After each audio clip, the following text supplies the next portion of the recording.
Good afternoon. Welcome to the August 6th meeting of the Oceanside City Council. I'd like to go ahead and call this meeting to order and ask our city clerk to call roll. Mayor Sanchez. Present. Deputy Mayor Joyce. Present. Councilmember Figueroa. Present. Councilmember Robinson.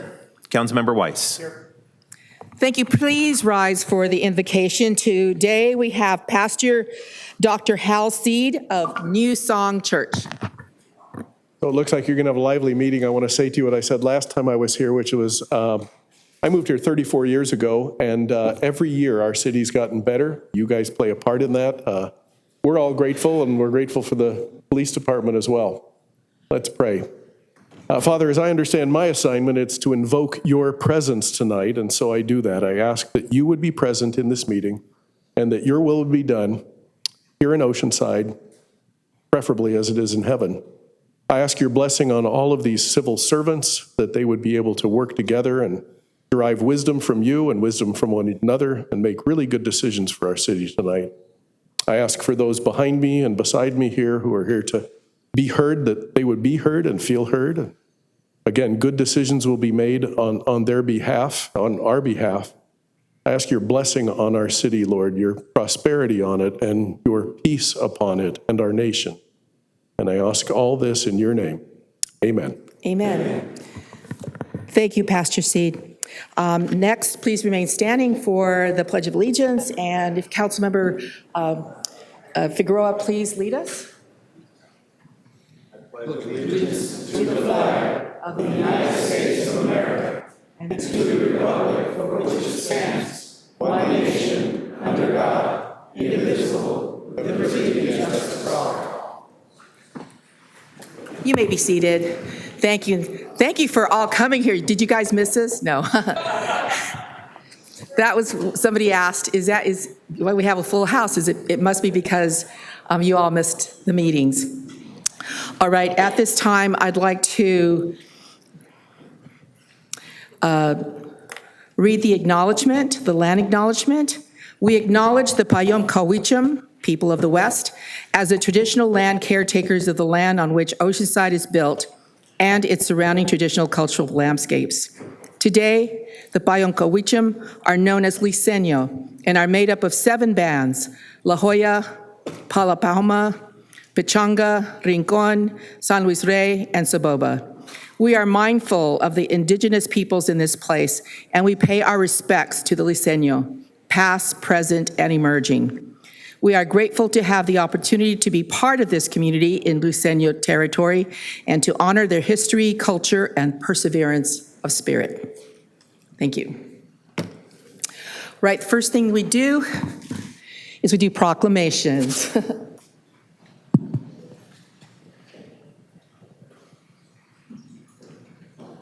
And tonight we have got 2 of them. The first one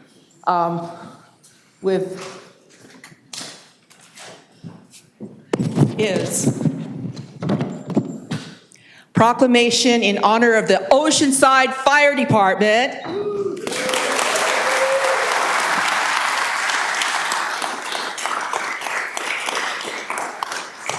And what special thing did they do? I mean, they do special things every day, right?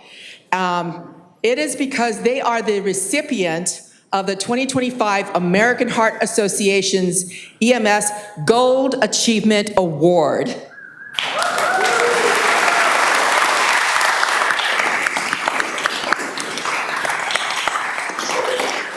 We are all so very, very proud of our firefighters and our, the EMTs. And so this proclamation kind of says a little bit about it, but here it is. Whereas the Oceanside Fire Department is the recipient of the 2025 American Heart Association's Mission Lifetime EMS Gold Achievement Award.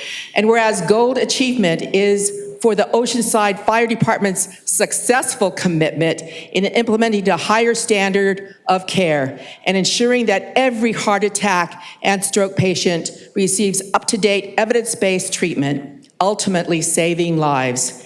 And whereas the Oceanside Fire Department was also recognized for a 2025 Mission Lifetime System of Care Target Heart Attack Award, which focuses on the time-critical collaboration between the fire department and Tri-City Medical Center as a heart attack receiving hospital.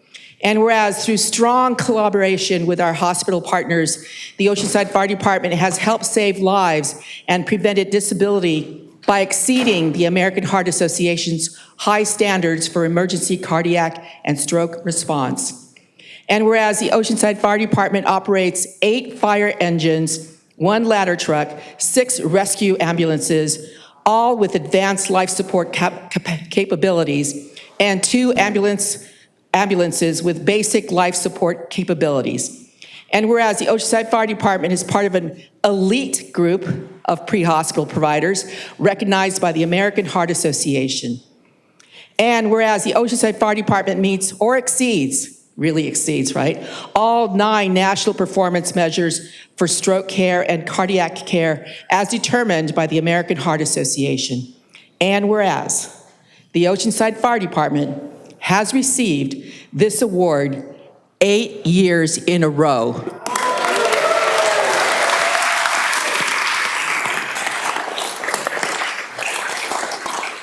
And whereas the national honor recognizes the Oceanside Fire Department's commitment to meeting its mission statement of embracing families and safeguarding communities by providing the highest level of emergency medical care. Now, therefore, be it resolved that I, Mayor Sanchez, on behalf of the City of Oceanside, do hereby proclaim today, August 6, 2025, as Oceanside Fire Department Day in the City of Oceanside.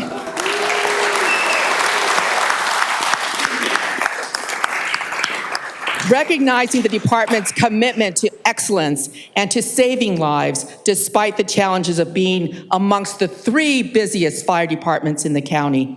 Thank you for your extraordinary and consistently excellent services to the residents of Oceanside and the surrounding region. You guys rock, right?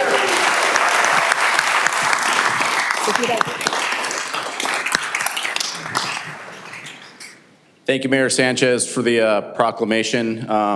Jessamine Speck, Deputy Fire Chief, speaking here on behalf of David Parsons, our current fire chief who was on vacation. I just wanted to add a couple more little stats for you. For general cardiac arrests, the national average for survivability, that's if nobody sees it, it's just somebody goes down with a cardiac arrest. Nationally, it's an 8% survival rate. Oceanside's is 11. If bystanders see the cardiac arrest and they intervene, the national standard for survival is 38%, Oceanside's is 50%. And if the last stat I have is if it's a witnessed cardiac arrest, but the bystander doesn't feel comfortable doing CPR or takes no intervention, but it's witnessed, the national average is 33% survival rate, Oceanside's 43%, so we are above and beyond all measures.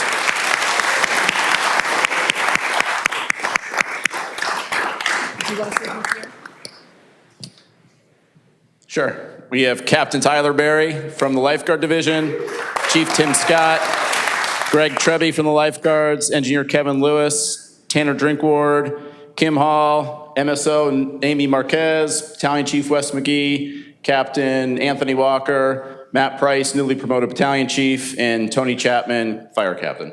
And that's the award we got, right? And that's the award we got. Fantastic. And so we are very, very proud of our fire department and our firefighters and EMTs. And let's take a picture to commemorate this fantastic work that they've done.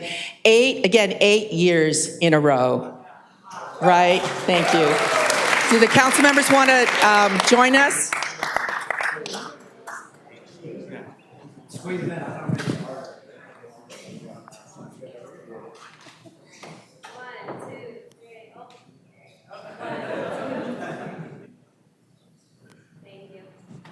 Thank you. We're just so proud of you.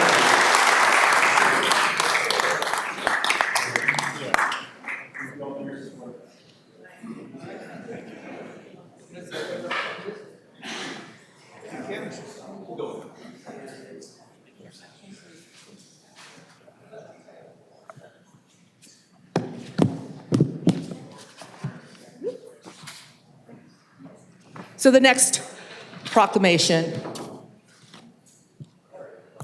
is a proclamation in honor of National Pickleball Day. Okay? August 8th. So I think a few of you are pickleball players, right?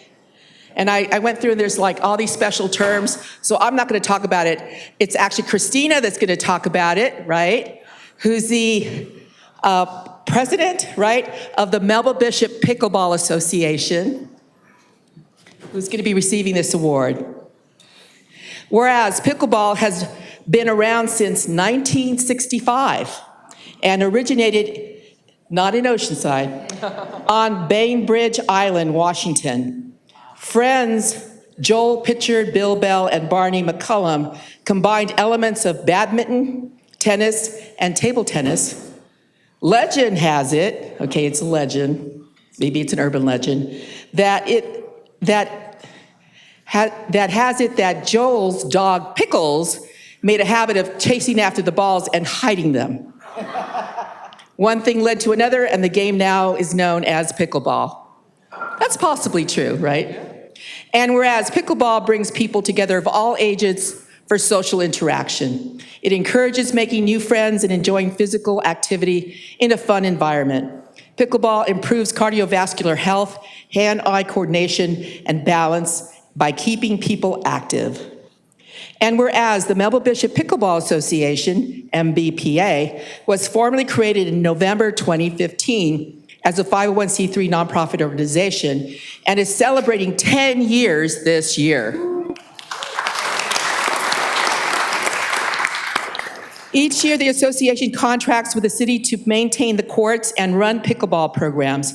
The organization is run by volunteer board and many other volunteers to bring the community the fun sport of pickleball.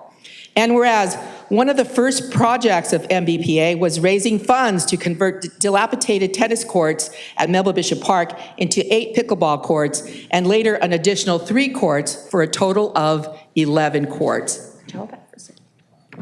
And whereas, I got a lot of information, so.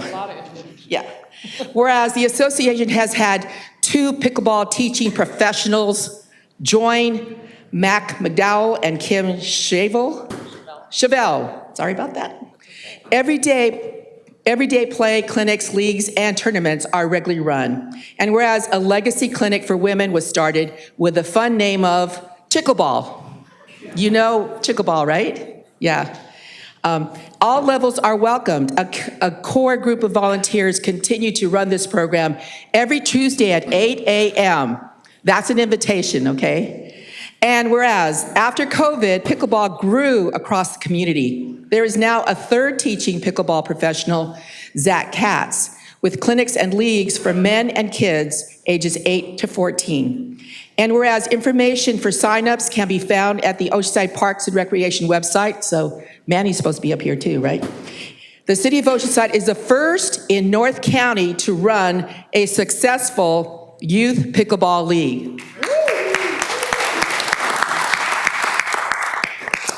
And whereas information for signups can be, I just said that. Whereas the National Senior Games Association, okay, the National Senior Games Association is the nonprofit umbrella organization for senior games across the United States.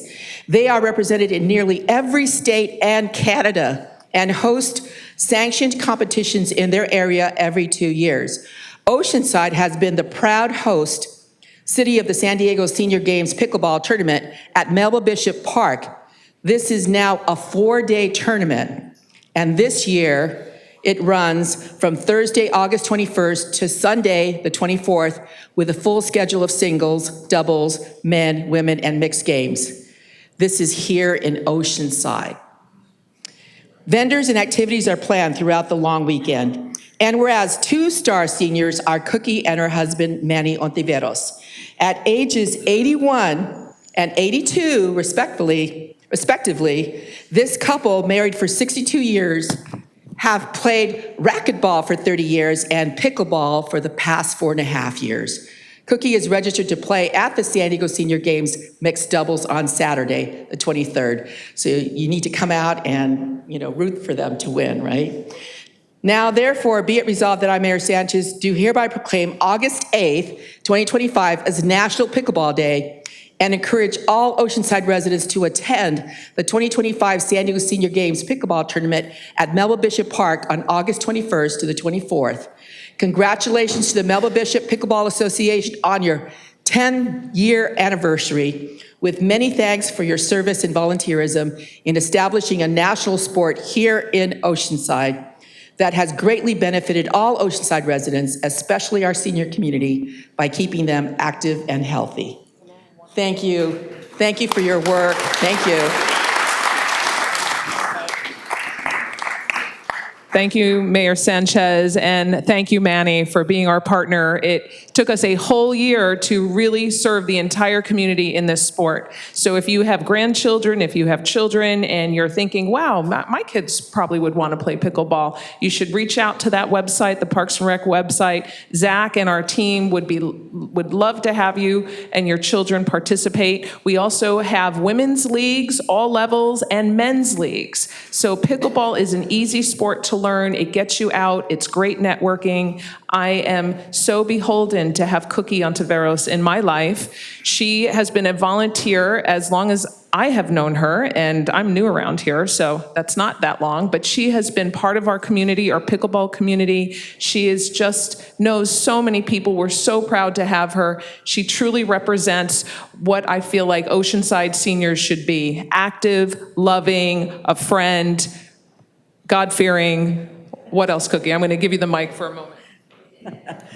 Well, I'm Cookie Ontiveros, and I've been playing pickleball for 41 years. I play a lot of racquetball, but I have to tell you, when I started playing pickleball, I didn't know how to do it, or whatever, but anyway, I did take lessons and all, but you know, it's a fun sport. You get to meet so many people, beginners, advanced, and you get to play with all of them, which is really fantastic, and that's why I enjoy this sport. And of course, I do play racquetball. Yes, I have total knee replacements too because of it, okay? And I've had them for 15 years, but the main thing is being out there, getting that cardio going. And I have to admit to you, I'm a very competitive person at my age. That's what, 81?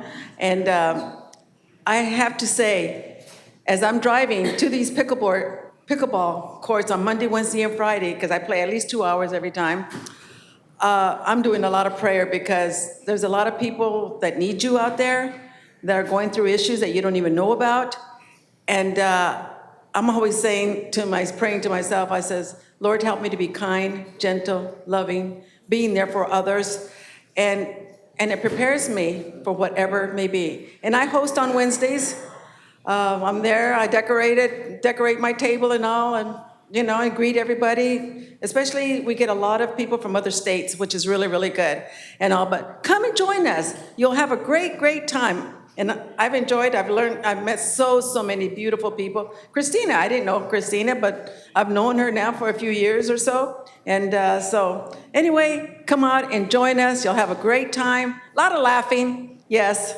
I have to really watch what I say sometimes because I'm so competitive. But anyway, it's all good. It's all good. And I just got to meet Kat, so he's great also. So anyway, come out and join us, okay? Thank you, Cookie. We wanted to give a shout out actually to the fire department and the Oceanside Police Department, because over the past year, they too have learned to play pickleball. And we just held our Pickleball with Police event about 2 weeks ago now, and it was a fantastic turnout. So we look forward to continuing to work with the fire department and police department, spreading the joys of pickleball in this community. And I'm so proud to have Zach on the team now. He is new to Oceanside. We recruited him, and I'm going to hand the mic for a quick. So I've been in Oceanside, a month. So I moved not too long ago from Carlsbad, so far away. But I'm very, very happy to be here. Wanted to thank you all so much for coming today. I mean, they've said it. Please come try pickleball. It is a lot of fun. You don't have to talk to anybody. You can just play. Just wave. Just don't be like, curmudgeons. Just have fun with it. But it's a great form of exercising, socializing, and all that. Do want to thank Manny, Mayor Sanchez. Thank you so much for having us here today. And hope to see you all soon. Thank you, Zach.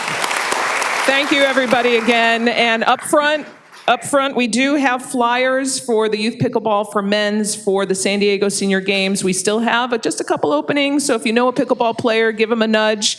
And again, our website, oceansidepickleball.org, and of course, the City of Oceanside Parks and Rec website as well. Thank you so much. And Manny Gonzalez, our Parks and Rec Director, thank you for the support that you've given this fantastic, a game here in Oceanside. And thank you. Thank you. Did you want to say? I'd just like to say it's been a pleasure working with the Melba Bishop Pickleball Association. This is a group that has taken a great amount of caring and ownership of that space and that community to make it an inviting place and a great place to play.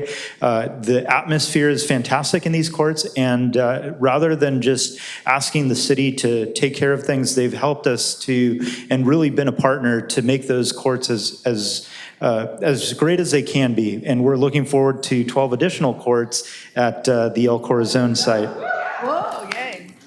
All right, thank you. So if the council can join us for a picture. But this is a big invitation for all of you to participate in this fantastic sport. Come on down.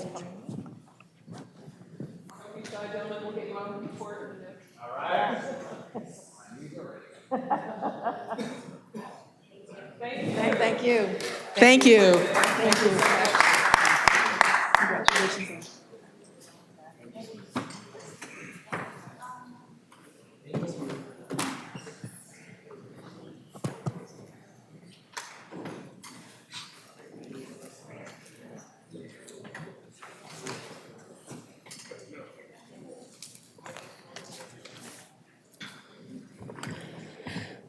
All right, next on the agenda is our is our closed session report by Mr. Burke, our city attorney.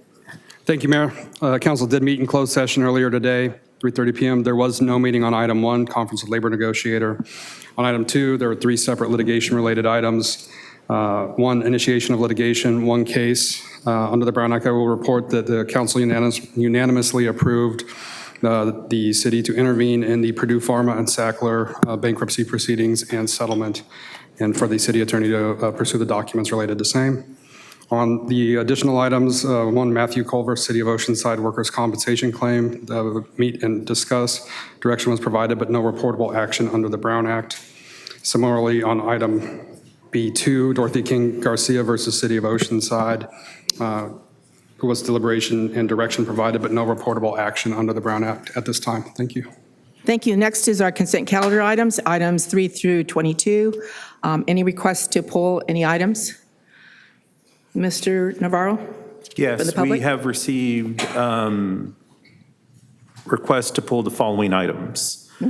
Item number 12, item number 13, item number 14, item number 15, item number 16, item number 17, item number 18, and item number 22.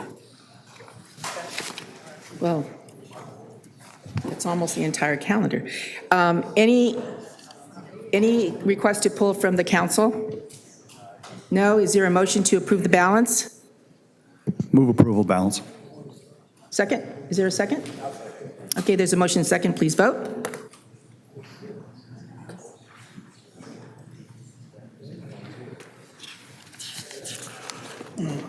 Motion approved, 5-0.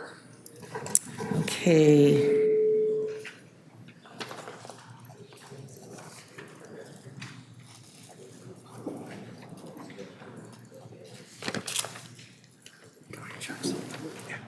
I'm going to go ahead and call item number 22.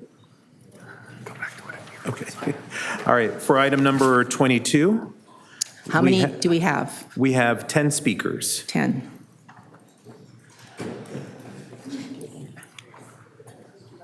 With our first speaker being Adam Robinson.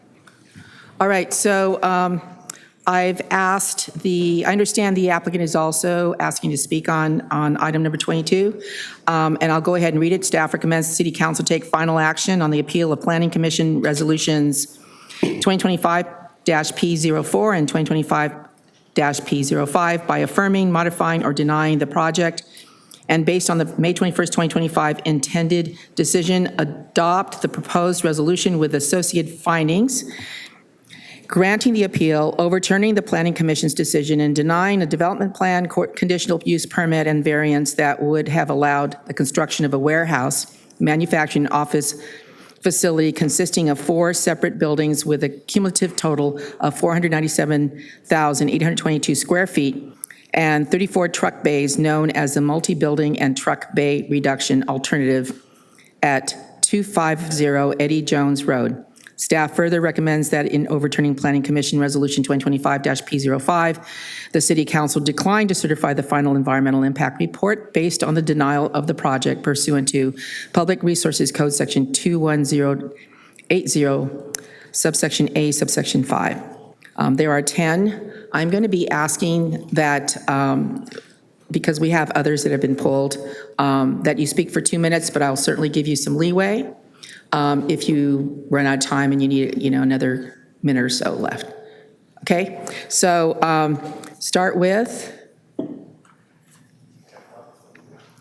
Adam Robinson, right? Good evening, Mayor Sanchez, Deputy Mayor Joyce, and the members of City Council. My name is Adam Robinson, and I appreciate the opportunity to speak today. I want to acknowledge that things didn't go as we had hoped the last time we were in front of you, largely due to concerns about trucks and the lack of a tangible community benefit. We heard that feedback loud and clear. Over the years, we made significant changes to the project itself in direct response to community feedback. We reduced the overall building square footage, removed the truck doors facing any residential, and dramatically decreased the number of truck bays from 114 down to 34, a 70% reduction. We believe that was meaningful changes, but understand there is still concern. And while it begins to impact functionality, I want you to know that we are willing to reduce the number even further to 28 bays without sacrificing the flexibility we need to attract high-quality long-term tenants. Additionally, we are proposing the creation of a $2.5 million public benefit contribution, a flexible resource that could support long overdue park improvements or help advance capital improvement projects that have been in the city's queue for years. Ultimately, how the money is used would be up to the council's discretion, but this is real investment that will directly benefit this neighborhood and specifically the city in general. I will provide a short memo to the county clerk to memorialize this agreement. At its core, this project is more than just real estate. It's about job creation, economic opportunity, and responsible reinvestment in our built environment. I recognize that the development must be done in partnership, not just with city staff, but with people who live and work nearby. We're not here to build and walk away. We're here to be good neighbors and responsible stewards of the land. If approved, soil remediation can commence, and this site can be transformed from a barren, contaminated eyesore to a modern, efficient facility that is consistent with the site's existing zoning, historic industrial uses, yet sensitive to the surrounding uses. I hope you'll see this revised proposal for what it is. Just one more sentence, is that okay? I understand that your previous position, but I remain hopeful it might evolve with the information I've just shared with you. Thank you for your time. Thank you very much. Gretchen Gary, followed by Jason Baiz, followed by Juan Cerrato. Good evening, Mayor Sanchez and members of the council. It's good to see you again. As a reminder, my name is Gretchen Gary, and I'm the primary appellant of the appeal on the Eddie Jones Distribution Center, representing 236 homes, 45 businesses, and the Prince of Peace Abbey that reside within the 1,500-foot impact zone. I am here on behalf of Oceanside Speaks Out to hopefully conclude this long and painful journey to protest the project proposed for the Eddie Jones land. I am grateful that council members who listened to what the community had to say in the May 21st meeting. We are not anti-development and are not asking for irrational compromises like a recreational park instead. Many of us have lived in our homes when the Deutsche plant was in operation, and we had no issue with the businesses that operated there under the current zoning of no more than 6 heavy trucks on the premises at one time. The problem we see in the MBTRA alternative proposal is that it is proposing 34 truck bays, more than 5x the number of current zoning via a conditional use permit, and has plans for another 45 grade-level doors that can service smaller delivery vehicles. Additionally, given the unconventional process by which the MBTRA came to be approved by the Planning Commission, where the commissioners themselves were redesigning the plan, the project approval and FEIR certification was flawed. Creating a loophole for future tenants could have requests additional truck capacity up to the 114 bays evaluated in the original FEIR without any further comment by residents like us in the impact zone. We ask the City Council to vote to formally approve the appeal and reject the project and ensure that all formal process and procedures are observed in these kind of projects in the future. This is a very special piece of land as walking distance to the adjacent bike trail, skate park, skydiving operation, and soon a wave park along the scenic San Luis Rey Trail. There's no community benefit in such a massive industrial complex off Bennett Road, a 2-lane residential street managed by the city. We ask at a minimum, the city planners require that there is no negative health impact to the surrounding community of the projects they consider for approval. Per comments by Senior Air Commissioner to Air Quality, can I say by a sentence too? By the Senior Air Quality Engineer Ray Kapahi in the May 21st meeting, if you violate the standard, then that means the impact are significant. This is what people breathe. Thank you for your time and consideration. We've heard the bribes before. Don't accept. By the way, all right. I'm going to ask that you, instead of clapping, because we've got a lot to hear, to wave your hands. We can see that. This is not a reopening of the public hearing. We are basing our decision on what happened during the public hearing, all right? So just for you to understand. All right. Next is Jason Baez, followed by Juan Cerrato. Honorable Council, thank you so much for the opportunity to speak tonight. Jason Baez with Labor's International Union of North America. Yes, this project has been held back for a long time now, and this city has been decaying for years and years. Many, many families are lacking parents with stable jobs. Children are going without nutritious foods, basic necessities, opportunities for sports and arts programs. College students are lacking opportunities for part-time jobs to pay off their tuition. So many things are going bad here, all to accommodate a small amount of reliable voters who want to be accommodated for comfort while everybody else around them suffers. I just want to know one thing. Are there any champions in this city that will make a stand for what is necessary for the city and the community as a whole? Or will we continue to go into a state of decay till the roads are no longer drivable? Families have to move out, and everything is just based around a small group of wealthy people. What is integrity here? Please think about what everybody else needs, and not just certain individuals and the state for which we want to keep, certain people want to keep things. There's a lot of people in need. There's a lot of hurting people here. We need these jobs. We need money into the city coffers to rehabilitate this city. Please consider those things and not just self-interest. With respect, thank you. Thank you very much. Next is Juan Cerrato, followed by Ralph Velador. Hello, good evening, Mayor and council members. My name is Juan Cerrato, and I'm here on behalf of LIUNA, the Labor's Union. We strongly support this project. It is a union project that means good paying jobs, local hiring, and real opportunities for working families. Our members are ready to build this project safely, responsibly, with pride. This is the kind of investment our community needs. It brings long-term economic benefits and support the workers who live here. We urge you to move this forward and let us begin to work. Thank you. Thank you very much. Ralph Velador, followed by Calvin Barrios. Good evening, Mayor, Council, members of the audience. My name is Ralph Velador, and I'm a proud United States Army veteran.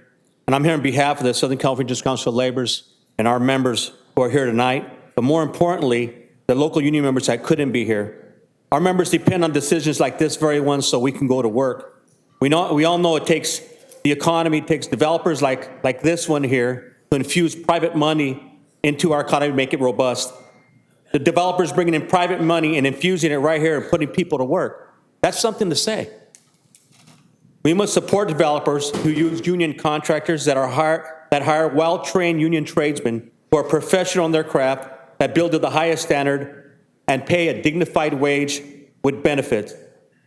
LIUNA members depend on these very jobs to support our families and to attain the American dream. To close, when I came home from serving our country, my skills didn't necessarily translate to civilian life. but opportunity was afforded to me by this union, but more importantly, by developers like this who hire our union members and allow us the opportunity to look to the future so that we can retire with dignity. Please reconsider. Thank you so much. Thank you very much. Kelvin Barrios, followed by Diane Nygaard.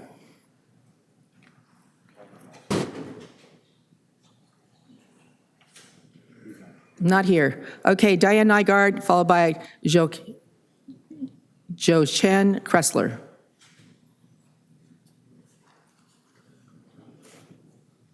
Must have been Kelvin. Good evening, Mayor and Council. Diane Nygaard. Wow, wow, wow. This developer certainly made some massive changes to this project in a few weeks. I think it really shows that when you deny a bad project, there's still a chance that you might end up with a good one. This could be a win-win for everyone. It helps our job housing ratio, addresses the shortage of light industrial land that was identified as a critical need in our economic development element, and it's turning vacant land into job-producing land. But you and the community need time to work through the details of this, not just the 3-sentence statement by the developer tonight. So I would urge you to table this tonight, to allow time to go through that process for staff, for you and the community, and come back when people have really had a chance to think through the details. Thank you. Thank you very much. Joe Chen Kressler, followed by Wendy Bravo, followed by Jimmy Knott. Yeah, it's Johan. Hello, everybody. So like an earlier speaker said, I don't think there's much opposition on building something there. It's a great location, and we drove down today, picking up my son from camp at the YMCA, coming down in El Camino Real. And you got a really great view of the whole area, of the whole airport area. The airport, and you see the construction site which is taking shape for the Ocean Camp Park, and you really can see how this can be something really, really special. And a warehouse just ain't it. That's just gonna ruin the whole thing. We're not against development. We want something built there. We wanted to build by union labor.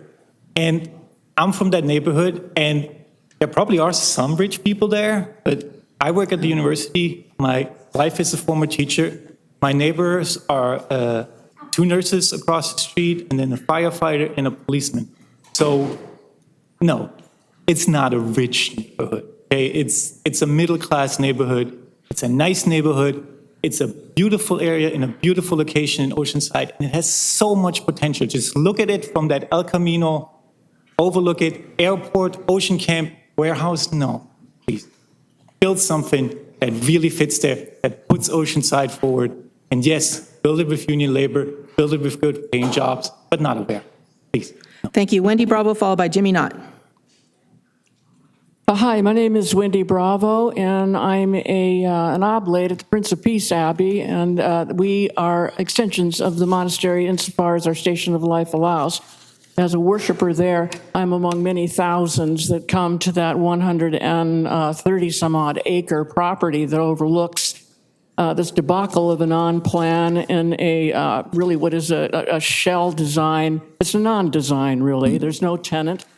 I'm quite well familiar with what it looks like when a union comes in to pack the house.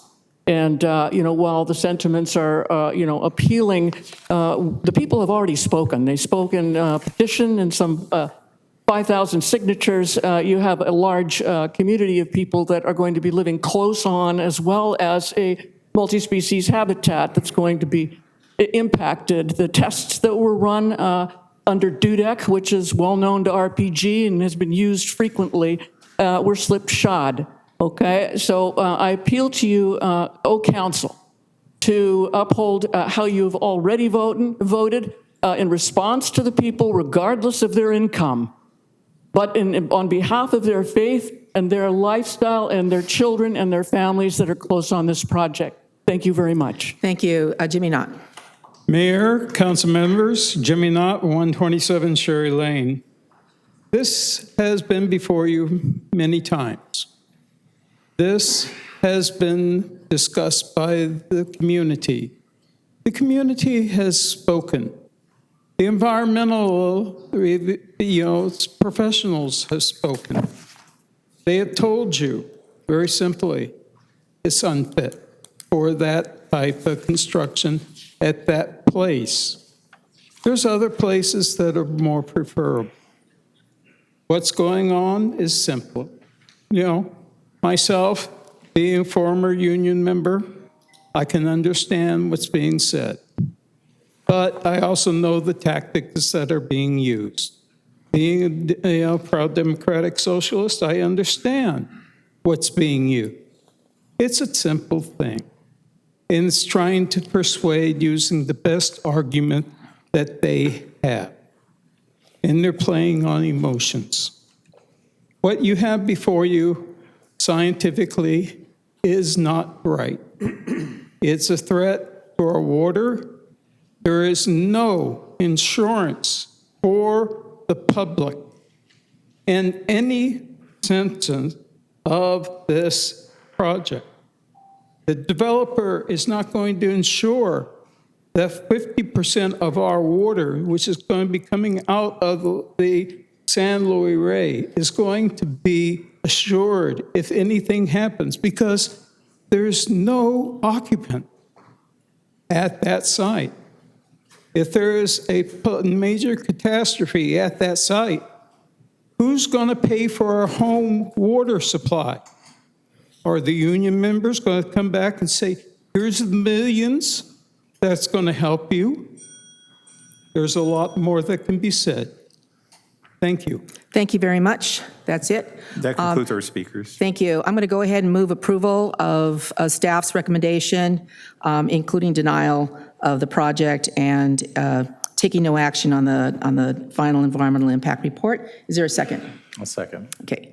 Councilmember Robinson. Thank you, Mayor. I'm going to take a few minutes only because I'd received several emails directed to me personally about my vote, and I want to take this time to explain my vote last time and how I'm going to vote this time. So please put up with me for about 6 minutes or so. Given the time constraint for questions and answers placed on council members, I'm going to read this response to the emails and public comments related to my support of the Eddie Jones Warehouse project. First, I want to acknowledge, and I didn't do this last time, acknowledge the efforts that the community has put forth to express their desire to not allow for the construction of the Eddie Jones project. In our last meeting, I failed to adequately express why I did not acquiesce to the public demand and that I vote in opposition to the project.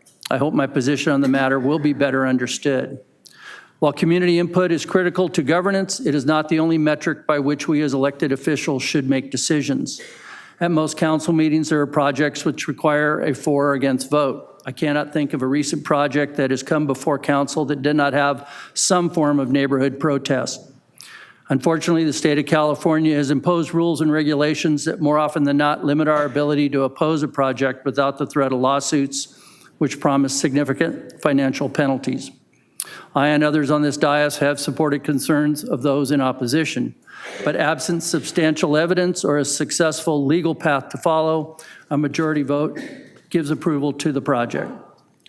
In regard to the Eddie Jones project, it has been described as a discretionary one.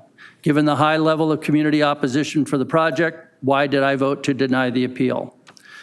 That would have been an easy and less controversial path. I would have avoided the lambasting via texts, emails, and public discourse. People who I have and continue to think of as friends have made threats to have me unseated in future elections, have me labeled as a traitor, which I don't understand as I never promised to vote to support the project, and there are some who choose to ignore me while we're in the same room. And for all that, I am sorry. Why then did I not take the easy path? There are three basic reasons. As an elected official, I took an oath to uphold and defend the Constitution of the United States and the state of California. The principle of property rights is enumerated in both. However, it is also clear that local government has significant authority granted through zoning and land use regulation rules. The developer came forward with an original project which in all honesty was not worthy of the community support. Through listening processes and talks with the community, a revised project was submitted that frankly received much better remarks and showed a willingness to try to conform to the community input. And again tonight, and I wasn't aware that the developer was going to make his comments tonight, but I think he's showing continue to try to improve his project. The bottom line is that the Eddie Jones warehouse project is a light industrial use being built on that, with that same type property for industrial property. Because the proposed project exceeds some of the zoning restrictions, a conditional use permit is required. CUPs are often used in the City of Oceanside, and I believe that we are bound to give due consideration and decide based on similar criteria as other projects and not just based on public opinion. All of our council members have or currently hold professional credentials, positions of authority, and certification of technical competencies in a variety of areas. My 45 years in the fire service gives me a wealth of knowledge, skills, and experience from which to study a problem and derive reasonable conclusions. To be frank, most of the testimony given by residents in regard to concern for safety are speculative, unfounded in practice, and while all things are possible, the threat scenarios are highly unlikely. Some specific examples that might include the concern for fire and conflagration. The fire threat to the community exists today. A concrete building with modern safety features adds minuscule risk, if any at all, to the initiation of or spread of wildland fire. While the fire simulation shown at that last meeting was entertaining, it is no way a predictor of what will occur should the project be approved. The lack of defensible space around homes, along with the overgrowth and surrounding vegetation in the riverbed, are significant problems. Clearing the riverbed cannot be done by the city alone, but requires collaboration from other government entities. I encourage you to petition your state and federal representatives to this end. Whenever evacuation was discussed, the opponents of the project always referred to recent disasters, which occurred in locales very different from the area adjacent to this project. When this neighborhood was designed and persons bought into it, limitations of access and egress were well known. The risk of this situation has been there since the community was developed. At that time, an industrial use was in place on the site that had a much higher risk of exposure to the community. There is also the false implication that should any or all of the residents require evacuation, that this would be impeded by vehicles exiting the commercial site. I have too much faith in our law enforcement agencies that they will use their powers and training to ensure that those at greatest risk will be moved expeditiously to safety. That safety zone may very well be the defensible space created by the Eddie Jones development. Recently, our police department and fire department conducted a combined evacuation exercise to learn the effectiveness of the tools and resources available. And I encourage our public safety agencies to continue this collaborative training and develop plans which will inspire confidence in this and all of our communities that interface with the wildland. Finally, is the stated concern about our roads and safety for those using them. Much concern has been directed toward traffic on State Route 76. The city has no ability to limit the use of this state highway. Hindsight being what it is, Highway 76 was not designed with the future in mind. This project, if built 2 miles, 5 miles, or 15 miles away, it was suggested in the last meeting, would not likely change the number of vehicles passing through Oceanside. As a steward of city roadways, for me, it is much more desirable to have any truck traffic on state highways and roads and limit travel on our city streets. Given the third of a mile of travel from 76 to Eddie Jones Road, there is few, if any, other sites that would have this benefit.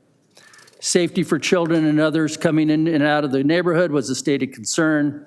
Fear that children on bicycles will be at greater risk are again overstated. The incidents cited by residents are things occurring without any traffic coming from the building site. The risky behaviors and poor drivers are out there today. They are our neighbors. They come from businesses already driving the streets. And I encourage our police department to do all they can to enforce safe driving and adherence to the law. It was surmised that truck traffic from the site would inevitably turn and drive into residential neighborhoods out of confusion or lack of skill. These fears should be easily remediated through traffic control signage and directional wayfinding. Professional truck drivers, while not perfect, do not desire to make unnecessary turns and incur additional miles. I would ask our traffic engineer to make recommendations to the developer on signage, street markings, and other ideas to mitigate the fears expressed.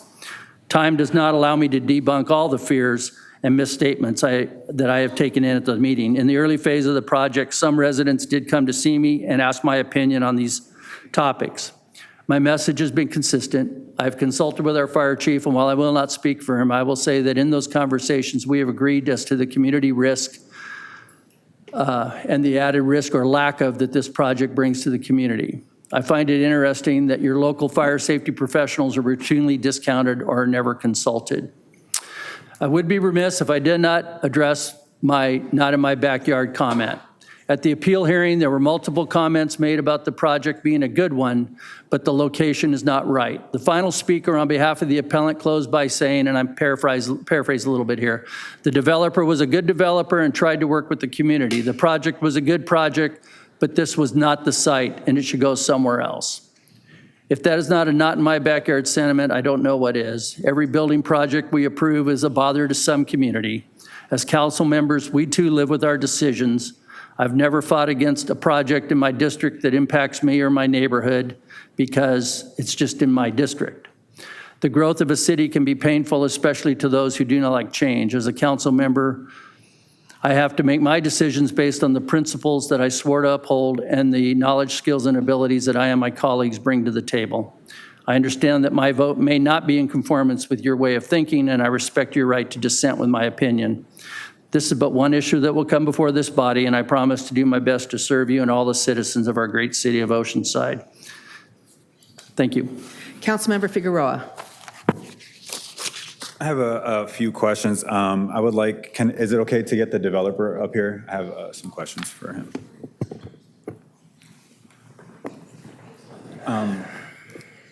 One of the main concerns that I heard from the community about Eddie Jones initially was the truck bays, the amount of truck bays.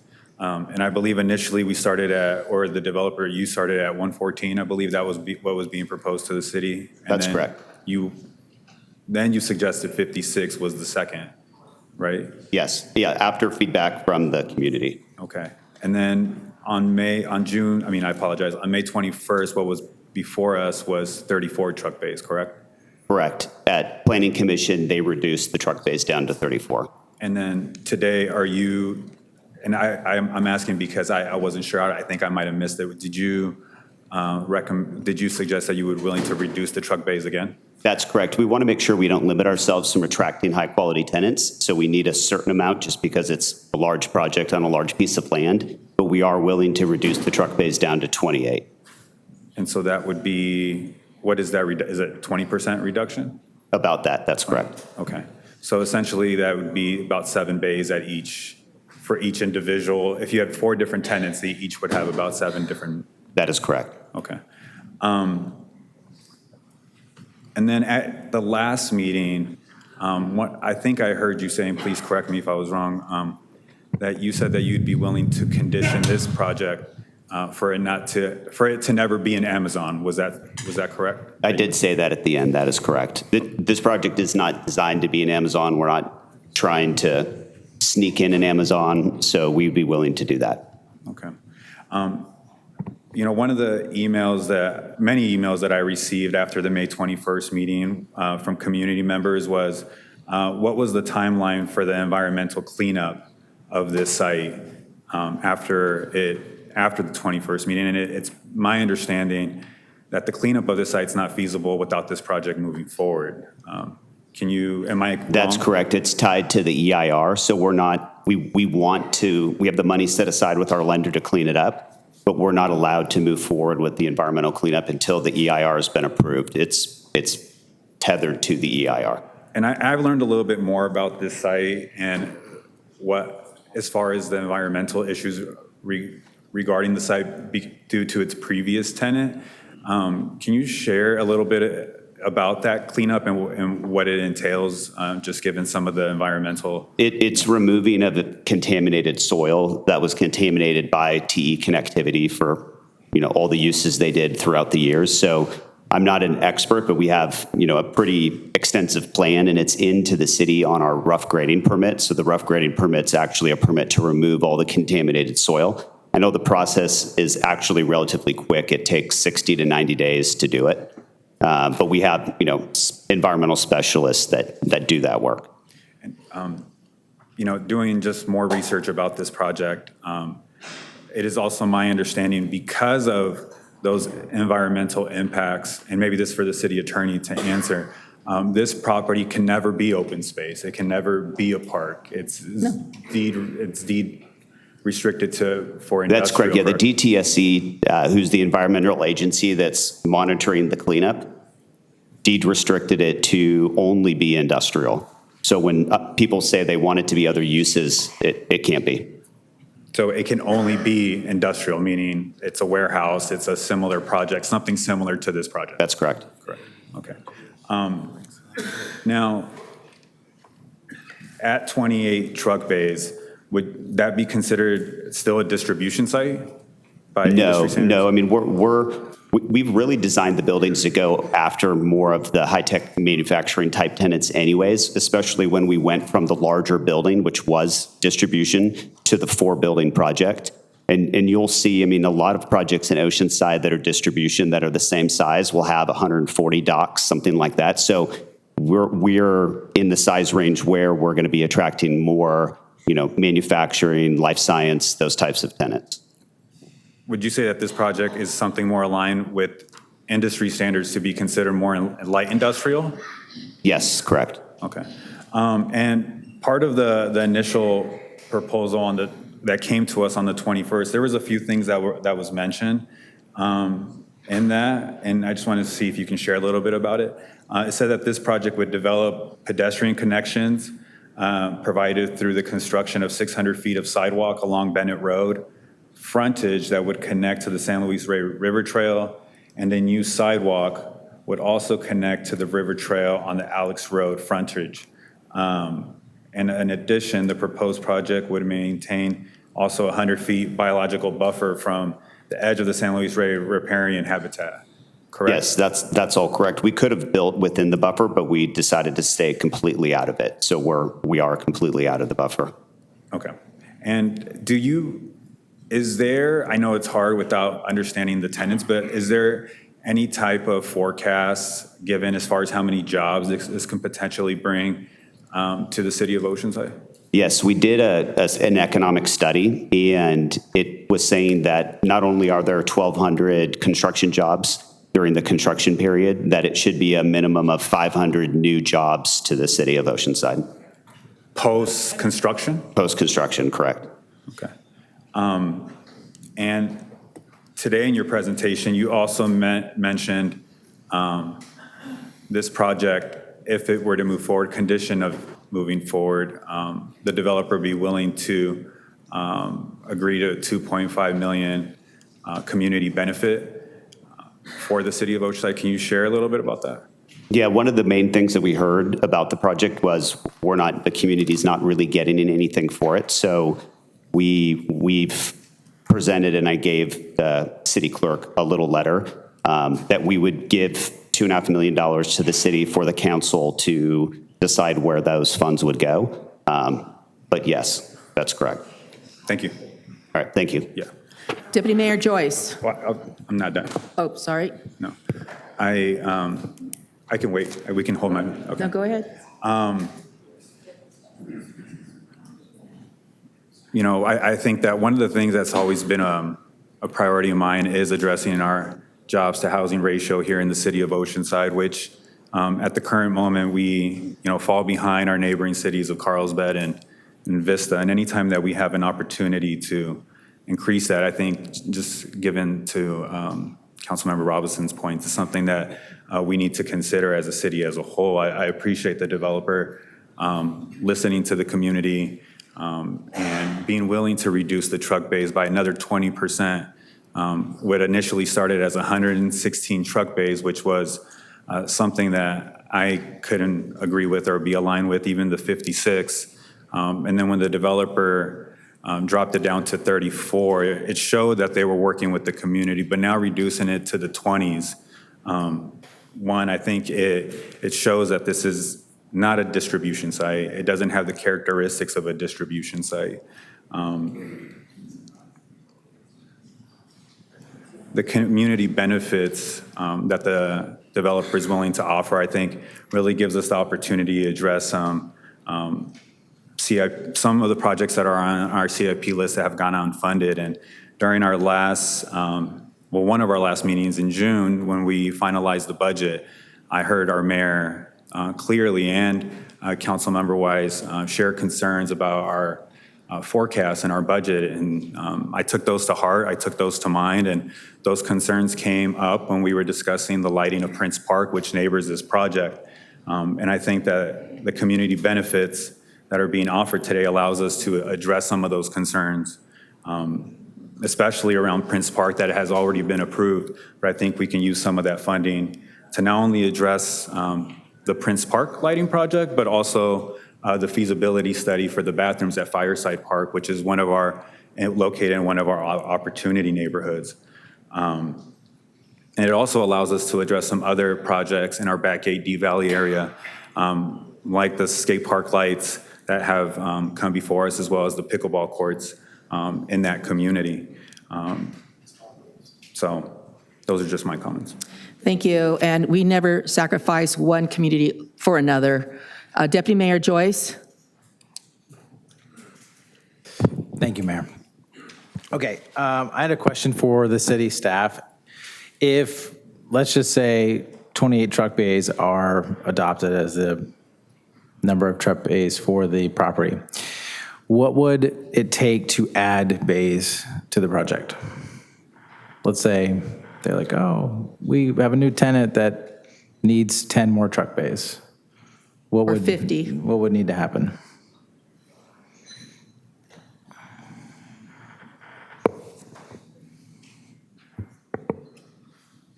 I know that one's sticky. Sorry, the microphone was sticking. Honorable Mayor, council members, my name is Darlene the Conjurer. I'm the Director of Development Services for the city. It's my understanding that if the developer wanted to increase the number of bays from what was approved, he would have to come back and modify the CUP. Okay, thank you. So I bring that up just because I feel like the truck bays took up a lot of the oxygen of the conversation that we had over the last couple of meetings. And I think they are a false flag. If you build buildings that require a lot of trucking and you have a great tenant to come in that can do more trucking in that building because it's a large building that requires more trucks, they're going to come back and ask for CUPs. And if they come back and ask for CUPs and they have this ready to go company, well then yeah, it makes a lot of sense actually to give them more truck bays because they need it for this property to now work functionally in the right way. And so the number of truck bays that we start with, in my opinion, is truly a false flag. The property is being developed as a large property with warehouse and distribution involved. And that's my frustration, that from the very beginning, didn't make sense for this property to have on it. And every conversation from the very start was the intensification that is being proposed for this property doesn't match with what's beside it. Yes, it needs to be light industrial, but it never got small enough that it made sense for that space.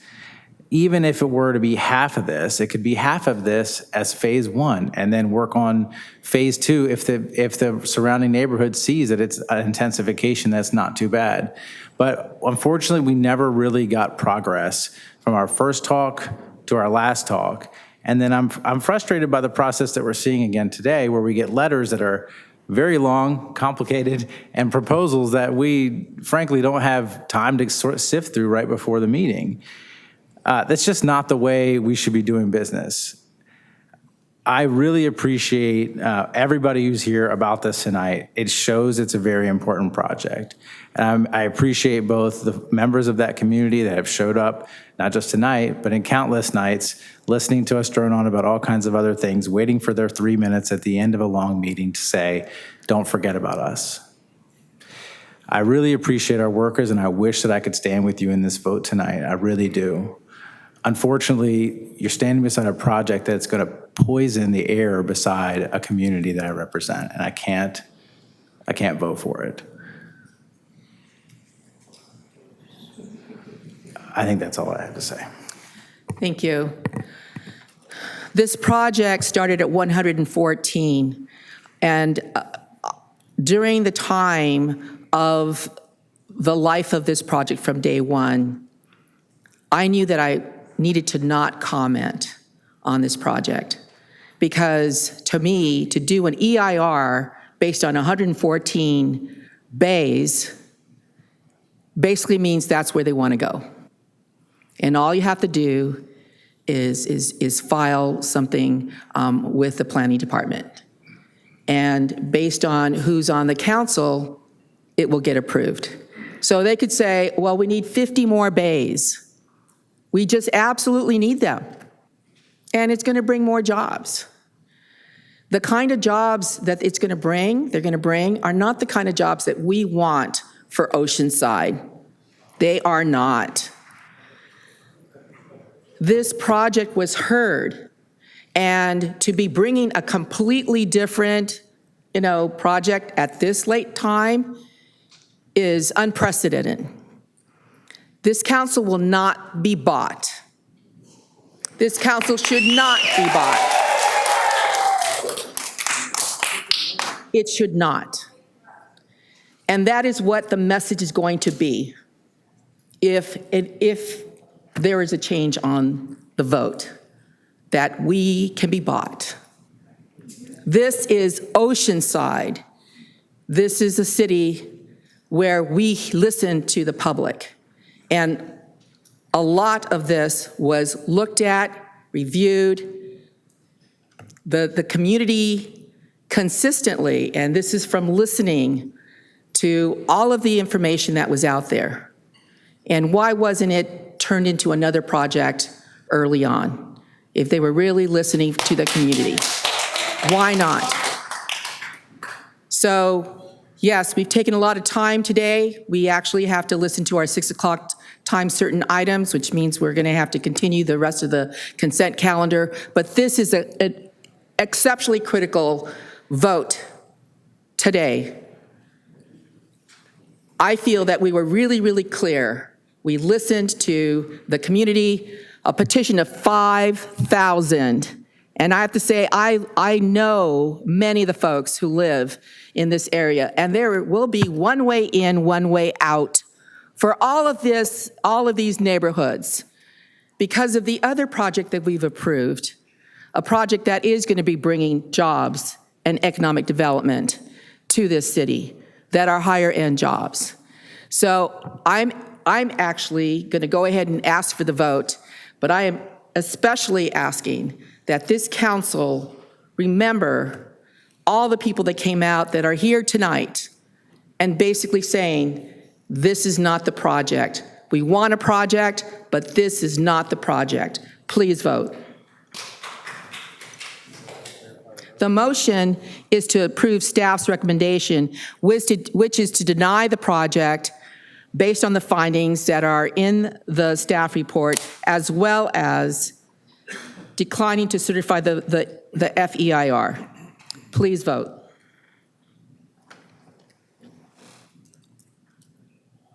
Motion fails. 2-3, Figueroa, Robinson, Weiss, Snow. We have a 6 o'clock item.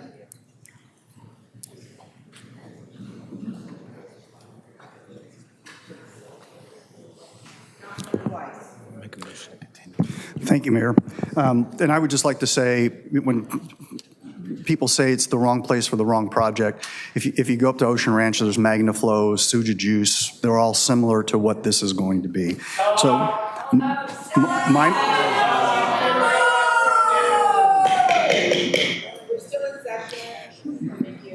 my motion is to uphold the Planning Commission resolution approving the project and certifying the final environmental impact report and accepting the $2.5 million community benefit contribution for future allocation by the council. Hold on. Is there a second to that? Can you repeat it? Sure. My motion is to uphold the Planning Commission resolution approving the project and all associated applications and upholding the final environmental impact report and accepting the $2.5 million community benefit contribution for future allocation by the council. Is there a second? I didn't go now. No, I'm just asking about a second. Oh, second. All right, there's a second. Councilmember Figueroa.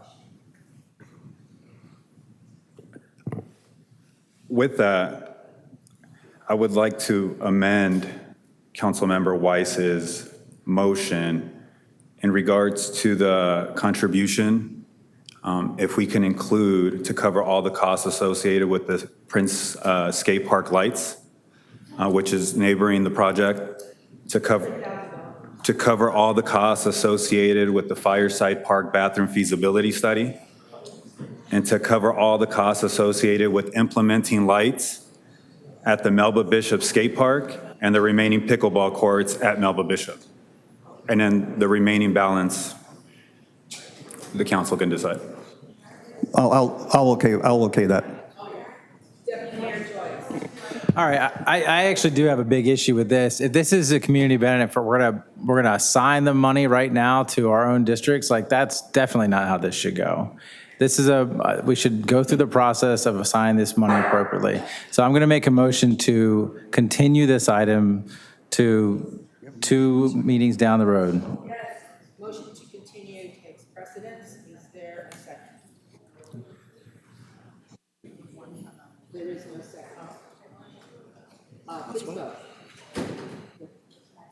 vote. Just, we're voting on Councilmember Weiss's motion. Okay. Well, With Councilmember Figueroa's amendment. and I accept it as a second, yeah. Okay. Does that Sorry. need to be put in there? Oh.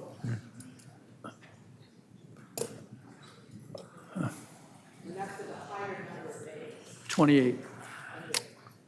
I apologize. The display is not working.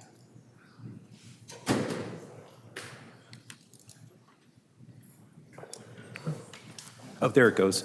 Motion approved, 3-2, Sanchez, Joyce, Snow. We're going to take a 5-minute break.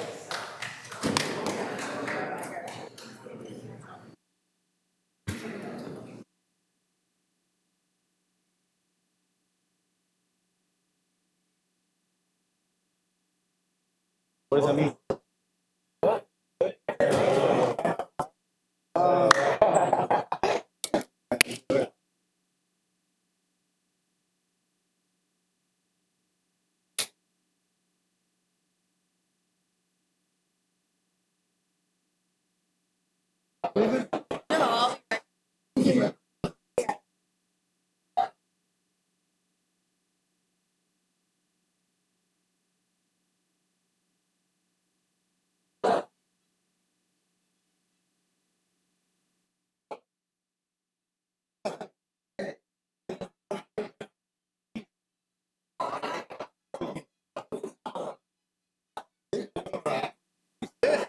I thought they were going to reserve an area for it.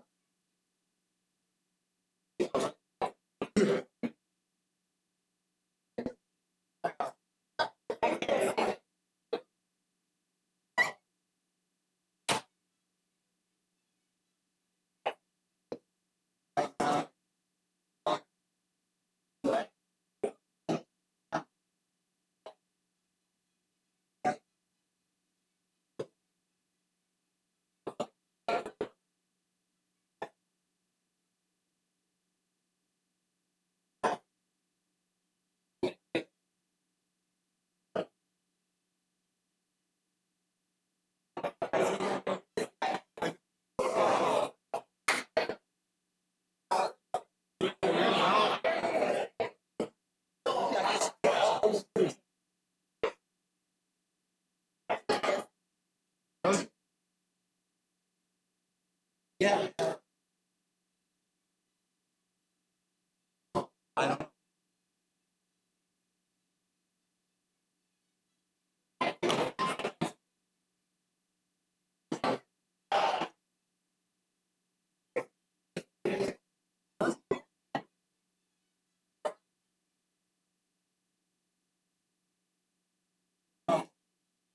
Somebody loaded.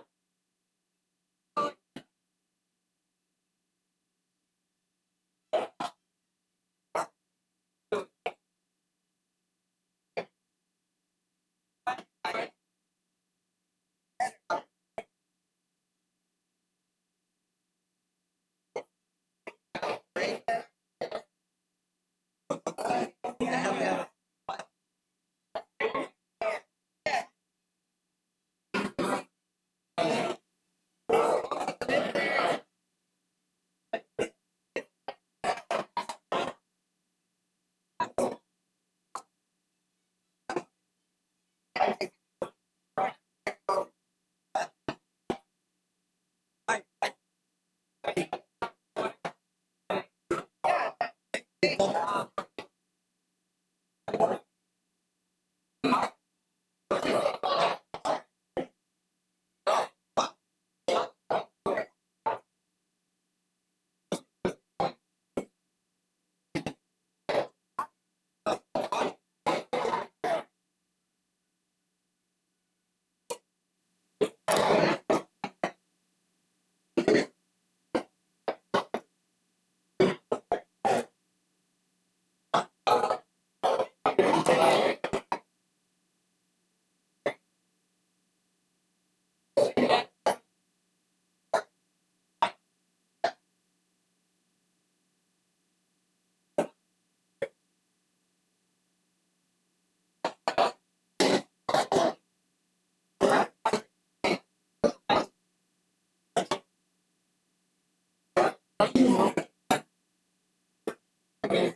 I was only speaking.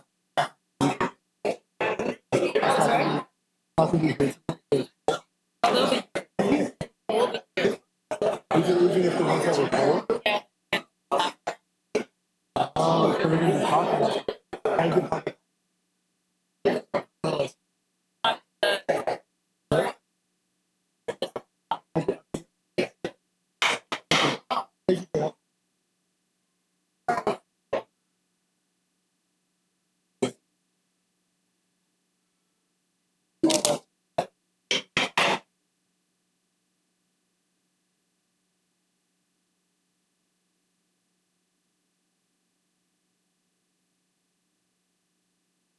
All right, we're going to go ahead and get started on the 6 o'clock calendar. We have 3 public hearings. We're going to go ahead and start with item number 24.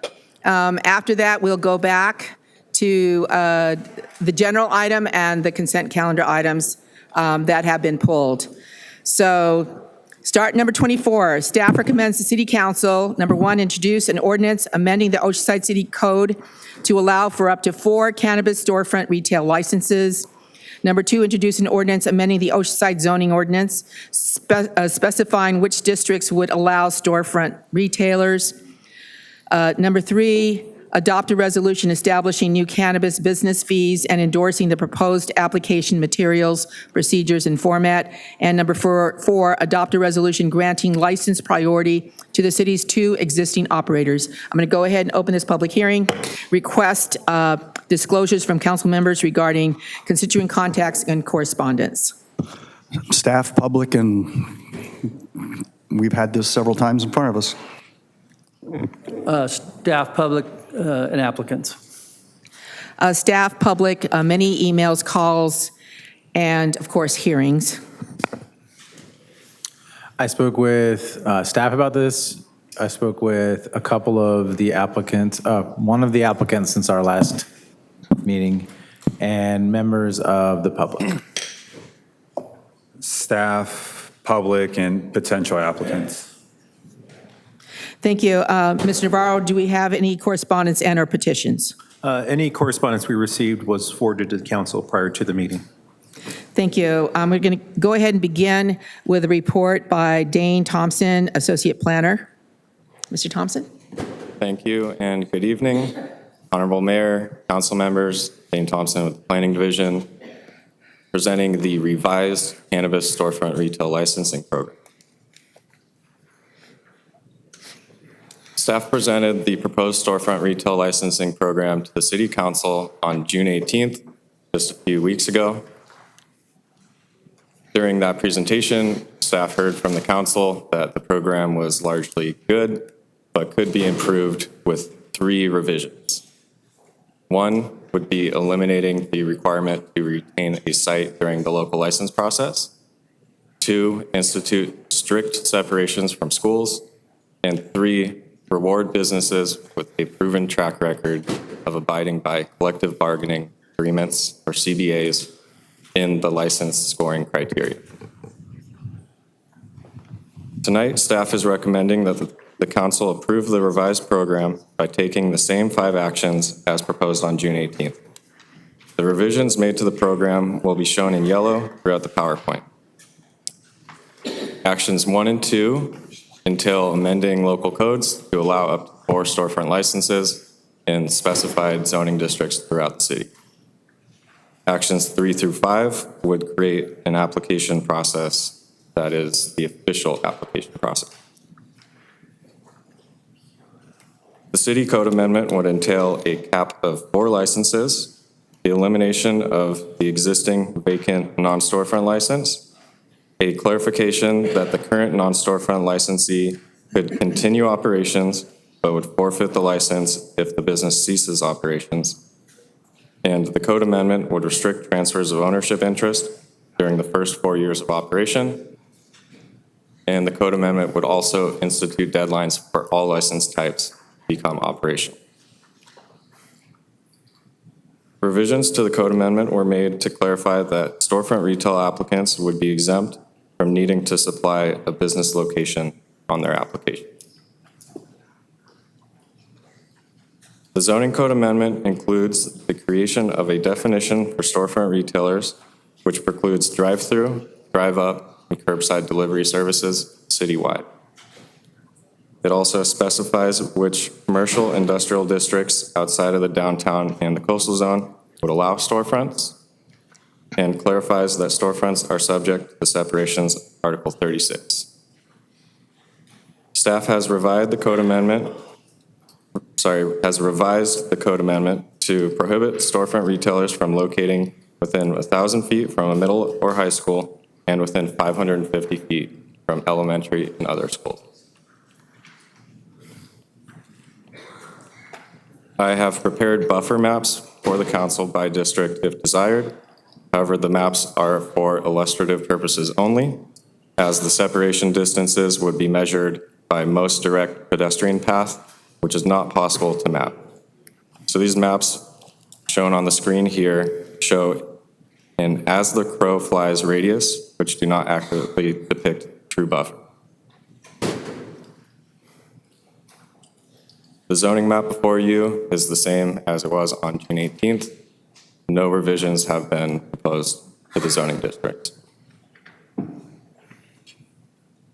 Action 3 would endorse the proposed application materials, procedures, and format. The application materials require the submission of background checks, legal disclosures and agreements, proof of capitalization, and a business plan. Applicants would no longer be required to submit any materials related to the retention of a site, including a pre-lease or conceptual plans.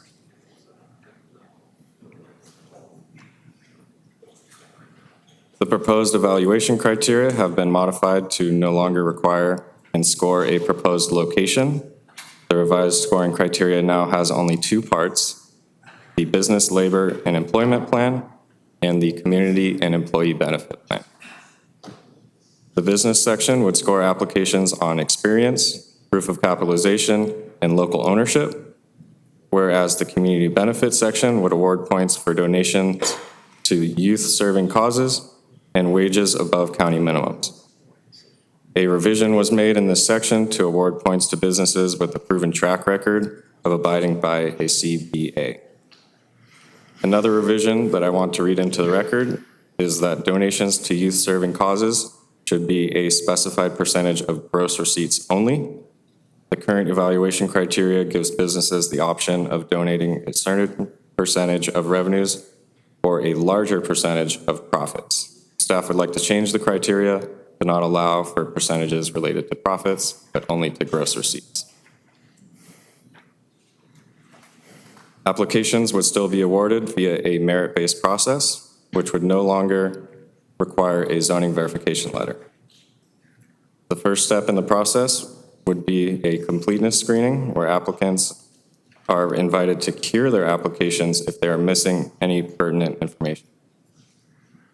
Then applications would be scored, and as proposed, the top 8 applications, which scored over 90%, would proceed to city manager panel interviews. The top scoring applications of those would be granted a license and allowed to submit for a conditional use permit. The proposed fees have changed modestly, as storefront applicants would no longer need to submit for a zoning verification letter, and staff has also updated the city's portion of the fee schedule to reflect 2025 staff rates instead of the 2024 rates, which were the latest available in June.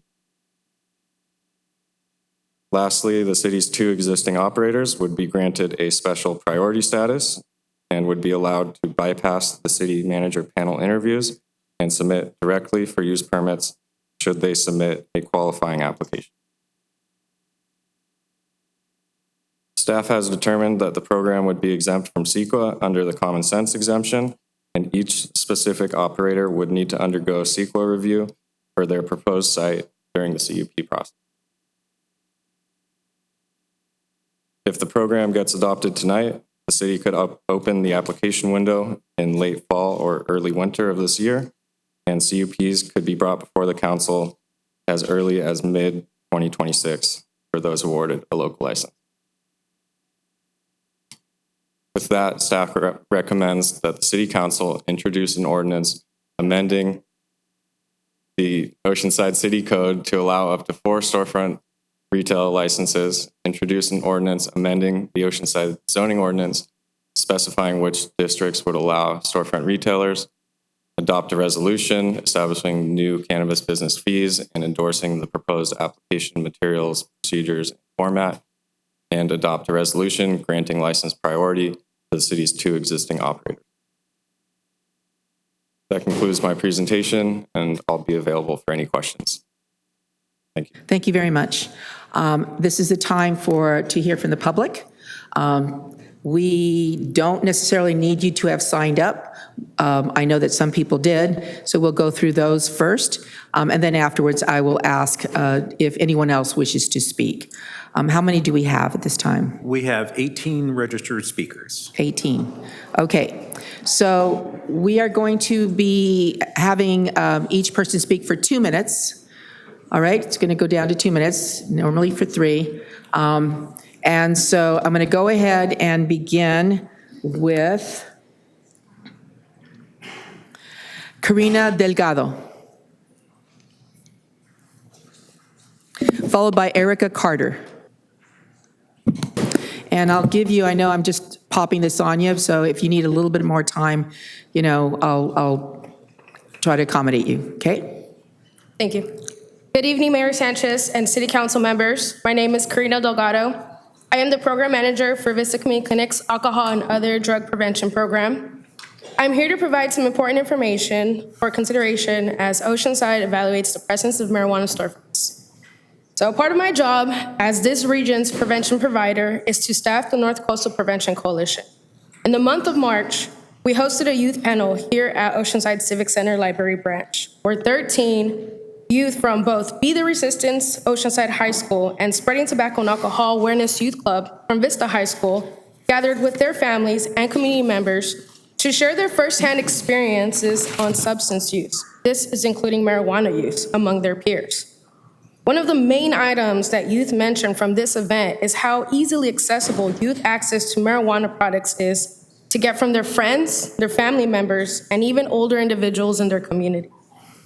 According to the CDC and National Institute of Drug Abuse, youth perception of harm from marijuana significantly decreases in communities where retail cannabis is visible and accessible. This information shared today is simply to highlight the importance of considering long-term community impacts, especially on young people, your young people, when you are deciding how and where cannabis businesses operate in the city of Oceanside.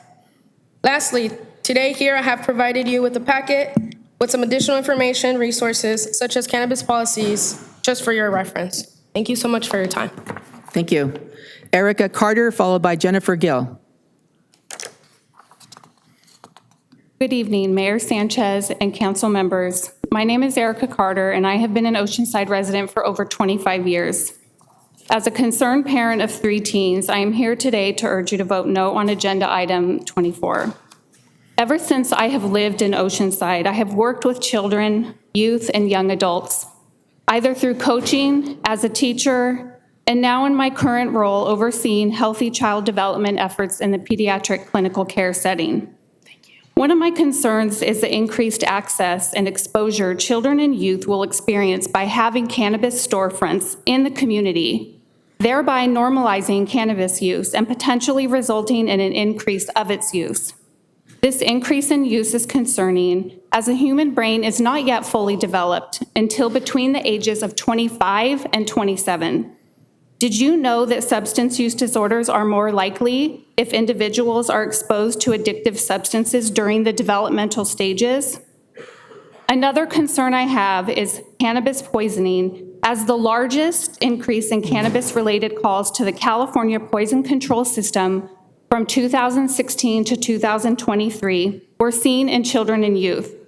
In 2023 alone, exposure to cannabis edibles accounted for 65% of those calls for children ages 5 and younger. I ask you to please consider voting no to protect Oceanside's youngest community members. If you do feel it necessary to allow these businesses in our city, please consider requiring retailers to inform consumers of the cannabis-related health risks by making them post information on signs and handouts. Thank you for the time to speak this evening. Thank you. Jennifer Gill, followed by Jesus Martinez. Good evening, City Council. My name is Jennifer Gill, and I'm the Program Manager of Vista Community Clinic's Tobacco Prevention Program. As you're hearing tonight from many of my colleagues and community members, the increase in the number of cannabis retailers in the City of Oceanside poses some concerns related to the accessibility of these products amongst youth.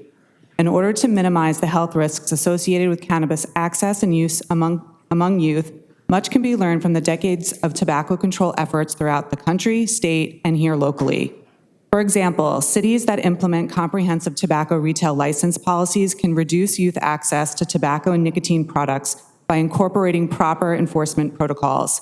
This can include inspections of all retailers at least annually, as well as conducting youth decoy operations to ensure retailers are verifying age and not selling to anyone under the age of 21. Ordinance language that clearly states what is required for compliance, such as requiring retailers to be further than 1,000 feet away from schools and other youth-friendly areas, such as parks and community centers, but also other retailers that sell tobacco products. We know that the abundance of retailers in a city can increase youth initiation of using these products because of the reduction in the perception of harm and normalizing the products. Research is suggesting the same may be true for cannabis retail environment. If we take what we've learned from decades of tobacco regulation efforts and align that with regulating cannabis retailers, applying the same principles and best practices regarding location restrictions, applying against other cannabis retailers, tobacco retailers, schools, and other youth-friendly places, along with annual inspections, compliance checks that include youth decoy operations, mandatory retailer education, and restrictions regarding advertisement placement, it can be effective in reducing youth access to cannabis products and ultimately reducing the health complications associated with their use. Protecting the health of the community, particularly our youth, like 2 more sentences, is essential and must be done with a collaborative approach that involves partnership between city, residents, businesses, and community partners. We hope City Council will keep Vista Community Clinic in mind should you have any questions or need further resources. We'd be happy to assist the city with resources regarding inspections, decoy operations, and other enforcement options for both cannabis and tobacco retailers. Please don't hesitate to contact us. Thank you. Jesus Martinez, followed by John Byram, followed by Lisa Archibald. Good evening, Honorable Mayor Sanchez and City Council members. My name is Jesus Martinez. I graduated from Oceanside High School last June. I am a former member of Be the Resistance Club and Alcohol and Other Drug Prevention Club, which goal is to reduce use, access to alcohol, marijuana, and other drugs. I'm here today to make a specific request. Please do not open 4 dispensaries in Ocean. The presence of cannabis storefronts in communities can have significant effects on youth, influencing their perceptions, behaviors, and overall well-being. One of the primary effects of cannabis storefronts on youth is the potential for normalization of cannabis. When young people see cannabis dispensaries in their neighborhoods, it can contribute to the perception that cannabis use is a normal, acceptable part of everyday life. This normalization can lead to a reduction in the perceived risks associated with cannabis use, making youth more likely to experiment with it. Cannabis use during adolescence can have several adverse effects on health and development.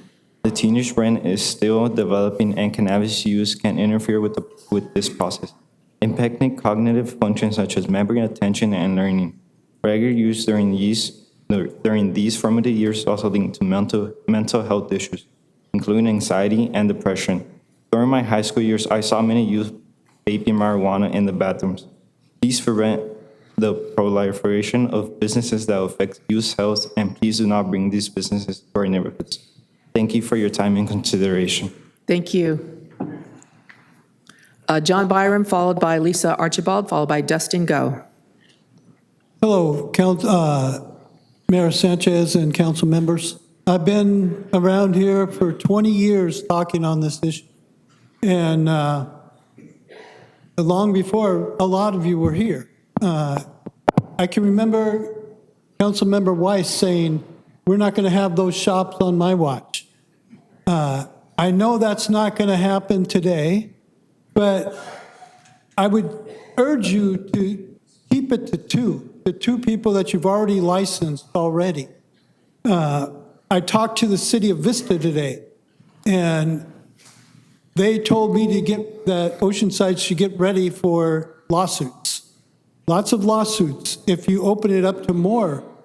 In California, over 19,000 licenses were given out when marijuana was legalized. Today, there's only 8,500. 10,828 have surrendered their licenses. And it's not that they've gone out of business. They've turned into illegal delivery services. And these services don't ask questions. They don't ask for IDs of young people. They're delivering to everybody. According to the county medical examiner, 35% of individuals 25 and under who have committed suicide had marijuana in their system at the time. This isn't Woodstock weed anymore. We're talking 90%, 95% THC. When I was smoking marijuana, really good weed was 5%. This is a different drug. This is a drug that's causing psychosis and lots of other problems. Thank you. Thank you. Lisa Archibald, followed by Dustin Go, followed by Trina P. Good evening, Mayor and council members. My name is Lisa Archibald. I'm the Director of Community Programs at Vista Community Clinic. We work in partnership with the North Coastal Prevention Coalition. We have a long history working in North County on tobacco retail licensing programs and marijuana prevention. I would like to share some information with you today as council considers establishing storefront retail access to cannabis in the community. A primary focus of my work at VCC is preventing youth substance use. Many factors come into play as to why youth initiate substance use. The environment young people are surrounded by being one of them. A growing body of research has confirmed this. For example, liquor store density around adolescent homes has been correlated with binge drinking, and tobacco outlet density with cigarette use. Vaping stores near high schools has been associated with adolescent e-cigarette use. In the neighboring city of Vista, where retail cannabis has been in effect since 2021, the California Healthy Kids Survey asked 7th grade students how difficult they felt it was to obtain marijuana. From 2021 to 2023, 7th graders reported that marijuana was easier to obtain. In 2021, 20% of 7th graders reported that marijuana was very or fairly easy to obtain, compared to 43% in 2023. That's a 115% increase. The latest Chicks data from Oceanside tells us 24% of 7th graders thought marijuana was easy to obtain. I'll note in 2023, Oceanside stopped collecting Chicks data, so we do not have this information anymore. BCC is a substance use disorder prevention provider for North Coastal Region. In this role, we're able to provide information and resources to city staff, including public health messaging, information on topics such as impaired driving, accidental poisoning, mental health, and drug interactions. Thank you so much. Thank you. Dustin Go, followed by Trina P., followed by Benjamin Johnson. Good evening, Mayor, council members, and staff. My name is Dustin Go. I'm here on behalf of Stizzy. We are the largest cannabis company in California with 45 retail stores all over the state. At Stizzy, we believe our success is not measured only by our revenue, but a positive impact that we make on the communities we serve. This includes veteran housing support, wildfire relief, school supply drives, and youth drug prevention programs. Our approach is never one size fits all. We work directly with local leaders and grassroots organizations to respond to each community's unique needs. Also, Stizzy is committed to equity and opportunity. We host job fairs that prioritize local hires, and we proudly operate fully unionized retail stores in partnership with UFCW. More than 76% of our employees are people of color, nearly half are women, and our starting wages are the highest in the industry with full medical and dental coverage. Lastly, we would like to thank the City Council and staff in creating a well-thought-out cannabis ordinance to get the best operators at the best locations. Thank you. Thank you. Trina P., followed by Benjamin Johnson, followed by Lene. Good evening, Oceanside City Council and Mayor Sanchez. I am Trina Priest, a middle school teacher, a mother of 3 teens, and a longtime resident of Oceanside. I came tonight to oppose item 24 that would bring 4 marijuana storefronts to Oceanside. As a middle school teacher, I wanted to shine a light on the role of marijuana consumption as a cause of physical and mental health problems for youth, and its costs to society that include increased emergency room visits, hospitalizations for depression, suicide, and psychotic episodes, a rise in marijuana-related traffic deaths, and its cost to family and friends through social withdrawal and reduced communication skills, hampering academic achievement, professional relationships, and worker productivity. I recognize firsthand how our young people are challenged by marijuana businesses' predatory and pervasive advertising firepower through social media and billboards. Research states that when youth grow up in communities where marijuana consumption is flaunted through the presence of marijuana storefronts, their perception of risk of using drugs will be muted. Drug addiction is a pediatric onset disease, and the drugs of first use, 90% before the age of 19, are marijuana, alcohol, and tobacco. So preventing young people from initiating drug use gives them the best chance of fulfilling their potential by limiting exposure and availability. As Frederick Douglass once said, it's easier to build strong children than to repair broken men. Hopefully, Oceanside will care more about building strong young people and postpone this idea of bringing marijuana businesses in our city until a thorough cost-benefit analysis is presented. The costs to citizens of Oceanside are great, and the benefits are very small. Thank you for your time. Thank you. Benjamin Johnson, followed by Lene, followed by Alicia Rankin. Awesome. Thank you, Mayor, and thank you, council members, for allowing me to address this. Actually, Rick, I remember we were at Stephen Fetzer's wedding funeral, so I'm so sorry. A couple months ago, I remember your address marks at that, so I wanted to thank you for those words. So I'm a local resident here, and there were some concerns about the motion. I think that would be important to address, specifically in opposition. I do believe that having more of these marijuana businesses in our town would cause significant problems that we're currently seeing a lot with our youth, and I think would continue to only moderately get worse. With our young generation, me being 22, from the ages of 15 to 24, what we're seeing in San Diego County is the second highest rate of suicide alone. I think a lot of this has to come from the use of drugs intensively. I can tell you that a lot of people my age are very confused by the promotion of smoking and vaping and those edibles that you see a lot. they're used and they're marketed in a way of being recreational, sort of a playtime experience. But we're really seeing that this is causing a lot of pressures of anxiety, sleeplessness, pain, and you could probably argue a lot of problems that relate to mental health as well. I would simply argue that now is not the time to encourage using drugs for fun by having more marijuana stores in the city. Thank you. Lene, followed by Alicia Rankin, followed by Madison Rapp. Good evening, council members and esteemed mayor. Thank you for hearing me tonight. My name is Lene Branch, the Vice President of the North San Diego NAACP Youth Council and a youth in this city. I want to be clear where I stand. I do not support the proposal to allow up to 4 dispensaries across Oceanside. I understand that the goal is to generate revenue, but when policy is shaped mainly by profit, we risk losing sight of the people that it affects, especially young people. This does not feel like careful regulation. It feels like a financial decision without enough regard for what it means in the lives of students and families. Many students walk home every day.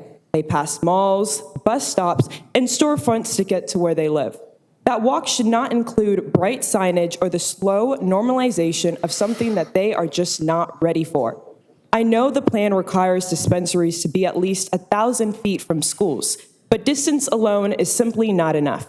Students move through the city in real ways, and policy must reflect that. Oceanside can set a higher standard, and it should. Public health research shows early exposure to cannabis businesses increase the chance of early use. The CDC links adolescent cannabis use to slower brain development, depression, and long-term memory loss. Education is just as important. If this proposition moves forward, youth workshops and honest, age-appropriate, research-based education must be part of the plan from the start. Young people deserve truth, not silence or fear. If this council is looking towards revenue, I ask you to look towards reinvestment. In Vista, where I helped advocate for allowing cannabis funds, a portion was directed to youth scholarship. If Oceanside is serious about community impact, it should commit publicly to the same before any dispensaries open their door. Thank you. Thank you. Alicia Rankin, followed by Madison Rapp, followed by Barbara Gordon. Good evening, Mayor, council members, and community members. My name is Alicia Rankin. I'm a recent high school graduate, and I currently serve as the president of the North San Diego County NAACP Youth Council. I'm here to talk today about youth voices that are often left out of conversations like these, voices that will absolutely feel the impact of the decisions being made tonight. I understand that staff is recommending the introduction of an ordinance to allow up to 4 new cannabis storefronts in Oceanside, along with changes to zoning codes, businesses, and a resolution granting license priority to the city's 2 existing operators. I urge the council to reconsider the broader impact this would have, especially on our youth. We already know that cannabis use among teenagers is on the rise, and increased visibility plays a major role. The more shops you allow in our neighborhoods, the more accessible and normalized it becomes to young people, regardless of what the regulations say. Shops placed near everyday spaces like schools, parks, or community centers send a message. This is part of your community now. And while security measures and age restrictions are important, they don't erase peer pressure, social media influence, or the curiosity that comes with adolescence. We cannot pretend that proximity doesn't matter. It does. It shapes behavior. It shapes mindset. It shapes what feels normal. As someone who just graduated high school, I've seen firsthand the effect cannabis has on students, academically, mentally, and socially. And as a youth leader, I've listened to far too many stories from teens who are struggling to navigate a world where access is easy and guidance is limited. So tonight, I ask you not to just think as decision makers, but as the stewards of Oceanside's future. We need fewer shops, not more. We need safeguards, not zoning changes that make access easier. And we need leadership that puts community wellness over commercial gain. Thank you for your time. Thank you. Madison Rapp, followed by Barbara Gordon, followed by Jessica McElfresh. Thank you. Good evening, Mayor Sanchez and council members. First of all, I agree wholeheartedly with everything that's been shared about youth prevention. As a mother of 3 young children, that's something I prioritize, wanting my kids to grow up in a safe city where there's not access to all these different products that are getting more and more potent. But tonight, I want to take the opportunity to take a deeper look at the financial implications of expanding cannabis storefronts in Oceanside, focusing specifically on the tax and revenue assumptions behind this proposal, because the financial return, often used to justify expansion, is far from guaranteed. Across California, cannabis tax revenue continues to underperform. In fact, statewide tax revenue dropped significantly in the last quarter of 2024. Cities like San Diego saw cannabis tax revenue decline year over year, despite having mature regulatory systems in place. I've attended many of the county's cannabis equity meetings, where even licensed operators expressed deep frustration with how hard it is to remain profitable. These aren't isolated concerns. They reflect an industry struggling under the weight of regulation, high taxes, and a thriving illicit market that continues to undercut legitimate businesses. That brings me to the proposal before you tonight. Item 1 and 2, allowing up to 4 storefront retail licenses and expanding zoning eligibility, carries major enforcement and regulatory costs. But the revenue to offset those costs is speculative at best. If the legal market remains uncompetitive with illicit operators, Oceanside could face the same enforcement challenges already straining state resources, like unpaid taxes, business closures, and expensive collection efforts, including property seizures. So before moving forward, I urge you to ask, are we building a reliable and sustainable revenue stream? Or are we committing city resources to a regulatory framework that may never deliver what's being promised? Thank you for your time and service. Thank you. Barbara Gordon, followed by Jessica McElfresh, followed by Christine Peterson. Good evening. Thank you for letting me speak. I would again urge you tonight to not amend your ordinance. There are many concerns increasing the number of marijuana retailers in Oceanside. I would like to share with you what Dr. Ronit Lev, an emergency medicine doctor at Scripps Mercy Hospital, who was just appointed to the White House Office of National Drug Control Policy.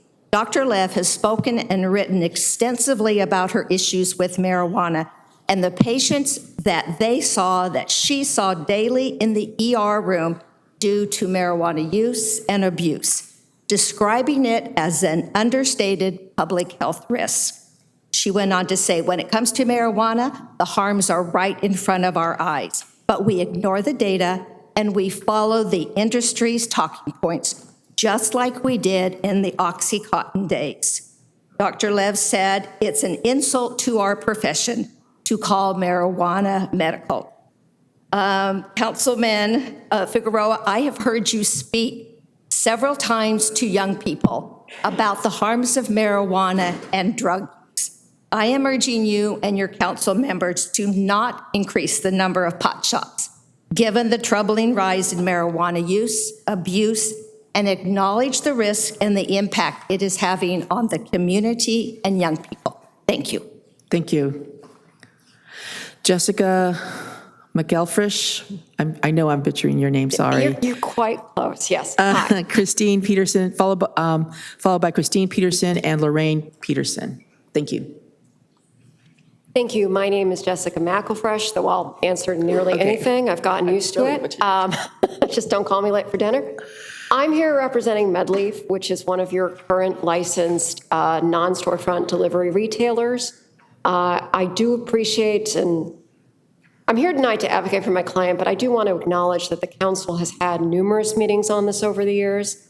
I do believe that a great deal of thought has gone into this current ordinance and proposal, and that you have sought to strike a balance between allowing this legal use under state law while making it an acceptable part of your community. I do want to focus on a few aspects. Overall, my clients are in tremendous support of the proposal as written and do appreciate being accorded priority. Our concerns are quite minor. We would ask that the council consider allowing a change of ownership after the storefront license is granted. I do to a slightly shorter time period than 4 years. I absolutely appreciate according priority and, for lack of a better term, getting what you thought you bought. However, these are very capital-intensive businesses that employ a large number of people. by the time these stores open, they will have been waiting between 5 to 6 years, or sorry, by the time they would be contemplating under this current proposal a change of ownership, it will be 5 to 6 years. That's a very long time in any business, especially for smaller businesses that are operating locally and have only one location. They're going to need some additional access to capital, and with capital comes equity because they cannot access traditional bank loans or small business loans. So we'd ask you take it down to maybe allowing some changes after 1 to 2 years of operation, or perhaps allowing up to 20% to be changed after, say, 1 to 2 year over a rolling period. We'd also ask you consider allowing curbside. It does allow people who want to pick up safely in their car some access. Thank you very much. Christine Peterson, followed by Lorraine Peterson, followed by Devon Wardlow. Good evening. I am here to express my support to allow storefront cannabis shops. These storefront shops, which are already within the surrounding cities. I have been an Oceanside resident and property owner for over 20 years, and I look forward to this adoption. Thank you, council members, for all your time that you do on this project and for everything. Thank you. Lorraine Peterson, followed by Devon Wardlow, followed by Alexandria Brody.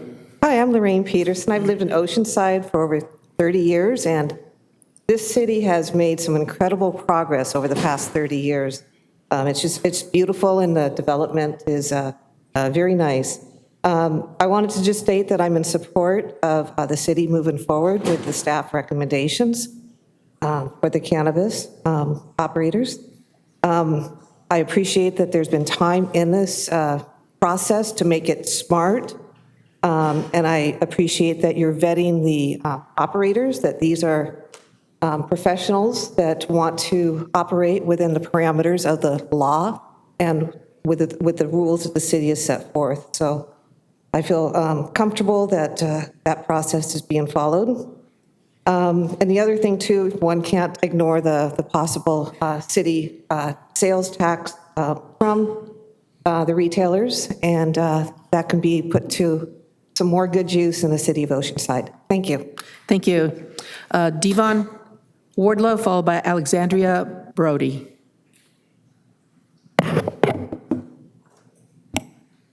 Good evening, Mayor and esteemed members of the council. My name is Devon Wardlow, Vice President at Embark. I want to sincerely thank the council and city staff for their diligent efforts in developing a responsible approach to retail cannabis. The merit-based approach that is before you tonight will ensure that Oceanside residents receive the most qualified operators to serve their community. First, I have a few slight suggestions to the RFP, though based on staff's presentation, this may have already proactively been addressed. First, in respect to community benefits, I believe council's intent was to ensure operators provided a detailed plan for how they would appropriately invest in the protection, education, and empowerment of Oceanside's youth, a priority I am confident we all share. I urge the council to adjust the RFP language to ensure that applicants are proposing a plan to support numerous youth servicing organizations for the lifetime of the business, not just one. Second, I respectfully suggest clarifying the collective bargaining agreement question to ensure that it is the applicant team and the actual cannabis operator that has active collective bargaining agreements, not just one member of the ownership team having a CBA. Lastly, and most importantly, I want to acknowledge the concerns raised in public comment on the importance of the protection of youth. As a cannabis retailer with 17 storefronts throughout the state, we share your concern and commitment to protecting youth, and it is because of that shared value that we prioritize supporting youth servicing organizations as our top priority in terms of community benefits. Having provided over $2 million in community benefit funding directly back into the communities we serve, above the millions of dollars in tax revenue, we are proud of our track record of appropriately supporting youth drug prevention and education programs in partnership with youth servicing organizations in the communities we serve today. I agree with many of the requests and concerns residents raised tonight: the importance of accurate educational information at the storefronts, the necessity for meaningful investment in youth drug prevention and education, the importance of appropriate distancing from sensitive uses. These are all best practices, and I believe that my company and all responsible operators support these recommendations and proactively adopt them. Operating a cannabis business is a privilege and not a right, and we appreciate your time. Thank you for all of your efforts. Thank you, Alexandria Brody. Good evening, council.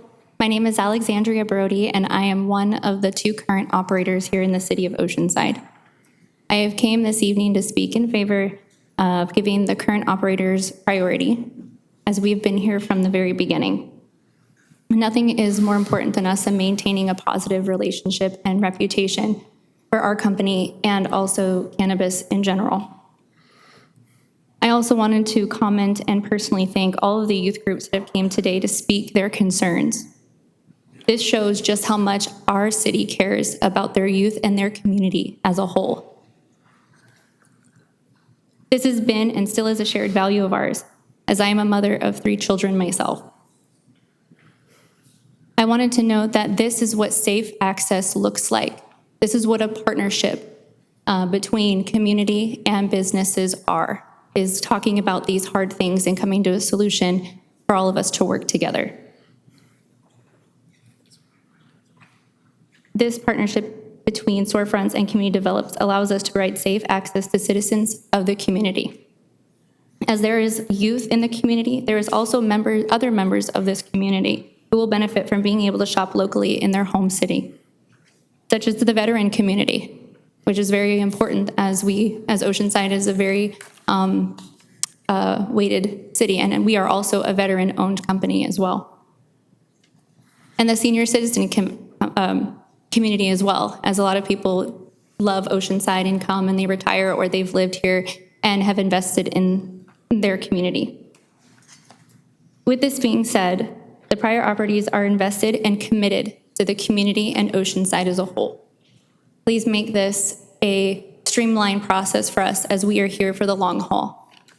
There are a lot of predatory companies that come into the city who have a lot of hidden illegal operations, and we don't believe in that. Thank you so much for your time. We really appreciate it. Thank you. This is a public hearing. If you wish to address the council on this item, please approach the podium, provide your name, and you have up to 2 minutes to speak. Hi, good evening, council. This is the first meeting that I've been at, so bear with me. I don't oppose against it.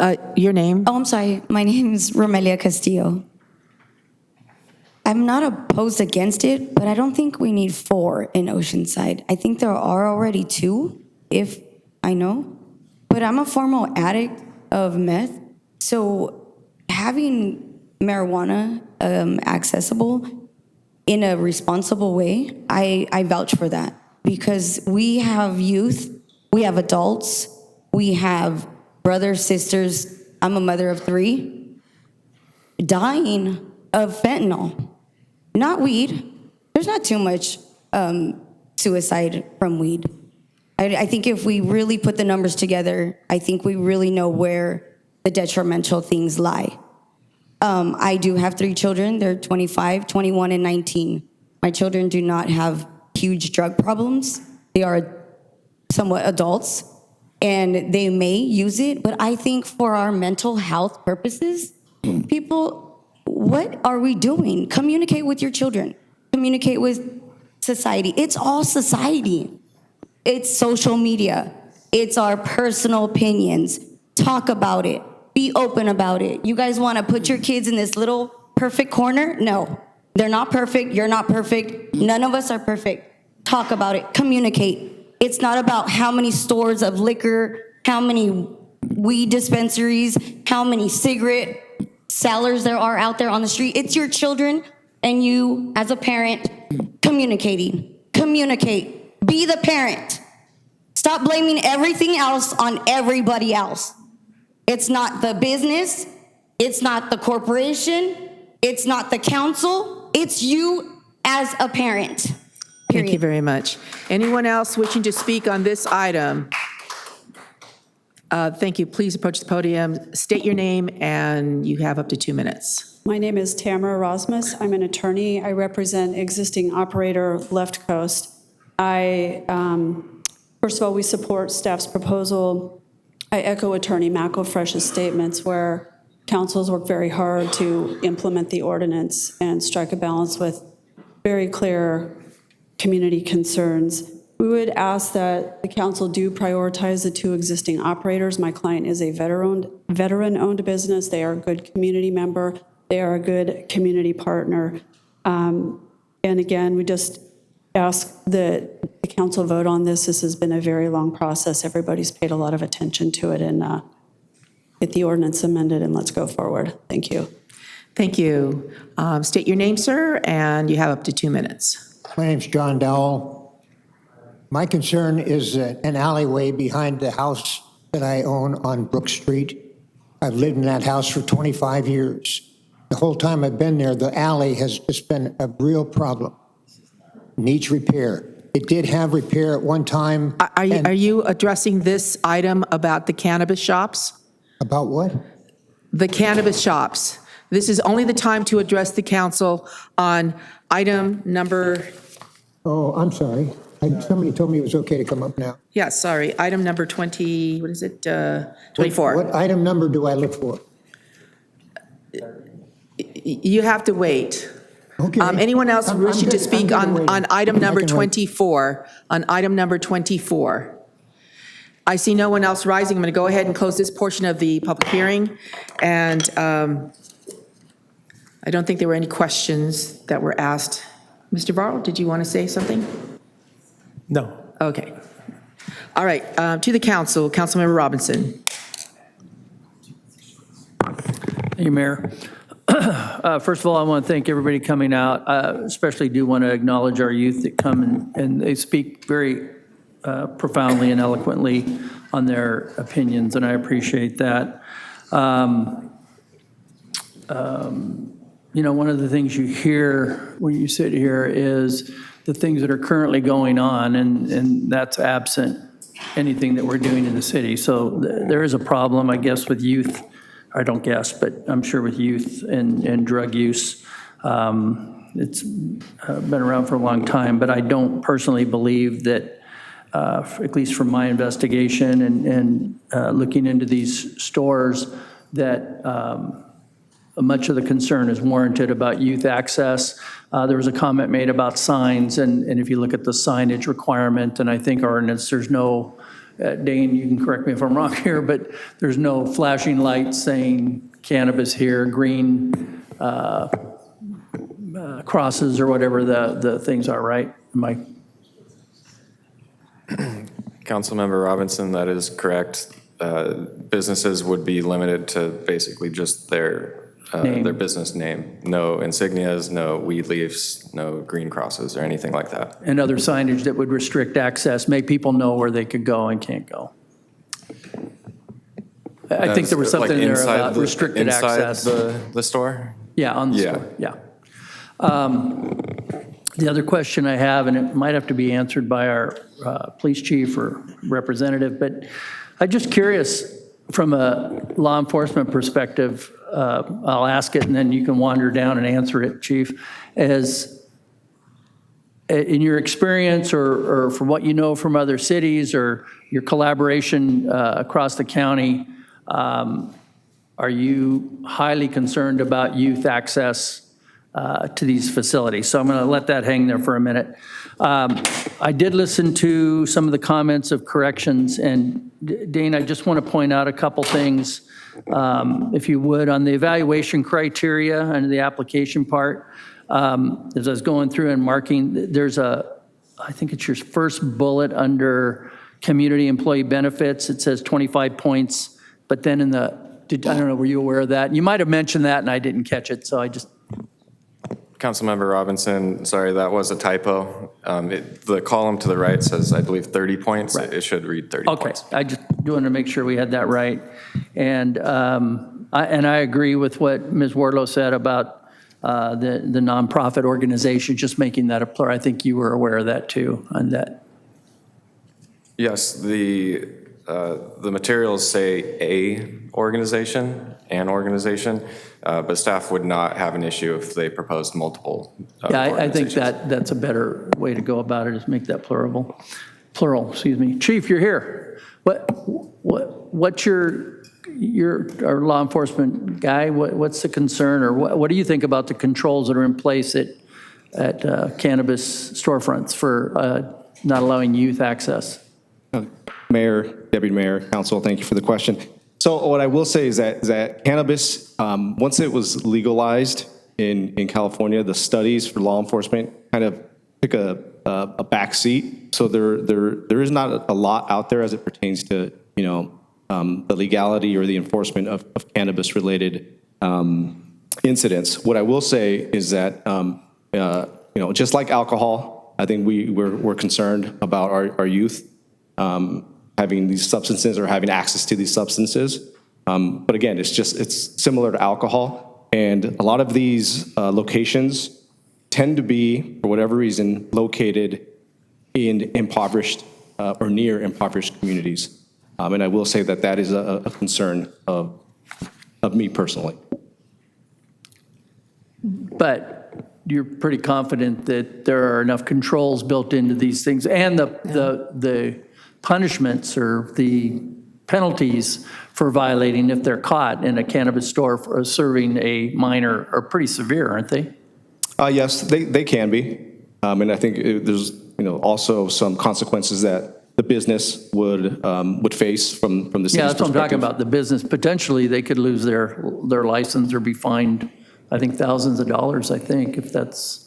I'm not sure exactly what the fine is, but yes, and they could lose their business license like any other business, what I understand. Yeah, so it's even more restrictive than where youth may get access to alcohol, cigarettes, those kind of things. All the things that I was tempted by as a youth.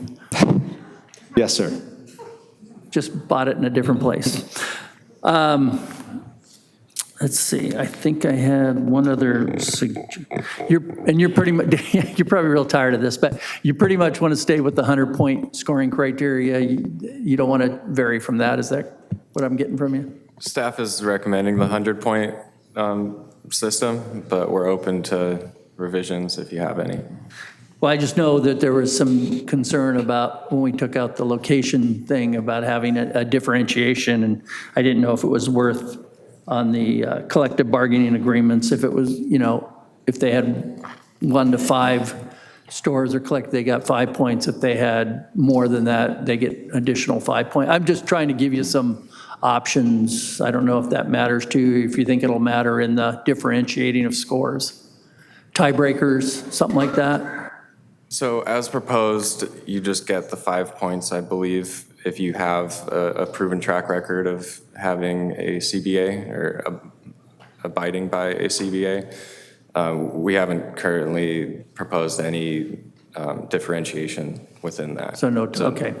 Well, with that, I'm going to go ahead and if with the inclusion of those couple little minor additions and plurality and the things that you already talked about earlier about changing, I'll move staff's recommendation. Anyone else wishing to speak? I don't have any lights here. Councilmember Figueroa?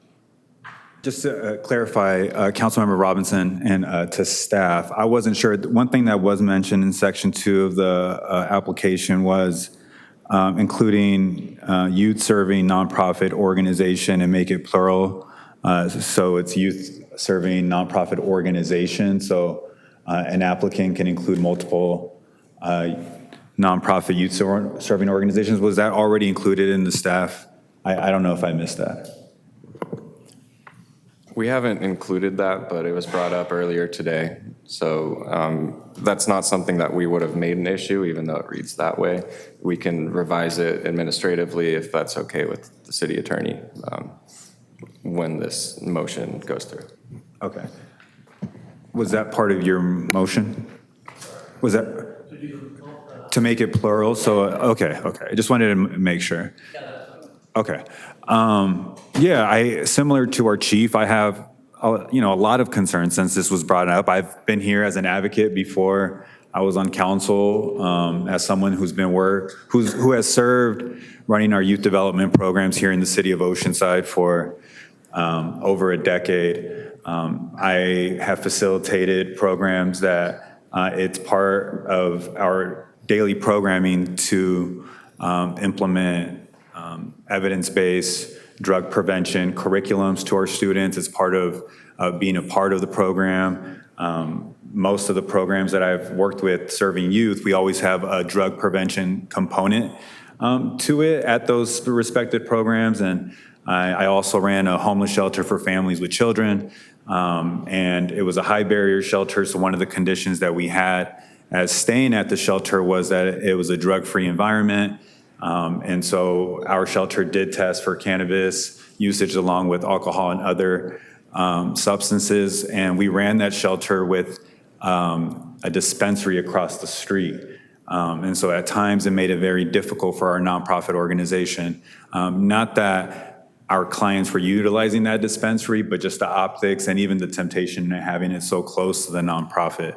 One of the things that, for me has been very important is making sure that we have that restriction where any potential retail locations would be 1,000 feet, not just from the high schools, but from middle school.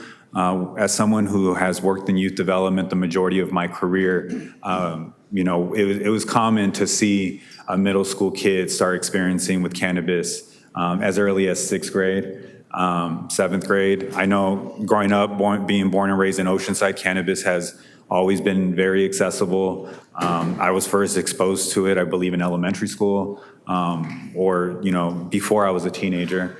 And that was common amongst my peer group. And so everything that we can do to not have it near our schools, middle schools, high schools, and as the chief mentioned, not having it near our opportunity neighborhoods in some of our more underserved areas that back in the 80s and 90s, when I was growing up, we were being criminalized for having marijuana, having cannabis, using cannabis, and for it to be back in the neighborhoods in a way that now people are making a profit of it legally, kind of it's a slap in the face of some of our opportunity neighborhoods. I know I've mentioned it here on council, but I've been, as a teenager, growing up here in Oceanside, a male of color, I can't count and tell you how many times I was placed on the curb along with my friends for allegedly having cannabis or using cannabis, and for it to come back to the neighborhoods in such a way that retailers would be making a profit in those neighborhoods, it's concerning. When I think about communities like the Deep Valley, and not to say anything about the big liquor, but the last thing we want to see is a dispensary near the big liquor in 7-Eleven where it's so accessible to schools and nonprofit organizations. And so I say that because I know we have this restriction near our middle school, or that we have this 1,000 feet restriction when it comes to our middle schools and high schools, but I am concerned about potentially a dispensary being in proximity to one of our after-school programs, being in proximity to some of our nonprofit organizations that are servicing youth and families. And I think that's something that we definitely need to take a closer eye on as we move forward in this process, what that looks like. And I know that potential locations will come back to council, but that is a concern of mine. I ran an after-school or a mentoring program for youth on juvenile probation, and it's not located in one of these neighborhoods, but it's located near Oceanside and College Boulevard. And I wouldn't like to see a dispensary near that program where those kids are on probation and they get tested for cannabis, and it's they're not going to get off probation if they test dirty for cannabis. And last thing I want is to have a dispensary near them, tempting them. And so those are things that I would like us to, as a council, consider and look at as retailers start looking at locations. This is a question for staff. Do we know what I'm going to mention Vista because it's our neighboring city. Do we know what their cannabis tax is and what the revenue is that they receive from their dispensaries? Councilmember Figueroa, are you talking about Vista? The city of Vista, yeah. Vista. I believe they got $7 million in fiscal year 23. I don't have that number in front of me, but okay. I believe it's. But it was in the millions? Yeah. When I was the executive director of a local homeless shelter, it was in the city of Vista. And one of the ways that cannabis tax did benefit our clients was that we were able to, the city of Vista offered funds from that tax because they restricted it to youth serving programs, some of their social service programs, and we were able to place some of the children at our homeless shelter with some of the recreational programs that receive scholarships because of that tax. As we move forward with this, one of my hopes for the city of Oceanside when it comes to dispensaries, and one of the reasons that I have voted yes along the way, was to create a revenue stream for our youth programming, our youth development programs here in the city of Oceanside that are always underfunded, that are always barely surviving, that every year they have to come here to council and ask to be renewed for their funding every year. As we move this forward, I really want this council to consider allocating a portion of that tax, a majority of that tax, all of that tax, what we can agree on, to youth-serving organizations that provide drug prevention programming as well as mentoring. And that is, why I have been supporting this along the way, given my career and my background and my history, because I see this as an opportunity to be able to generate that revenue stream for those programs, but also as someone that has operated nonprofit programs and have utilized those tax dollars from the city of Vista to service the clients that I work with. So I just leave those comments with staff and this council. I appreciate us making that restriction for the 1,000 feet from middle schools and high schools, but I want us to also take a look at the proximity to our after-school programs and youth-serving organizations to make sure that we don't have dispensaries in proximity to them either. Thank you. Mr. Borrego? Honorable Mayor and council members, I just wanted to take a minute to address a couple of comments that were made and just clarify some things as well. So I did do a quick search and it looks like Dane was correct. About $6.5 million is what the last reported figure was from the city of Vista. Their tax rate is 7%. Ours is slightly lower at 5%. So, we could probably on a per business basis may expect a little bit less. One of the things on the topic of Vista, and it's a conversation that we've had internally, is before we issue any local licenses, I would like to bring an item back to the city council for its review and approval in terms of how we are going to formalize the process to spend any revenue that we would be receiving. I know certainly it's the city council's intent to dedicate a significant amount of this revenue towards youth programs, including prevention programs. So similar to the city of Vista, I'd like to formalize that process and bring it back to this body for its review and approval and get your feedback in terms of how much of that money we should be spending on the types of programs that we should be spending it on as well. With respect to Councilman Figueroa's comments about proximity to other sensitive uses, I do think, as you kind of alluded to, the best vehicle to do that is through the conditional use permit process. And once we get into that process and there's a specific business location identified, then certainly we can do that analysis. Clearly, I think this council has made it clear that there are other potential uses beyond schools that may be an issue. And through that conditional use permit process, which both the Planning Commission and the City Council would be reviewing, kind of that finer level of detail in terms of getting a better handle on the surrounding uses would be analyzed through that process. And I think that's probably the best vehicle. And, I imagine that the cannabis interests that are here in the audience today and those others will probably take that to heart, I would think, if they're really interested in having a successful application to make sure that it's in the least impactful area as possible.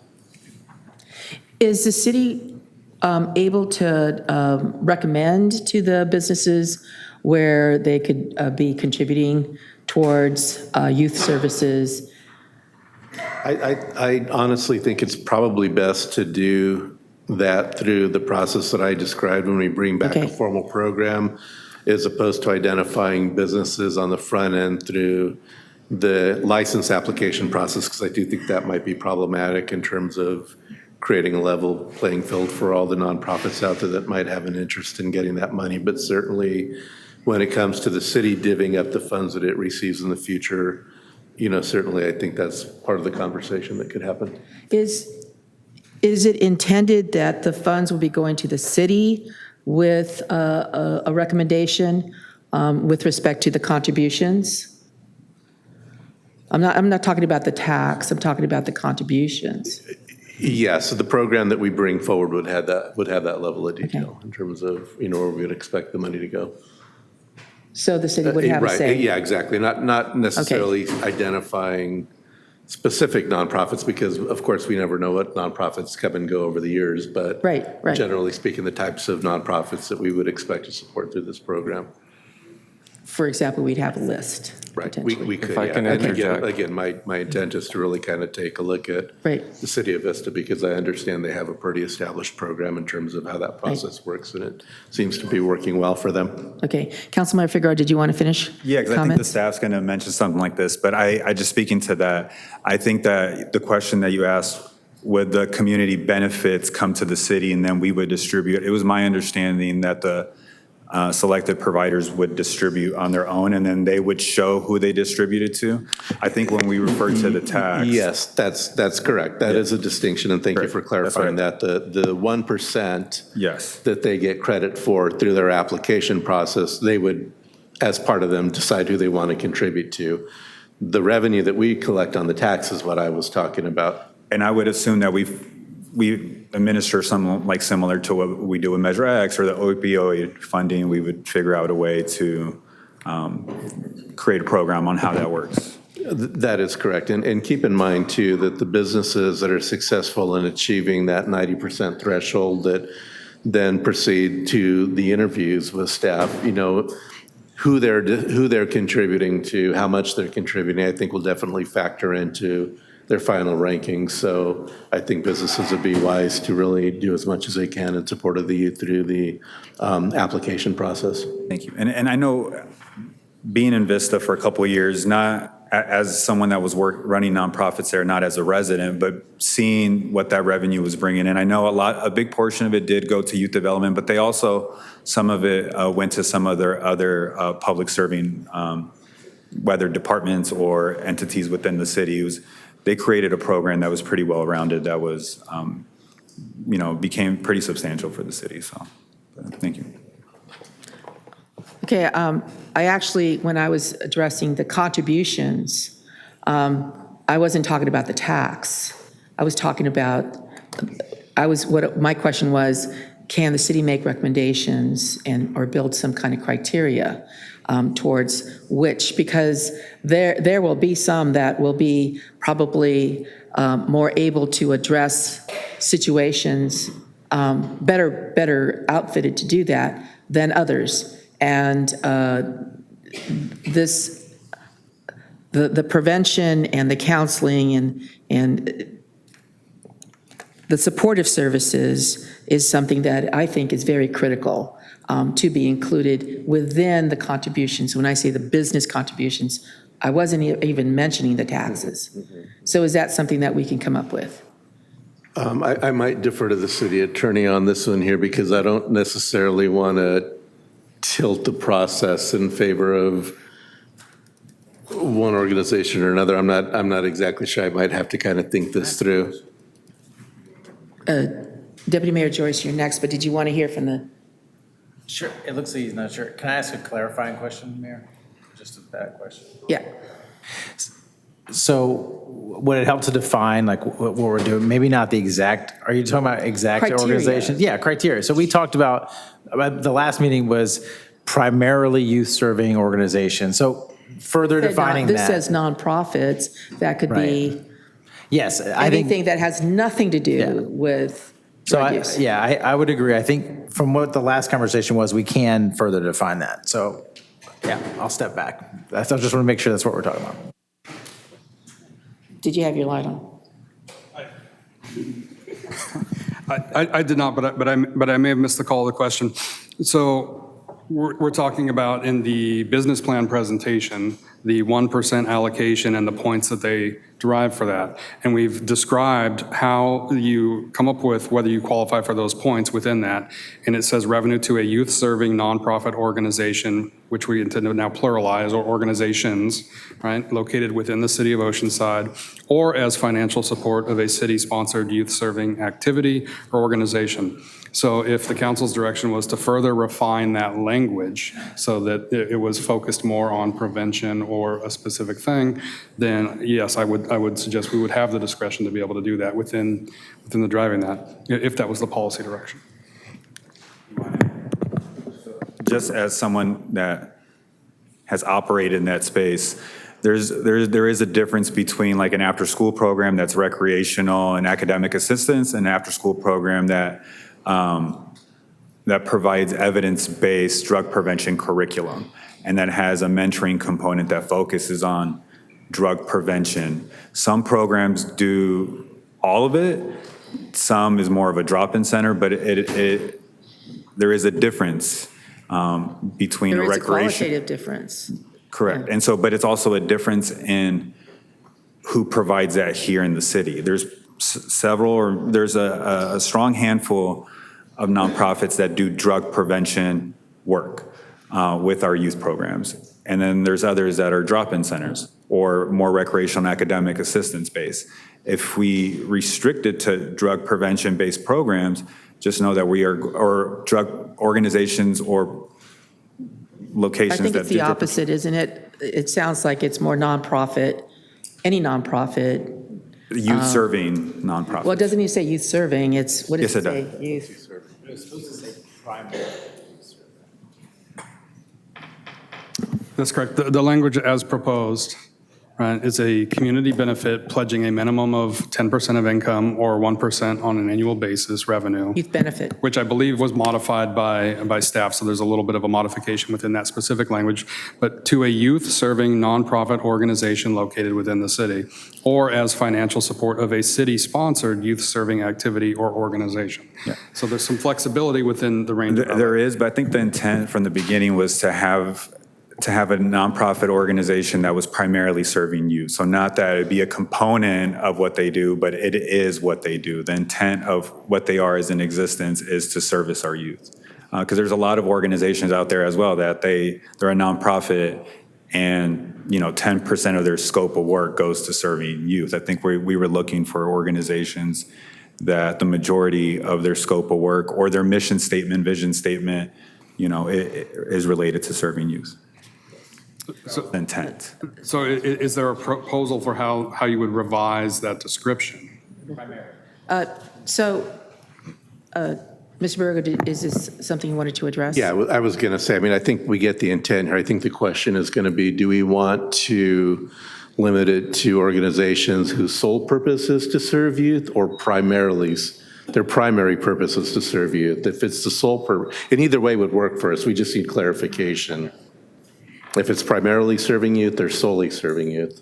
No, I think primarily serving youth is, because you also have organizations that service youth and young adult, that they service the community. I don't want to name any of those organizations, but there's several of them within our community that service young adults, provide services to our senior community as well, but a primary focus of who they are as an existence within their mission and all of that services youth. And if that's the desire of the council and that's the motion, I think we have enough information to work off of to make that point clear.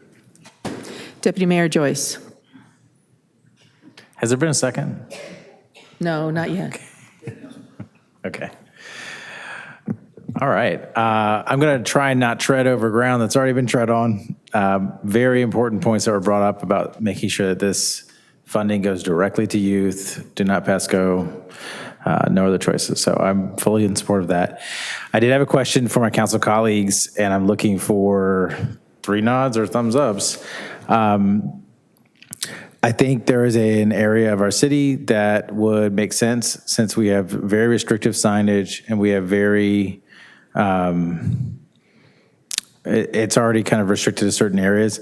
I think we should be looking at opening up the Coast Highway zone. So businesses abutting Coast Highway, it goes across the coastal zone, and we'd have to move that separately. I don't want to slow down what we're doing today, but I think adding that area to be a possibility within this is a good idea. And I don't know if there are 3 supports for that. I see 1 nod.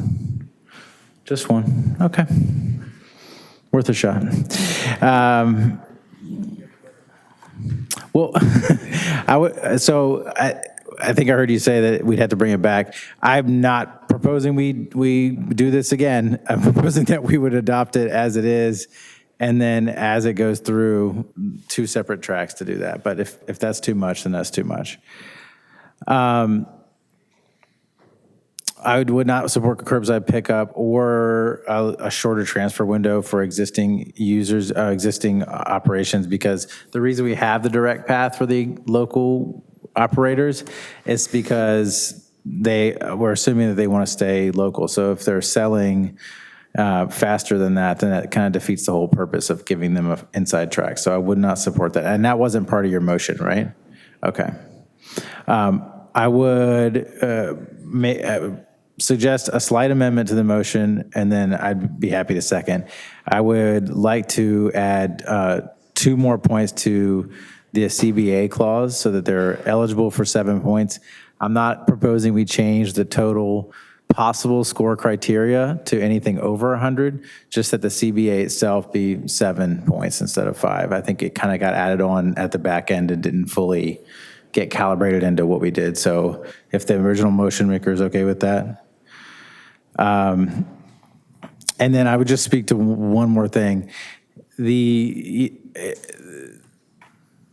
real issue, what we've heard through the whole night, is access, right? And this program is not going to expand access. The access is the deliveries that are not being regulated. So again, as we move through this process, we have to work on closing down those access points too, with all of the speech about, parental rights and parental responsibilities, as also our responsibility as government agencies to make sure that mental health access is available for young people, which it's hard to access for all of us. And if you try to get a young person to see a psychologist or a psychiatrist, you know how hard that really is. There's very few that do the work. So we have a pipeline issue with that, and that has to be worked out too. So I'll make the second with the changes that were listed, if that's okay. The 7 points instead of 5. And then Coastal didn't get it, so I think that's I think it's the only one. I do also want us to continue to be very closely monitoring the signage, because what was brought up tonight, I think, is actually very important about the normalization of the products. And so the signage has a big role in that. And then bringing back a separate item where we really talk about how we're going to make sure that the money that is coming in is effectively serving our youth is really important. So with that, The access is especially is an issue for me, because I have watched families destroyed because of marijuana use. I've seen the issues that happen between siblings, and how easier it becomes to have even younger than middle school, like what you said. We definitely need to avoid the at-risk neighborhoods, as Chief Valdovinos indicated. It is unfortunately historically been the real problem with sales, and then with more enforcement in these neighborhoods. And I was a deputy public defender for 20 years, and I came on right after marijuana was reduced from a felony to a misdemeanor for a small amount. There were folks who, in most communities of color, mostly African American, that were in prison for a very small amount of marijuana. And this has destroyed the lives of so many. And we all still remember, the community has a long memory of what happened to generations of our young men, especially of color. And it did lead to other things.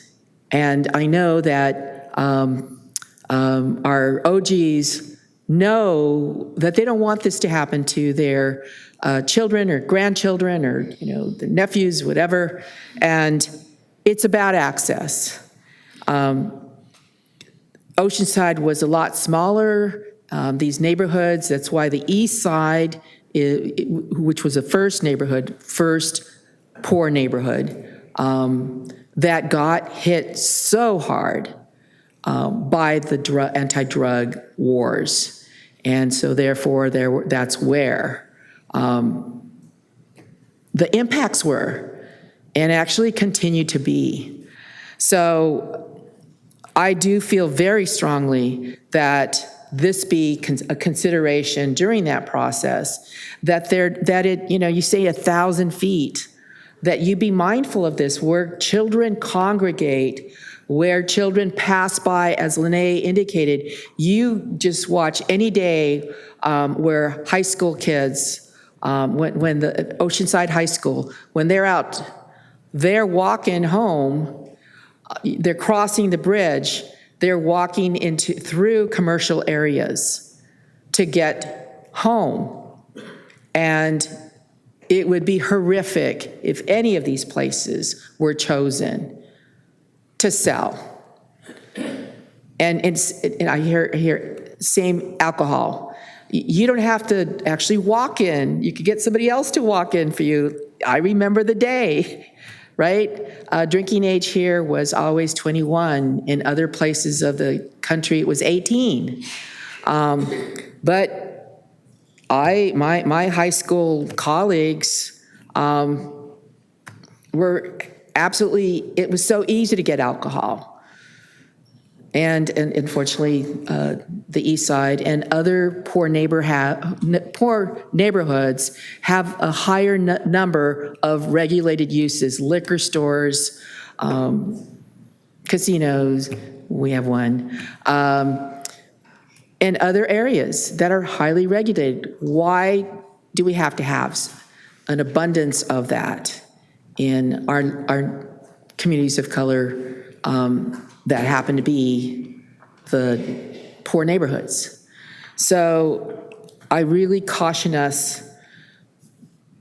council. We don't want to have a rise in crime. We don't, and it is a gateway drug. I'm talking about personal experiences and watching what happened even within my own family and my extended family. I had a lot of extended family. Marijuana started, my cousin, his uncle turned him on to heroin at age 12. So there is, unfortunately, we end up losing a lot of our youth to being dropouts and I'll tell you, creating crimes. So it is the hardest thing to get off heroin, methamphetamine, and I'm going to say it. I had a hard time getting off of marijuana. It was extremely hard for me, and I saw a lot of folks drop out of college because of it, and it was just because I was just so damn stubborn that I ended up staying and finally saying, I'm not going to let this ruin my life. And that's why I stopped. But this is not something that we could say, oh, well, gee, that's not my experience. Well, it is mine as a woman of color who have lived through all of these folks, talented folks who didn't make it. So I really want us to really tighten up the distances from these at-risk neighborhoods, wherever youth gather. I'm not just saying just schools, I'm saying parks, kids walking through. This is going to be on staff. I don't think it's, you know what? Please let me speak. I know I'm the only one here who cares so deeply about this, but please let me speak. I really care about our youth. We've been, that is what I've been committed in doing all these 25 years on the council, to give our youth a chance, an opportunity to see that they matter and that they can follow a dream. So, Councilmember Robinson. Thank you. I guess, but you are willing to sell out one neighborhood for another, but that's okay. I do want to clarify one other thing. I'm sorry, back on, just it's important. On the evaluation criteria, on the last bullet, it says collective bargaining agreements, and it talks about the applicant for the CBA, but I think that needs to be the operator has the CBA, because I think that's kind of a little technical thing, but I think we want to clarify that it's the operator that has the business agreement, not the applicant who may not be operating the store here. Does that make sense? Councilmember Robinson, that should be the same thing with the 4-year okay, as long as it's prohibition understood that we're added in talking about the operator of the store here, applicant not or operator. not an same thing. applicant that may have a CBA in LA and somebody else is running the store or something like that. Yeah, we would see that as ownership. Okay.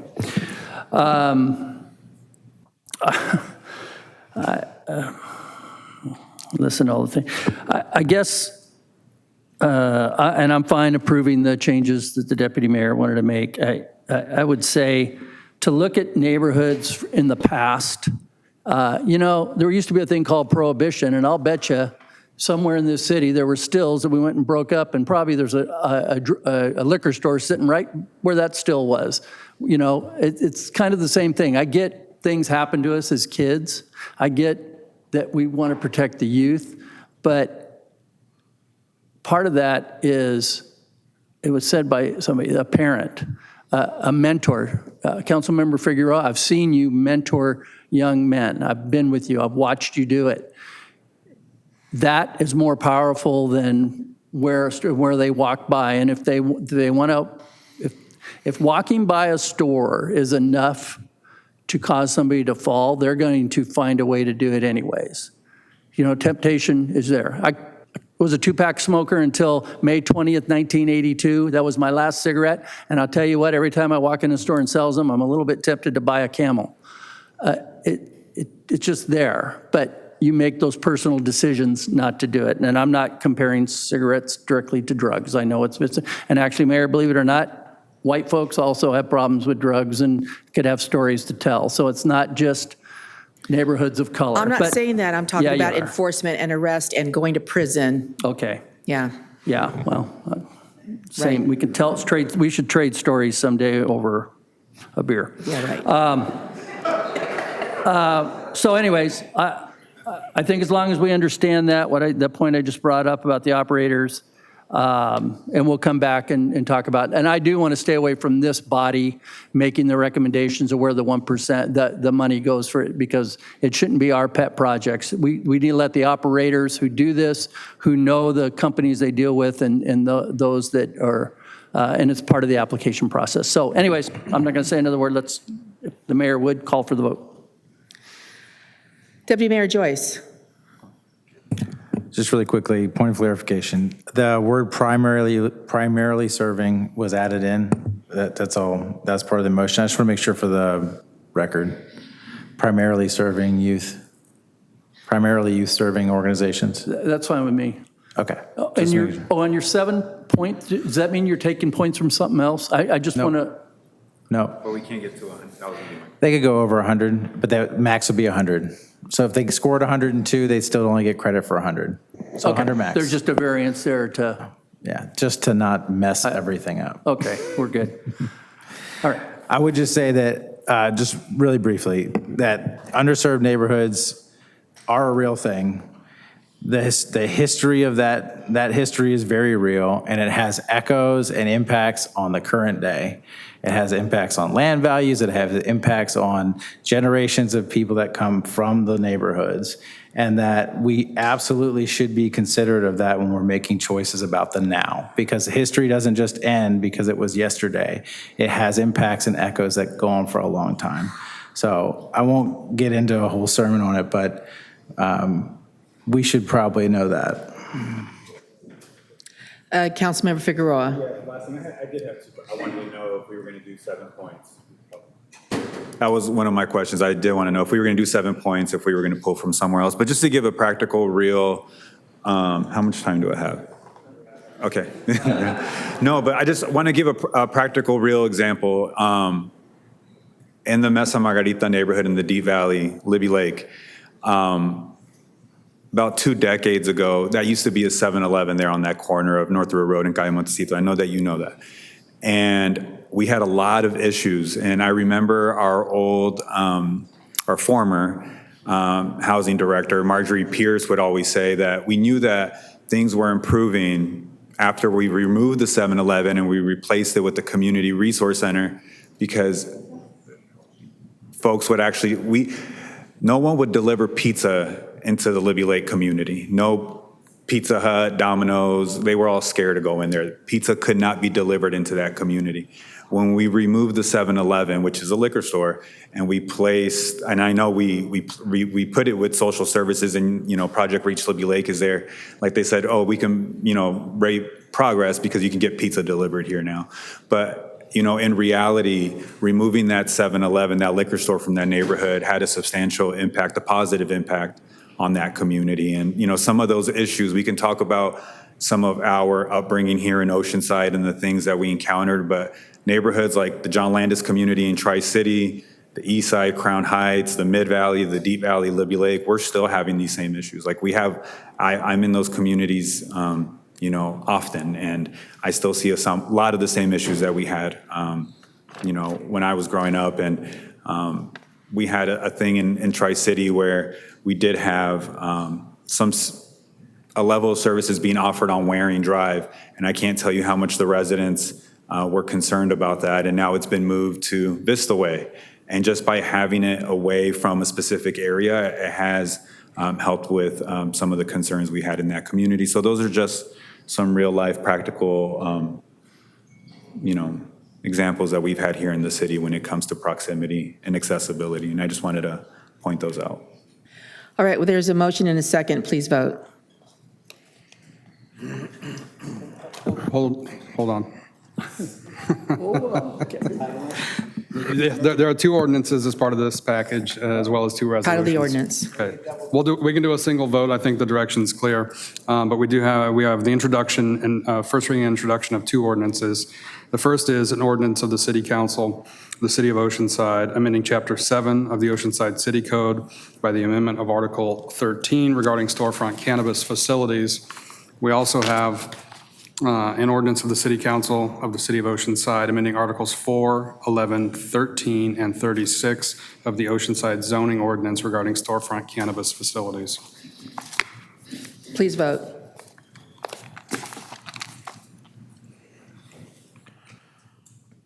Motion approved, 4-1. Sanchez, no. Thank you. Item number 25, staff recommends the Community Development Commission adopt a resolution approving a regular coastal permit for exterior upgrades to an existing 5-unit condominium building consisting of the extension of existing rear decks for the 3rd and 4th level units, construction of a new 80-square-foot covered entry along Pacific Street, and the renovation of the building's exterior, including new stucco on the exterior building walls, installation of architectural wall panels, and replacement of the garage doors at 213 South Pacific Street. I'd like to go ahead and open this public hearing and request disclosures from commissioners regarding constituent contacts and or correspondence. Staff only. No contact. City manager only. No contact. Mr. Secretary, are there any correspondence and or petitions? We have not received any correspondence or petition on this item. Thank you. We're going to go ahead and begin with a presentation by Natalie Vasquez, Associate Planner. Hi. Thank you. Good evening, Honorable Mayor. Good evening, members of the City Council. I'm Natalie Vasquez with the Planning Division. I'm here to present item number 25. I'm sorry, there is a mix-up here. Bear with me. Staff in the Downtown Advisory Committee recommends that the Community Development Commission adopt a resolution approving a regular coastal permit for exterior upgrades to an existing 5-unit condominium building consisting of the extension of existing rear decks for the 3rd and 4th level units, construction of a new 80-square-foot covered entry along Pacific Street, and renovation of the building's exterior, including new stucco to the exterior building walls, installation of architectural wall panels, and replacement of the garage doors.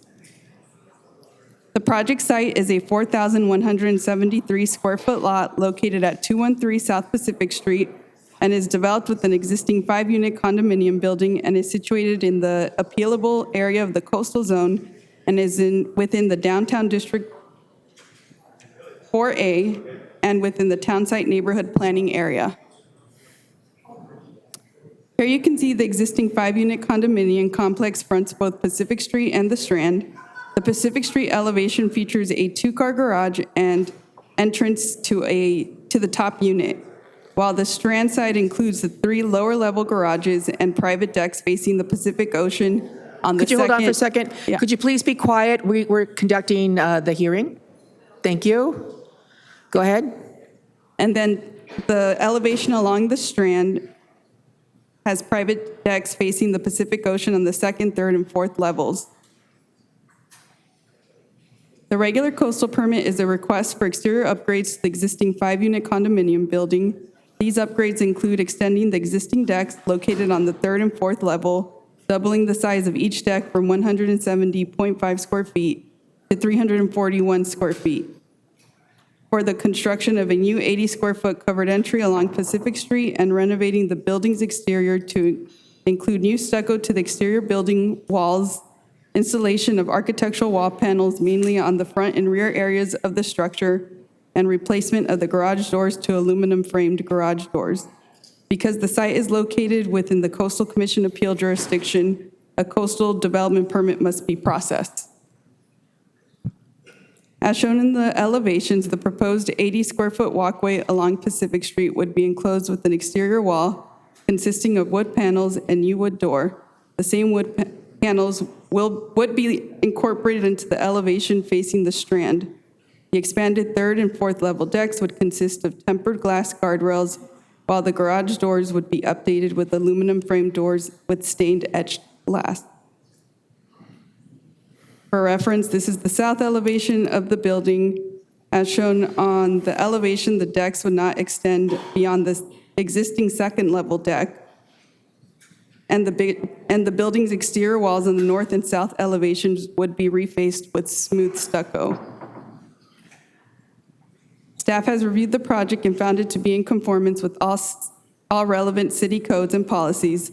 The project is consistent with policies of the local coastal program and therefore the general plan, as the project would not affect coastal access, impair public views, or remove parking. The project also complies with the Downtown District 4A development standards of the zoning ordinance.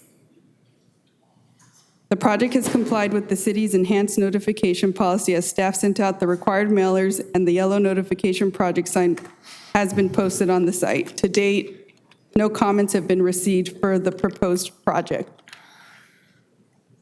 The Downtown Advisory Committee voted unanimously to recommend Community Development Commission approval and did not express any concerns for the project. Therefore, staff recommends that the Community Development Commission adopt resolution approving a regular coastal permit RRP 23-00005 for the exterior upgrades to an existing 5-unit condominium building consisting of the extension of the rear decks for the 3rd and 4th level units, construction of a new 80-square-foot covered walkway along Pacific Street, and renovation of the building's exterior, including new stucco on the exterior building walls, installation of architectural wall panels, and replacement of the garage doors. This concludes my presentation. Staff is available for any questions. Thank you very much. I understand no one has signed up, but this is the time for the council to hear from the public regarding this specific project. Does anyone wish to comment on this project? Oh, sorry. The applicant, you get up to 20 minutes if you wish. No? I don't believe the applicant has anything to share. My apologies for skipping over you. I didn't mean to do that. Okay. So I see no one rising, so I'm going to go ahead and close this part of the public hearing and go to the council. Is there a motion? Council. Okay, there's a motion to adopt the resolution. There's a second. Please vote.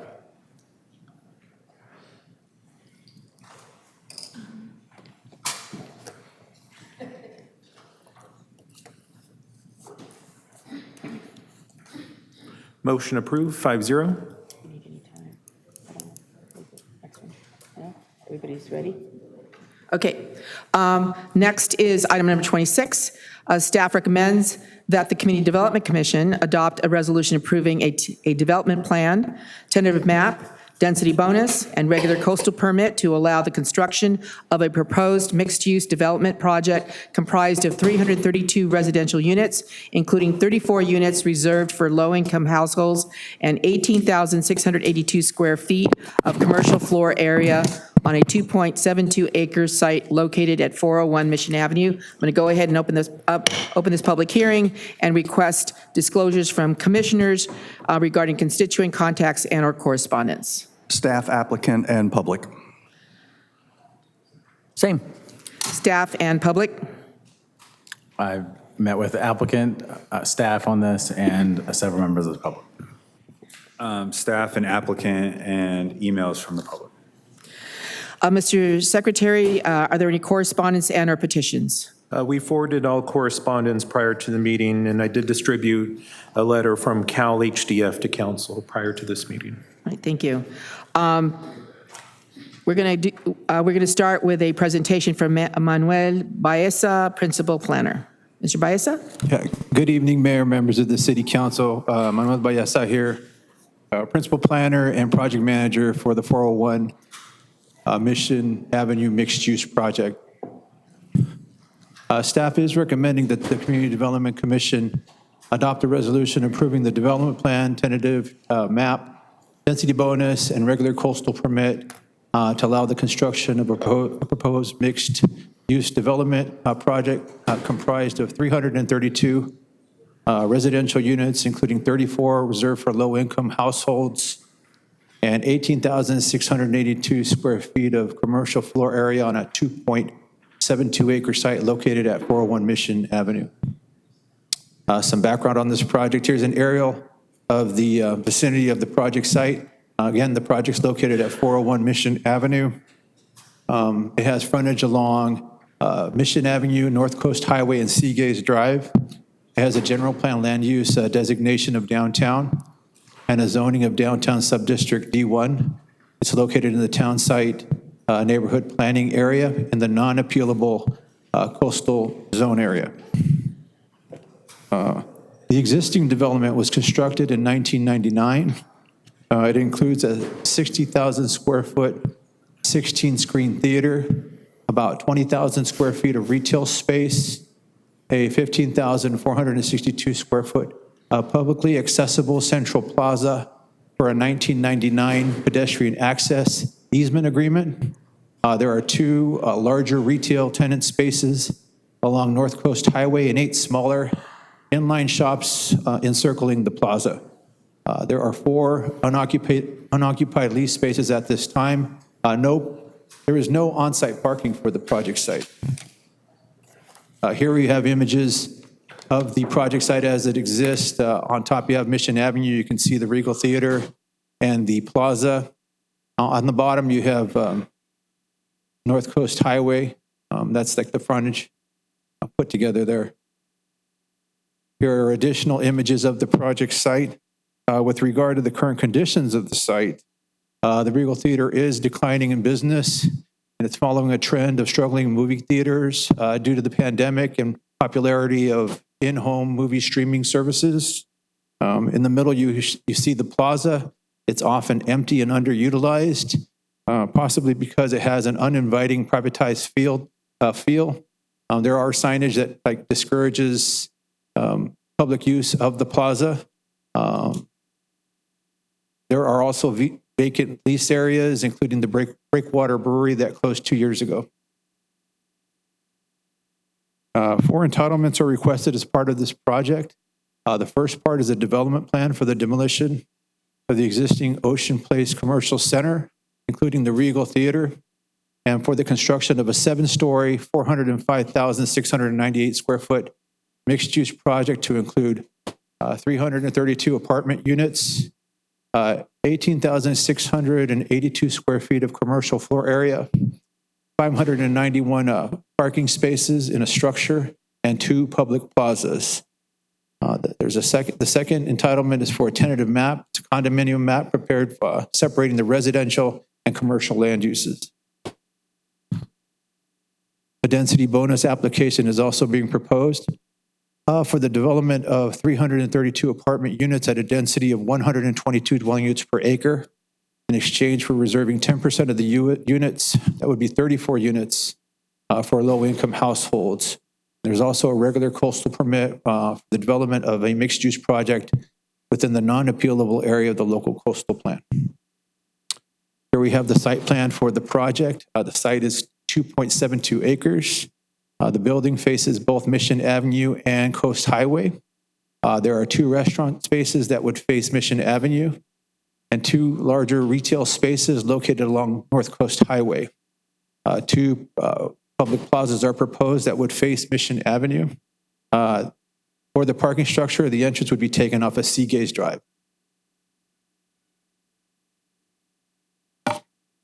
The project features modern contemporary coastal architecture and reflects the city's art and cultural character. It features ground level double volume storefronts along North Coast Highway and Mission Avenue. It also includes tower elements with blue composite panels and angular roof lines patterned after ocean waves. The project would also have 2 large murals along Coast Highway and Seagaze building frontages. With regard to parking for the project is proposing 591 parking spaces in a 4-story parking structure. 2 of the stories would be underground and 2 of the stories would be above ground. For the residential component, state density bonus law would require 309 spaces for the project. And for the commercial component, 127 spaces are required. Altogether, the requirement is 438 spaces. The project is providing 54 spaces above the minimum requirement for the uses. A tentative map is also proposed. Again, it's a condominium subdivision of 2.72 acres. It creates individual residential units for the apartments in the future. It separates the commercial and residential uses. It eliminates the existing pedestrian access easement in front of the theater, and it provides 2 new plaza easements in its place. The existing easement agreement allows for the passage of pedestrians, but it's not a public easement like a park or some kind of plaza. It's just for the passage of pedestrians. Here we have this image where we see the plaza in the gross area. That's outlined in green as an area of approximately 15,462 square feet. The net area of the plaza is outlined in red, and that's an area of 7,957 square feet. So it's approximately 51% usable as configured. This easement will expire in February 2034, which is less than 9 years away. As part of the project, 2 separate plaza easements are proposed with a combined area of 9,449 square feet. The project extends the public easement from February of 2034 to 2064. So that would be an additional 39 years of a public easement over these plaza spaces. These plazas are designed to be highly usable spaces with seating and integrated shading.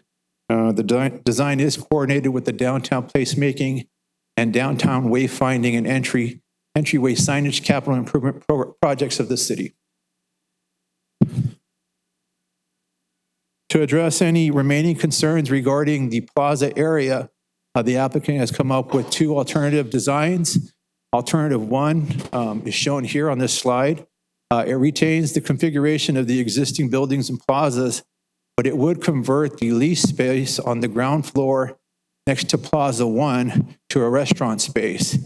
This would improve the utilization of the ground level space as it expands visitor serving commercial uses. The second alternative proposed by the applicant would be to include the restaurant conversion under alternate 1. However, it would also convert the central restaurant space to additional plaza space. This would expand the plaza by approximately 4,000 square feet. So altogether, it would be about 13,000 square feet total, or over 13,000 square feet total of plaza space as part of this project. However, this alternative would lose restaurant space and would decrease ground floor commercial activity.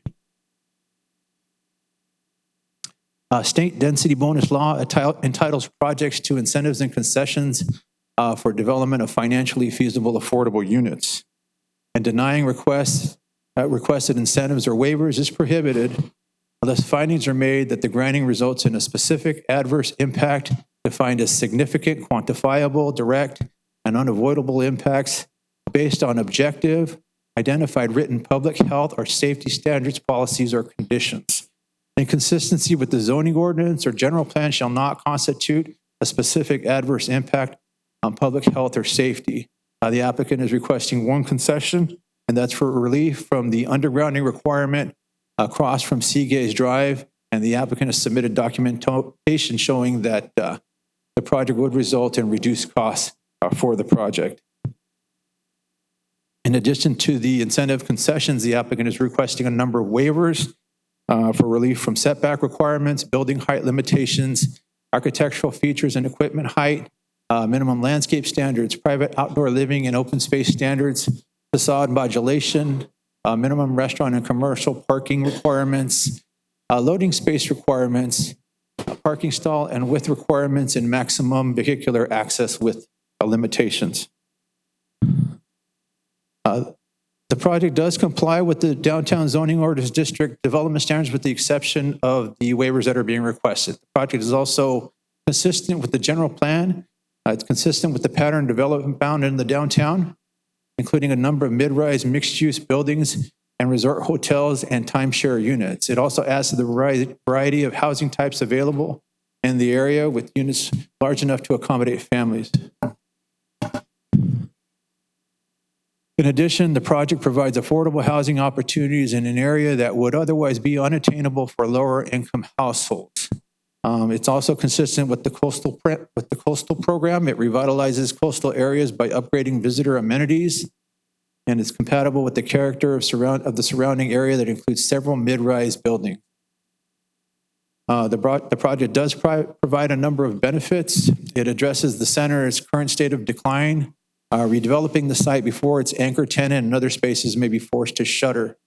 The development provides 332 dwelling units in close proximity to the Oceanside Transit Center and adds a significant number of residential units to the city's housing inventory. It also provides 34 affordable units for low-income households. The project also replaces a large underutilized plaza with two separate plazas, promoting functional designs, a sense of place, and high-quality furnishings. This project also extends the public pedestrian easement that's expiring in 2034 for another 30 more years to 2064. It develops 591 parking stalls for project residents and commercial uses, which is 54 spaces beyond the requirements, ending reliance on a 779 parking space agreement that the city has with the existing project. Staff is recommending that the Community Development Commission adopt a resolution approving the development plan, tentative map, density bonus, and regular coastal permit to allow the construction of a proposed mixed-use development project comprised of the 332 residential units, 34 affordable units, and 18,682 square feet of commercial floor area at 401 Mission Avenue. That concludes staff's presentation. We're here for questions. Thank you very much. So we come to the listening to the public on this item. I understand we have, the applicant. I don't know why I forgot that. He has a presentation. 6 weeks off, and I keep forgetting the applicant. So yes, you have up to 20 minutes to present. You don't get any rebuttal, right? No rebuttal because you're the only one speaking. You know what? I don't get any what? Rebuttal. Oh, okay. You listen to the community, and then, unless a council member asks you to respond to the questions that were posed by the public. Fantastic. Mayor Sanchez, Councilman, we're real happy to be here. It's been a long time since we've been planning this project, and excited about presenting it, as long as we can get it up. Are people having a trouble listening or hearing? Yeah. Sometimes I talk too loud. That's what my mom said. No, we want you to be loud. Okay. We want everybody to be able to hear you. We actually added some speakers, so I'm surprised we still have problems with people being able to hear. Well, thank you. Thank you again for having me. A little bit about our company. We're JH Real Estate Partners. Manny's not. Manny? Work there.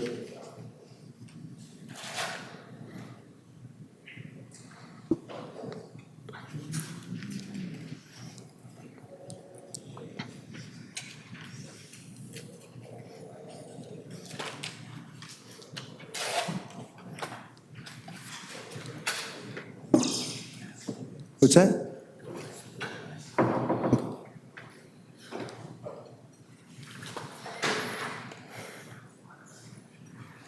A little bit about our company. We were founded in... You need to speak into the mic because... A little bit about our company. We were founded in 1995.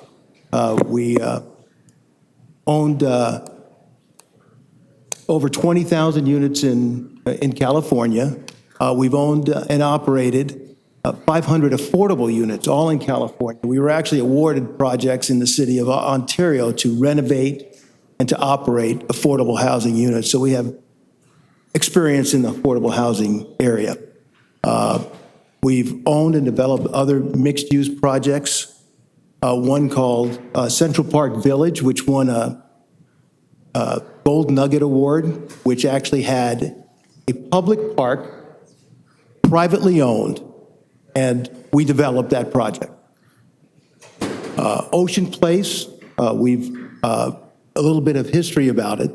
As we know, we understand that it was approved in 1999 and built in 2001, and the project was launched, the downtown revitalization of Oceanside. In 2008, the first Christmas tree lighting for the city occurred there. And in 2015, we purchased the property.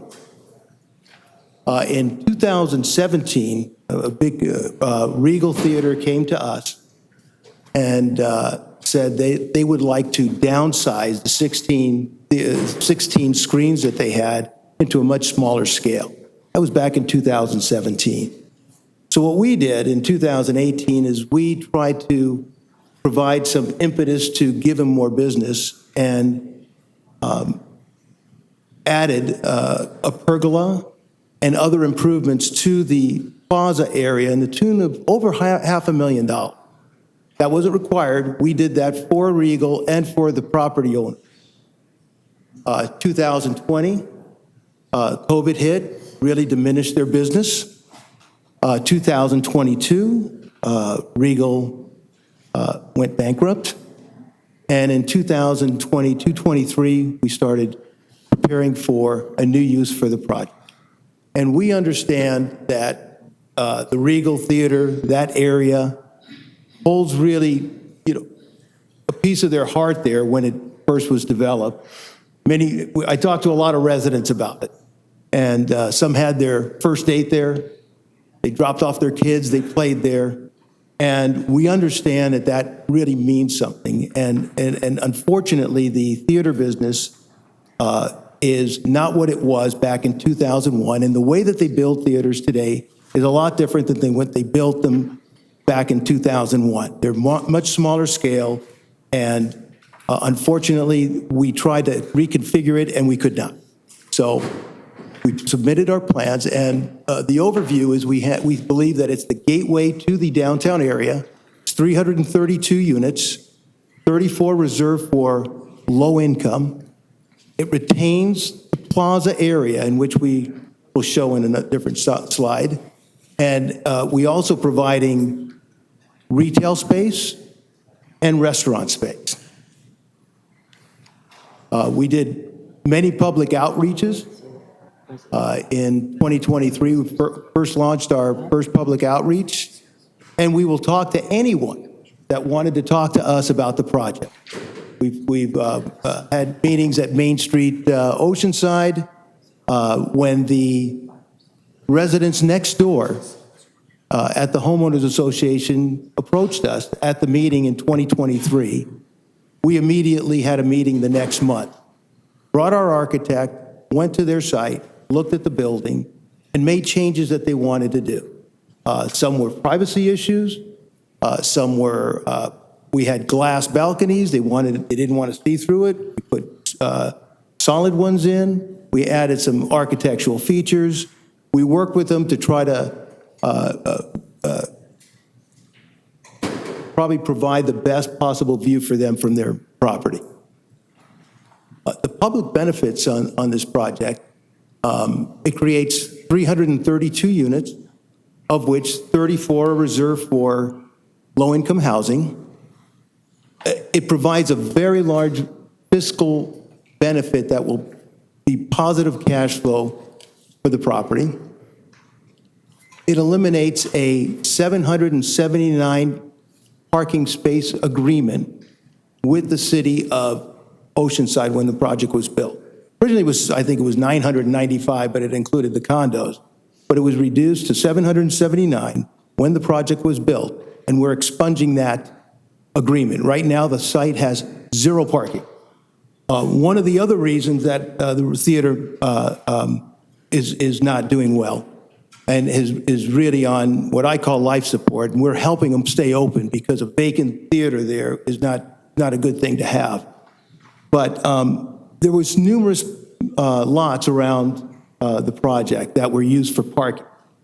Pier Side North and South and some other projects there, those were the parking spots when we purchased the property that were used for the theater. But when the projects were built, it eliminated those, and they had to go somewhere else. So unfortunately, as much as we try to work with the theater, it's a very difficult theater to keep. They've expressed their interest to close, and we've worked with them to keep them open. Our project extends the plaza timing.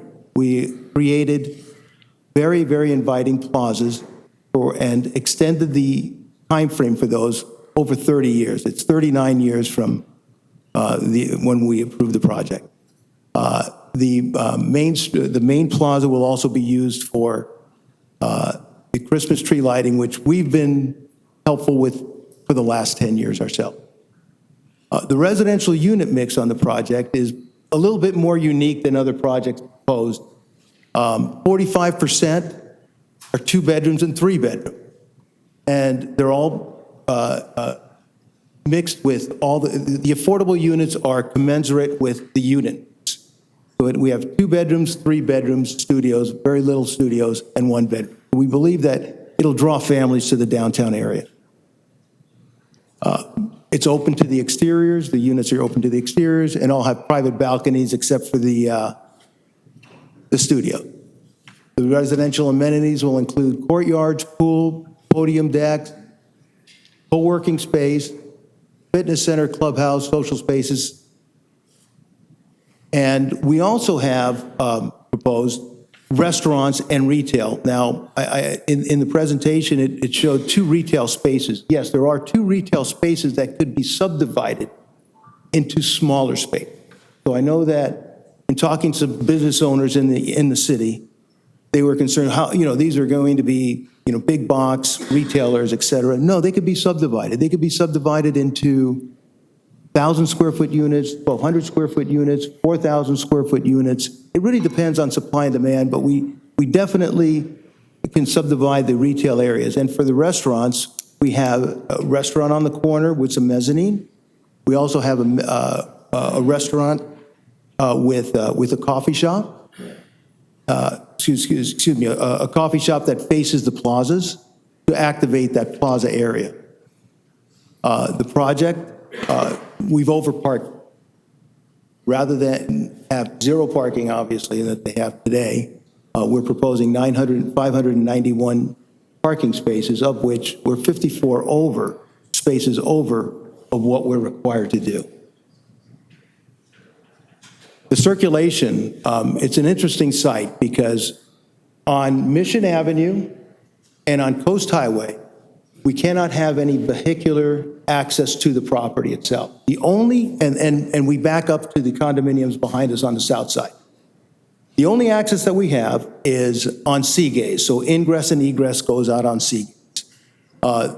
There's two ingress and egress points. The one closest to Coast Highway is only a right-hand turn to go out. The other one towards Cleveland there'll be a stop sign with good ingress egress there. This is the current site on Seagaze Drive. One thing I forgot to mention, there was a lot of other residents and organizations that I talked to that wanted to save that mural. It's a tile mural. And working with CJ Bento we will work with her and with the city in order to relocate it on our expense to put it into any other downtown area. This is a corner of the Coast Highway and Seagaze going down. And one other item that I didn't point out, on Seagaze Avenue. And this is going Seagaze Avenue from Cleveland looking towards Coast Highway. The parking is underneath. You can see we have wide sidewalks. And that's where the ingress and egress is. And that also, we believe, can ignite Seagate. We had some questions with regards to, hey, why can't we put retail there? The reason we can't put retail there is it's hard to put it in the parking structure behind. The depth is too deep, and it would cut out too many spaces, and we couldn't have any drive aisles behind them. However, with the balconies, with looking onto Seagaze, it really has eyes on the street. And the ingress and egress, people will be coming in and out with bicycles, surfboards, et cetera. So it will ignite that side of the project. The current plaza, as you know, the project was constructed in 2001. The first Christmas tree lighting was 2008. To reiterate, we renovated the plaza in 2018. Causing in 2020 the pandemic and Regal filed bankruptcy, and the space currently 2018. We monitor it a lot. Very, very underutilized. Our proposal for the plazas now is twofold. The main plaza in the center there, as you can see, I think it says number 19. There's 50 seating area, either lounge seatings or table seating. And we designed it to have planter seating around the site so it could be very highly utilized.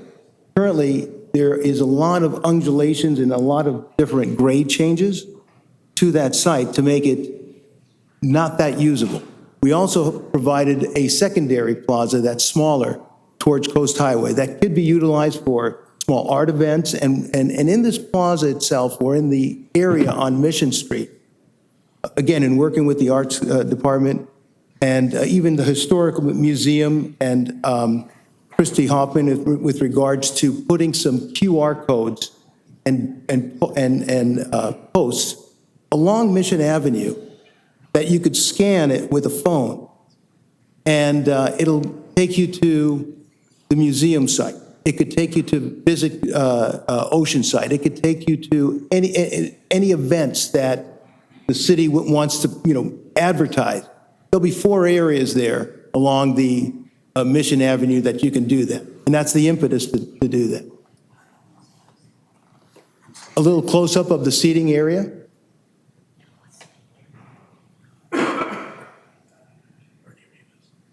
And this is a daily use of the plaza there. And this is what it would look like when the Christmas tree lighting.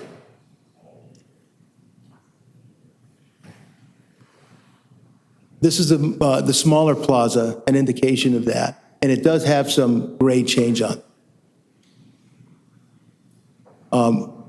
When we had our site plan approved at DAC, I followed up with all the councilmen and anyone that was listening to see if there was any improvements.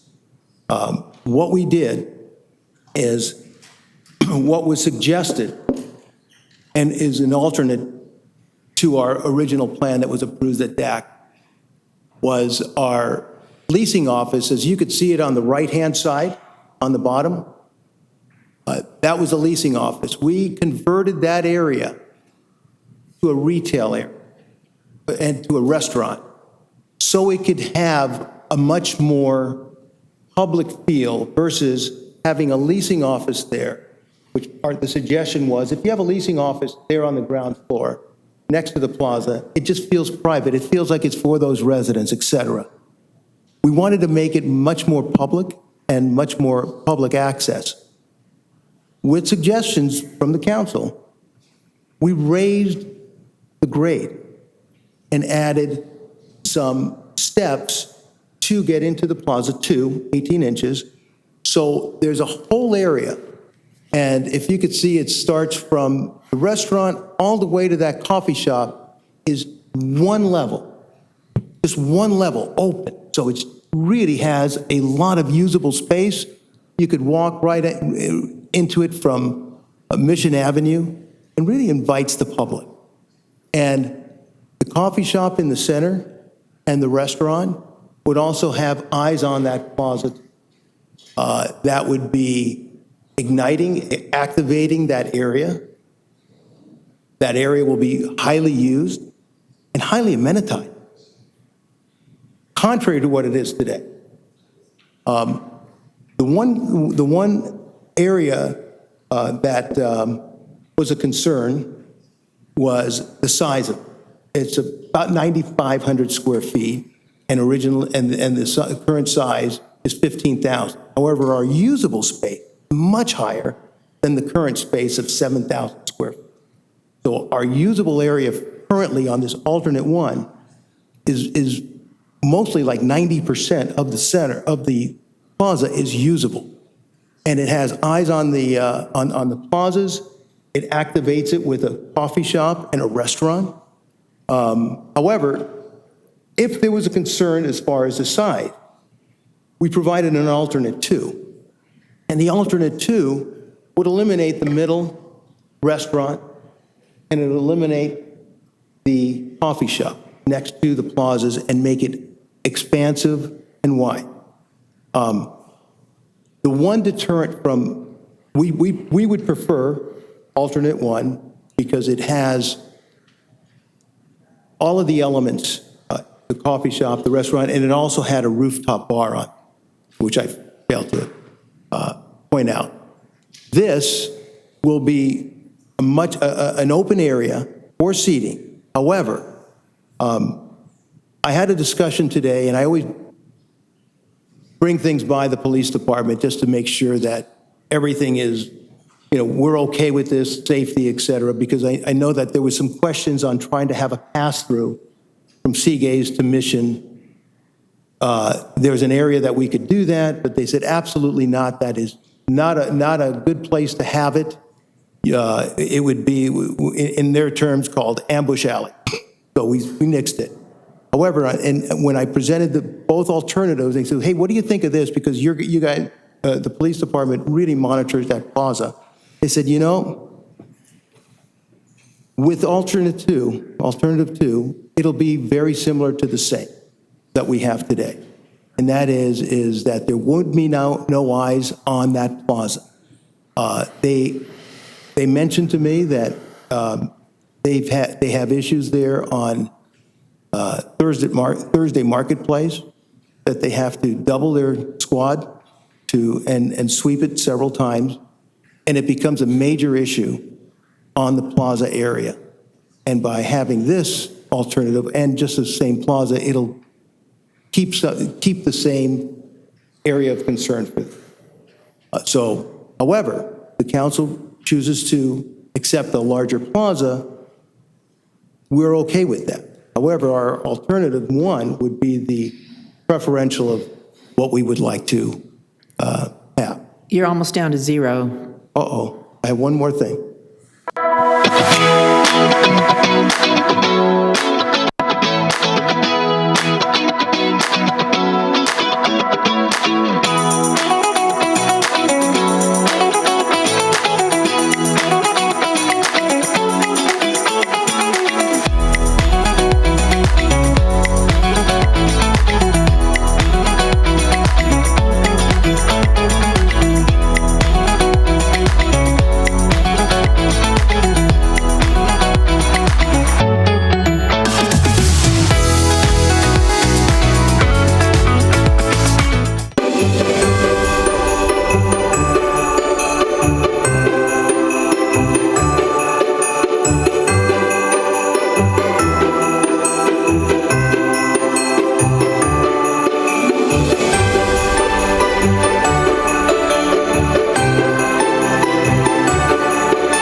All right, thank you very much. Thank you so now much. We are now at the public input stage of this public hearing.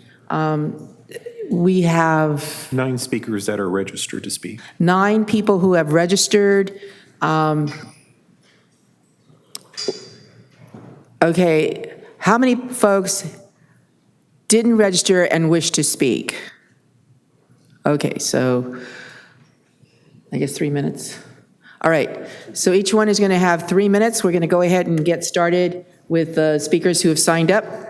We're going to start off with Alondra Herrera, followed by Diane Nygaard, followed by Jimmy Knott, and followed by Kyla Staley. You're Alondra Herrera? Yes, I am. I'm Okay. Alondra Herrera.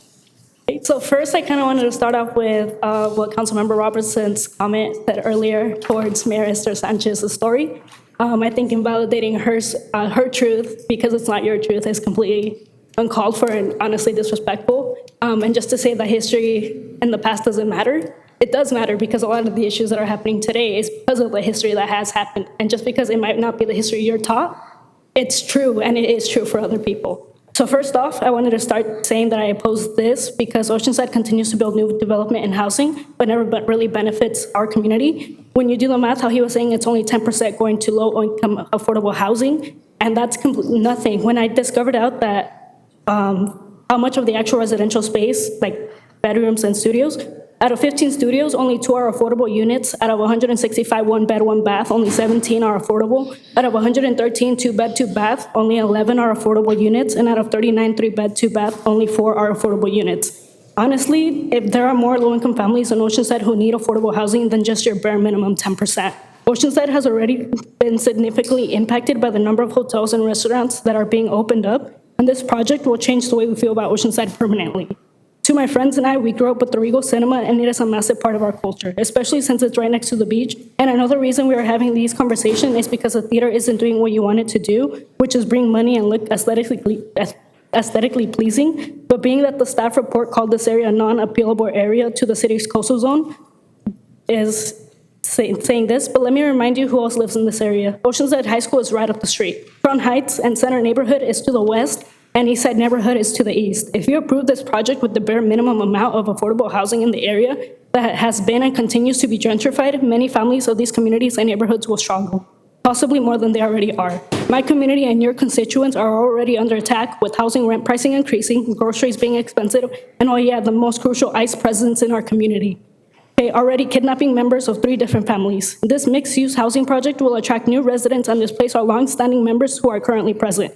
This will harm families and harm our culture in Oceanside. I kindly request that you reconsider, and if you do move forward with this project, please ask for the increased amount of affordable housing units to a level that can actually make a meaningful difference. Thank you. Thank you. Diane Nygaard, followed by Jimmy Knott, followed by Kyla Staley. Good evening, Mayor and Council. Diane Nygaard representing Preserve Calavera. This is not a terrible project, but tonight you have the opportunity to make it better. 4,163 daily car trips in this already congested area should not be ignored. Our transportation guidelines say that because it's not feasible to widen North Coast Highway to accommodate these additional cars, the developer doesn't have to mitigate the impacts to that road segment. That is just wrong. Other cities require development like this to consider the entire transportation system, not just cars. Think transit, bikes, and pedestrian improvements that would actually reduce the number of car trips. Excessive traffic hurts everyone, from congestion and lost time, air pollution, and the greenhouse gases that are destroying this planet. And this is one of just many projects adding to those impacts. What can you do? Require this developer to do a TDM plan and seriously look at reducing the car trips. The transportation study assumes that 209 of these daily trips will be done on transit, so they don't get counted. Once a year, count those trips and verify that that's actually happening. Unbundled parking should be part of the TDM plan and would help make more parking available to serve the community. Could contribute to the Go Side shuttle that would benefit the residents of the project and all of downtown. And ask staff to take action to change our transportation guidelines so development helps fund critical multimodal projects and developers don't get a free pass in areas like this where it's not feasible to widen streets.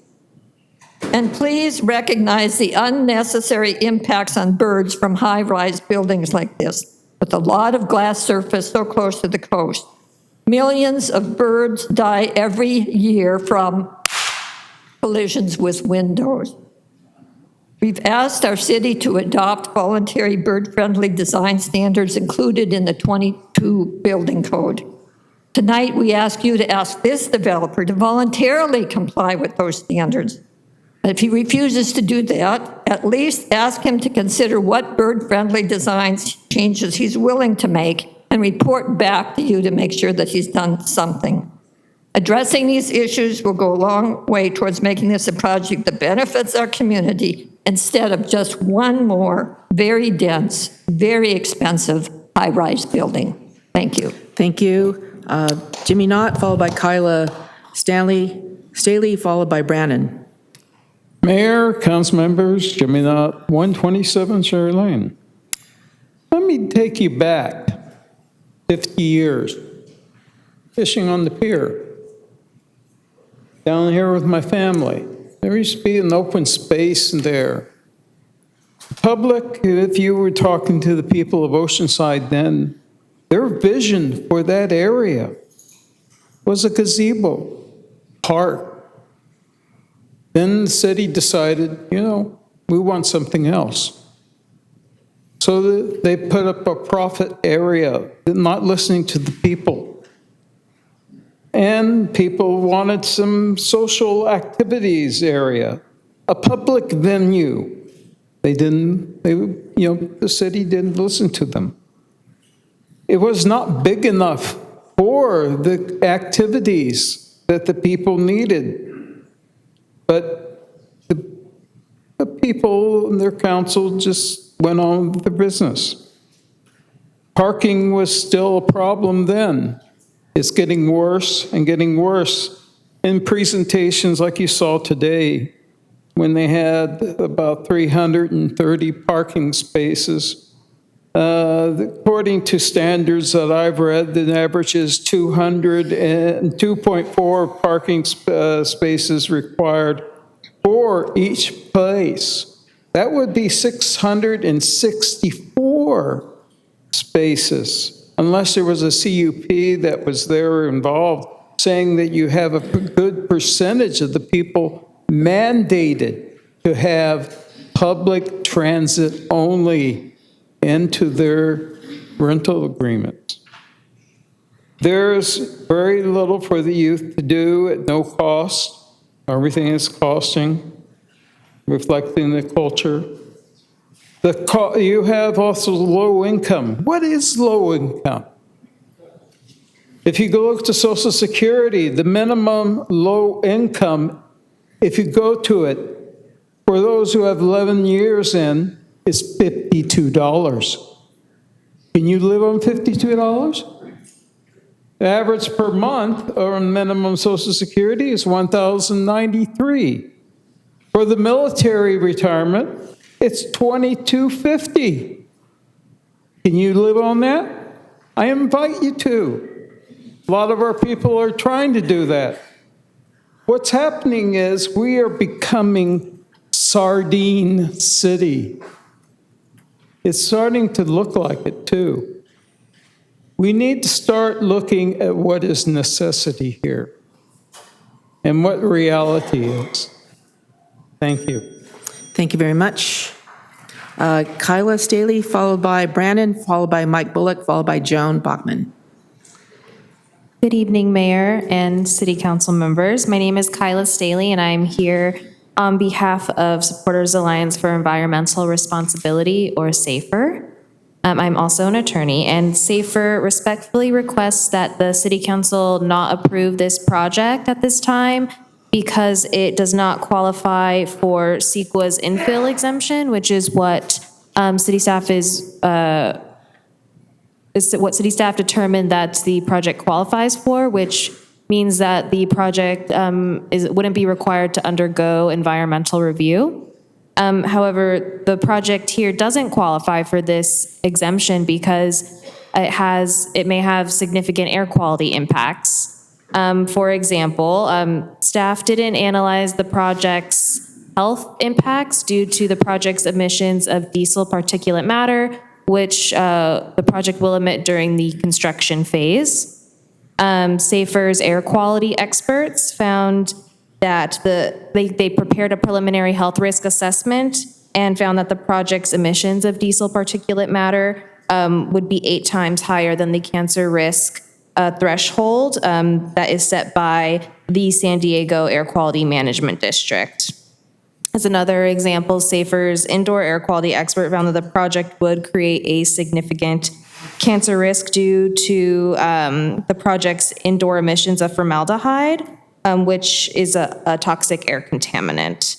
The source of these indoor emissions would be from building materials such as composite wood products, and SAFER's indoor air quality expert found that the project's indoor formaldehyde emissions would result in a cancer risk that was more than 12 times higher than the air district's cancer risk threshold for toxic air contaminants. So for these reasons here, SAFER again respectfully requests that the city decline to approve the project at this time and recommend staff to prepare a mitigated negative declaration or an environmental impact report for this project. Thank you. Thank you.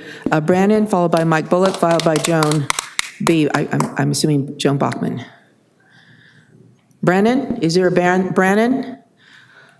I'm here, but I'm not speaking on this part. I don't want that down there by mistake. Okay, thank you. Mike Bullock, followed by Joan Bachman. Yeah, thank you. Honorable Mayor and members of the council, I'm Mike Bullock. I live at 1800 Bayberry Drive. Please approve this resolution being considered with an important condition. Oceanside needs both market-priced and affordable housing, especially close to good transit, in our vibrant, walkable, bikeable downtown. As written in the staff report, this is a good opportunity for Oceanside, with public plazas, 332 housing units, commercial and retail space, and 591 parking spaces. To get an idea of what 332 units might look like, consider the Ocean Creek development at Crouch Street Sprinter Station. Pretty massive. It is concerning. This development needs to conform to California's scoping plan, which shows how to significantly reduce car use and car ownership by year 2030, which is humanity's first climate stabilization requirement as reflected in California's SB 32 and the work of the UN's IPCC.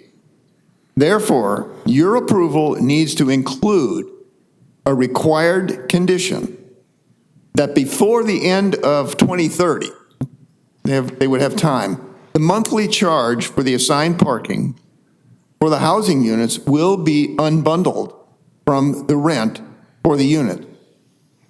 This will make the rents smaller because they would be reduced by the amount of the parking charge that had been bundled into the rent.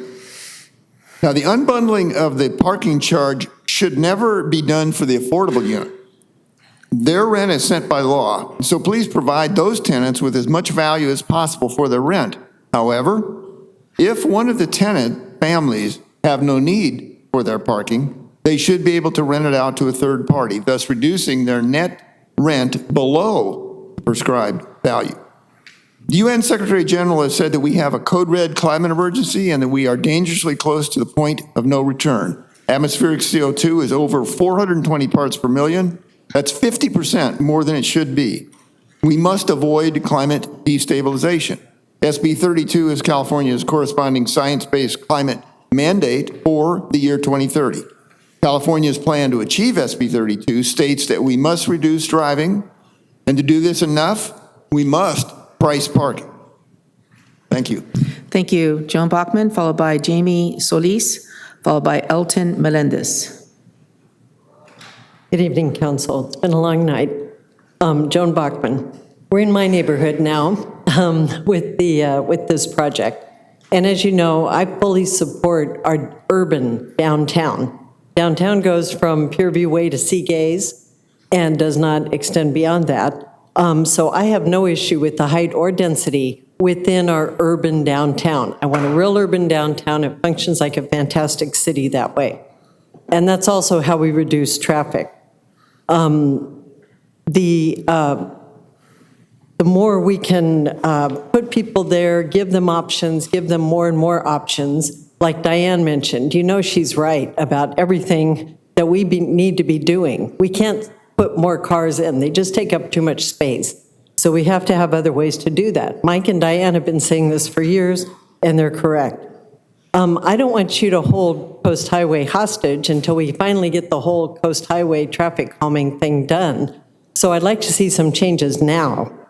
So we need to take this opportunity to get rid of the invasive, non-native, and highly flammable palm trees. I counted at least, I think there's 15 of them on this project. They need to go. The poles do nothing for people. Let's bring it down to the human scale. Let's have canopy trees there. You can tiki the palm trees. Go up on Wisconsin Street. My neighbor just tikied 3 private, not city, palm trees, and they're great. One's like an octopus. Please go check that out. And please do that to those trees and replace them, put next to them or whatever, 15 canopy trees to bring this back to the human scale. That's how we traffic calm. That's how we make things happen. Traffic calming is adding interest. It's not humps and bumps and stop signs. Please stop with that. Let's get to some real traffic calming, and let's get it now so we're not waiting forever. And I think, and on the mural, the tire store on Oceanside Boulevard and Coast Highway was supposed to have an art element, and we got a lattice. It's not an art element. If you can't find anywhere else for the mural, stick it on the side of that building. We got a cell tower and absolutely nothing for the neighborhood. So this particular project we're talking about now is millions of dollars. The things we're asking for are very little that would give back to the community. So please give back to the community by doing what we've asked. Thank you. Hi, good evening. Thank you. Jamie Solis? Yes. Hi, good evening. My concern as well as many fellow Oceanside residents is the proposal's project height, limited designation of outdoor public space compared to the residential space, and the continued development of mixed-use buildings. We have built multiple buildings along Mission and Coast Highway and have a multitude of proposed mixed-use buildings with a few blocks of this location, all of which dramatically change the skyline and add to the already congested roadways. The location currently allows for outdoor dining and shopping for residents and tourists alike to enjoy our small beach town and the beautiful weather. Can we not maintain its current charm with a project proposal that is retail only? The current proposal is yet another large box packing in more people with a veil that it will create decks and rooftops for the public. However, less than half of the proposed outdoor spaces in the proposal would be open to the public. I ask the council to consider the impact of this project in conjunction with the upcoming mixed-use building proposals and redesign the location as an outdoor retail-only space where we can continue to enjoy the sunshine and personality of Oceanside and avoid filling it with yet another large multi-story. Thank you. Elton Melendez. Hello, Council. Today, I'm here as a representative of Breeza Beachwear, a retail store in the plaza, and one of the stores that will be directly affected by the approval of this building, as in we will all lose our jobs. I have worked in the plaza for 3 years, but more than that, I have grown up in downtown Oceanside my whole life. And like every other local here knows how important the plaza is to Oceanside. And here's the proof. Once I heard about this proposal, I started a petition, Save the Oceanside Regal Plaza. And I'm proud to say that that petition has currently 1,488 signatures, along with amazing comments and videos from locals and tourists alike. And I want to read you one here from a well-known local. For as long as I've lived in Oceanside, the entire Regal Plaza has not only been a landmark for the city, but a utilized location for the youth and many of our military who visit and spend time in the downtown area.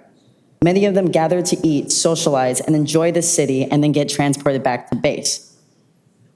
Like many of the other facets of downtown Oceanside, this place should be maintained and upgraded, not demolished for profits. This plaza is iconic, and the theater should be upgraded to that of the caliber of Carlsbad. This location is a feature that makes Oceanside unique and stand on its originality. Replacing it with luxury apartments and more expensive establishments will only serve to gentrify the downtown area more. And I couldn't agree more with this comment. I encourage you all highly to look up this petition and read and watch the videos from these commenters that are as passionate about this as I am. And I don't think you need me to remind you or point out to you how absurd this proposal is. I think you should know, as Oceanside locals yourself. But I do think you need a reminder that Oceanside locals want a council that represents and respects and treasures what makes Oceanside special. So I just hope you know that what you vote here will greatly impact how we vote for you. Thank you. Thank you.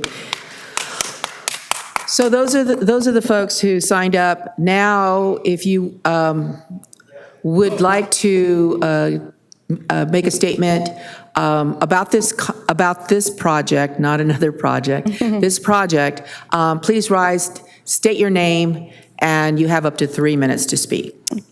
Romelia Castillo. No, no, and no, and no.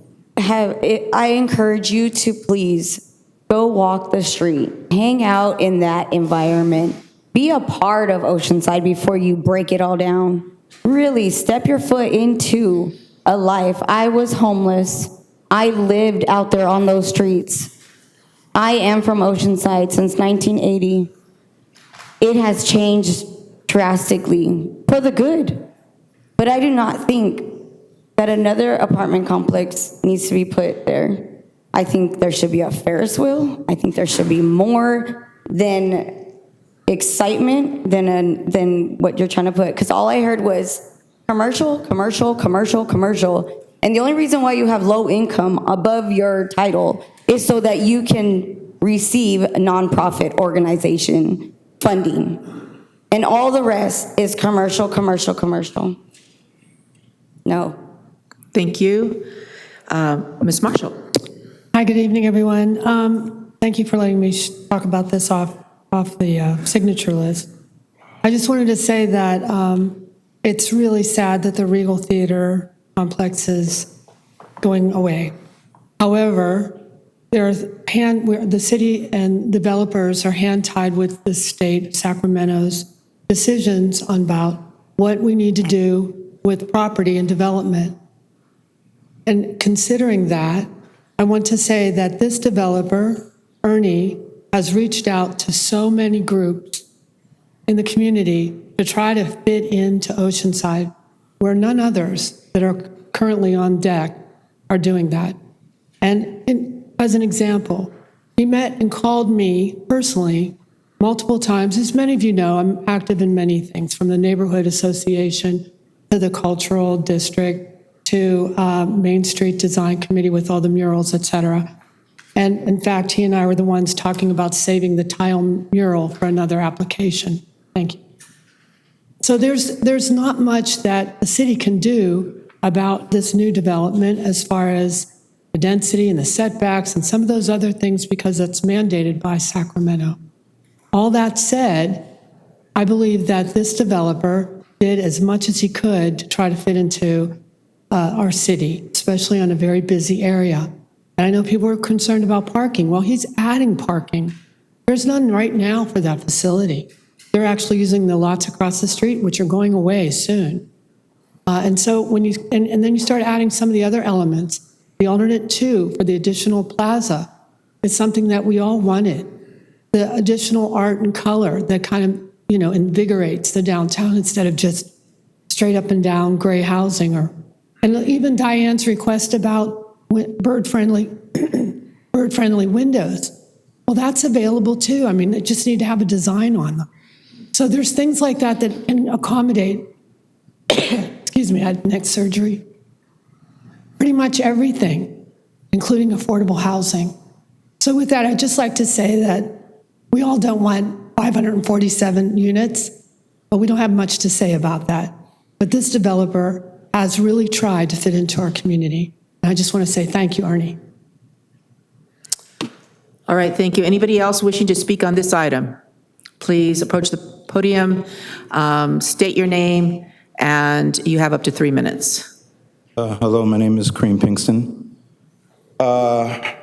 I've been kind of torn about this because, to me, and I know people have a different sense of what's historic or whatever, but the Regal was the first iconic landmark that I saw when I first came here.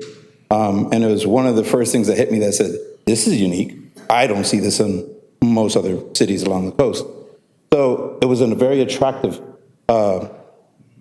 space for me to lead into staying into Oceanside. If it is true that you've been keeping the Regal alive all this time, I'm going to say thank you. God honest. I'm going to tell you that I don't go there, to that one, because it's run down. Now, if you wanted to make money, and I know this is not you, right?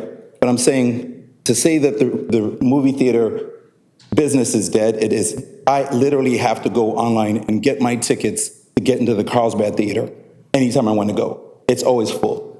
There's no shortage of it. Now, either Carlsbad has more money than us, or that theater is better because every seat reclines. Every seat has got that plush fake leather thing. The tickets are still maximum price. People are still paying for it. So what I'm getting at is that there's still an opportunity for the Regal to make money. I don't know if that's what they want, though. And if that's the case and the facilities are still there, maybe look at getting the Cocorium or something that's from Del Mar. Someone else that will come in and say, hey, you know what, we'll spruce this up. Because again, it's part of the face of Oceanside as I see in downtown. And when it comes to usage, honestly speaking, if you stand out there, especially on the weekend, it gives a lot of our youth and a lot of our military folks, our service folks, a place to be. And I don't know about, everybody and their kids, but I like to know them. Where are you going? I'm just going to be down there by the theater. Okay, I know you're just kicking it there. I know where you are.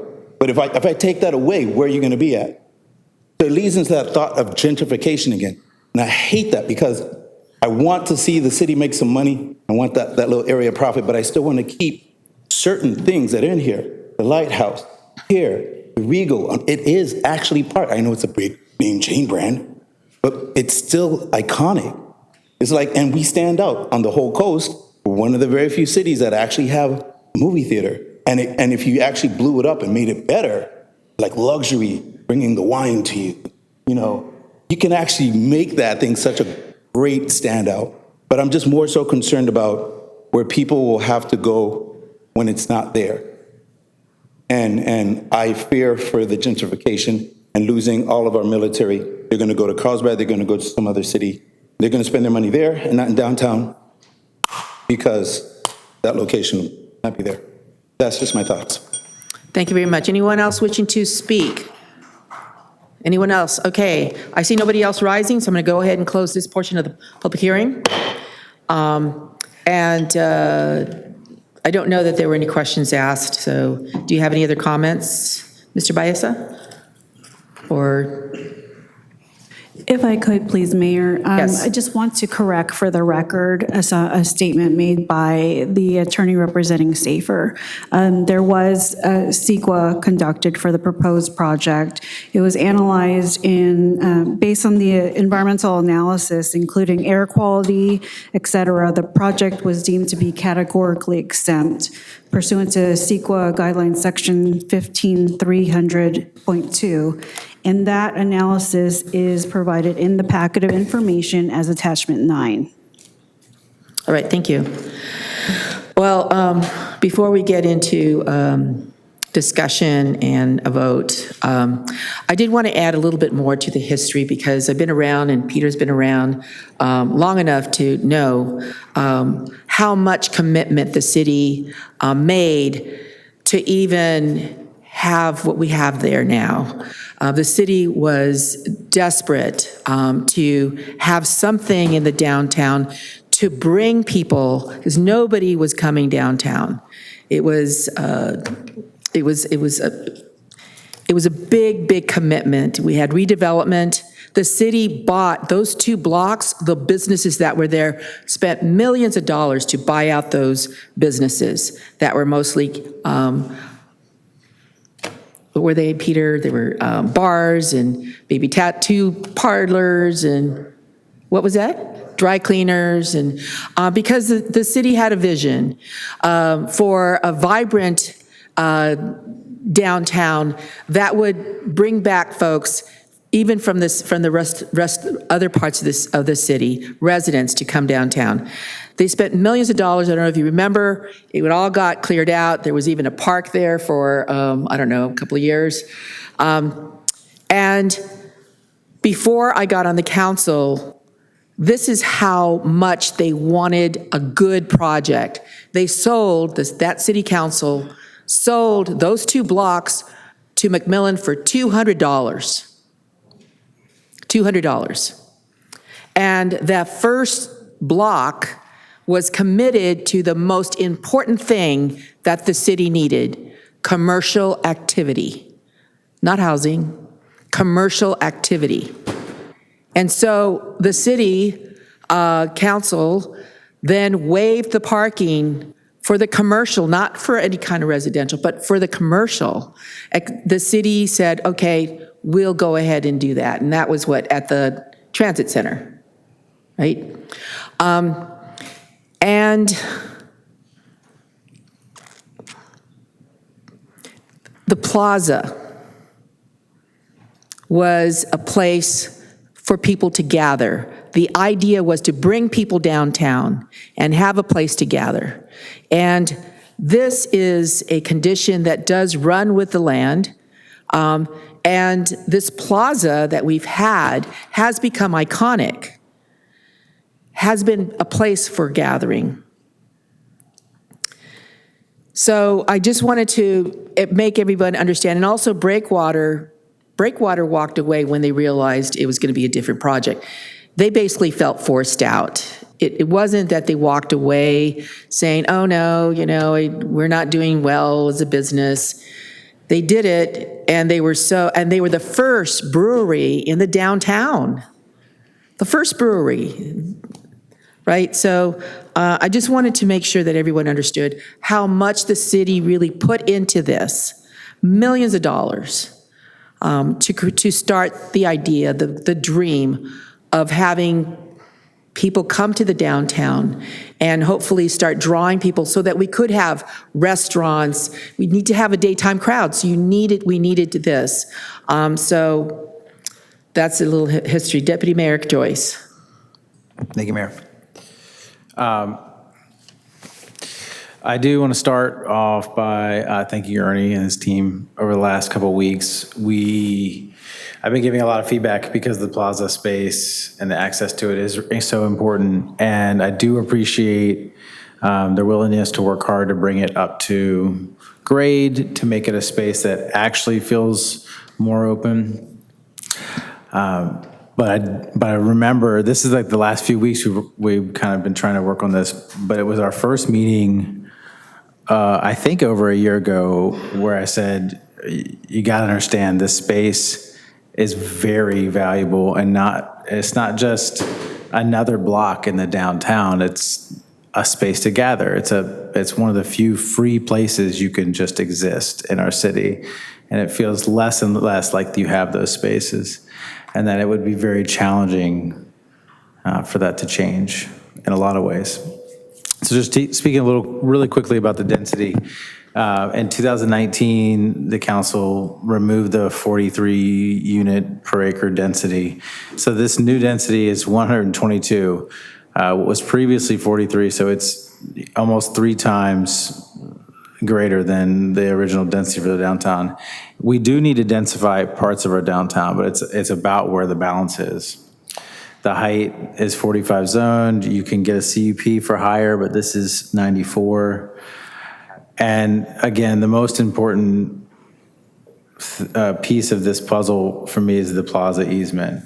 And I think of it like a park. So I apologize to staff because I do have some different opinions about the plaza. Like words like underutilized were used a lot, or, and I think Mr. Baeza brought up, there's signs that say, basically don't be in here, and other reasons why the plaza is underutilized. But in a park, parks aren't full all the time. That's not what parks are for. They're not supposed to be constantly busy, full of people.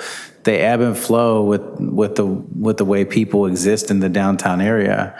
And yes, we love seeing people gathered, and that makes a better space. But thinking of it that way is again the way we get trapped into these monetizing of everything. And some things are just the value is that it is open and safe and a place to be. I would just also, so I was like reading last night about the elements of a good plaza, and I'm gonna save you, but you know it when you feel it, when you see it. And the loss of square footage from the plan into all the plans, and while I think the very best one is the one with the most square footage, it's still a loss of that easement space. The loss of spatial continuity with most of them because of the restaurants that go between, and I understand why you'd want to put a space there, because the way the plaza is built right now, it works if those businesses are bustling and you can walk up and grab a piece of pizza and sit there, or you can bring your computer, have a cup of coffee, and do your work outside. It works for that because it has all those multiple things happening. In the new version, it has a restaurant or a coffee space or 2 restaurants in one of the proposals. And that is going to have an impact on the usage of that space. I also want to flag, and I'm not sure if staff has something on this, but in our downtown redevelopment plan, we're supposed to be doing some work on job losses when new construction happens in the downtown area. And I did not flag this ahead of our meeting, but I did want to see if we had information on that. I can come back later. It's in our downtown redevelopment. We may not have an answer now, but I think it's important because it was brought up by a member of the public, and it is something that we anticipated happening as redevelopment happens in a space. That job loss is something that we need to recognize as part of our responsibility to address. And we recognized it and memorialized it in that plan. There's lots of things that I think we need to be doing better in that plan to make sure we're preparing for the full scope of housing. And that brings me to the full scope of housing. I did some homework and looked at all of the units that were supposed to be coming forward. And right now, the proposed units for the downtown area is over 2,000. And we are halfway through our RENA cycle. And for those that don't know, the RENA is what we're supposed to build over a course of 9 years. And we're 453 units away from meeting our above moderate, means like our market rate housing. And this would have 300. So we'd basically meet it 5 years early, getting through this project. And I don't think that number includes some of the other ones that have been approved but not permitted, like Vista Bella. I'm assuming that's not included in the arena dashboard. Yes, Deputy Mayor Joyce, we have not updated this to reflect the numbers from May 8th to today. So there could be an increase that is not caught in this table. So we could be extremely close to meeting our above moderate housing goal for the 9 years. And this would just be, again, inflating that side of our building of housing. So I would just add a few more things. We cannot change the economic viability of theaters, although I heard some folks talking about that tonight. I don't know that it's going to be a Regal, in the future. That's not really up to us. What I do think is that this project is not ready. And I wish that the hard work that we had over the last few weeks was something that we were doing over the last year. And we got this project to a more modest one that does fit with the downtown. There's some statements in our own documents that say it fits in with the downtown area because there's other 7 stories, but there's also a whole bunch of parcels that are 2 and 3 stories. Like I think most of the parcels are. So, fitting in with what's around it, I guess, is relative if you're looking from above or looking from below, like which side is it fitting in with? This is a cultural centerpiece of the downtown, and so I cannot vote to reduce the number of public accessible spaces in our city. So my recommendation to the council or motion would be not to relinquish our easement early for this project. And then we could also look to the local coastal program, section 2, policy 10, which states that we should be promoting coastal tourism through the revitalization of coastal area and upgrading visitor amenities. This reduces the visitor amenities by getting rid of a theater and reducing the amount of business spaces in this space in the downtown. Section 6, policy A, visual compatible with the character surrounding areas found in the downtown. I respectfully disagree that this is not the very tallest of all, but it does not comport with the compatibility of the majority of the downtown area. Section 6C, policy A, the city shall ensure that the new development is compatible with height, scale, and color, previously mentioned.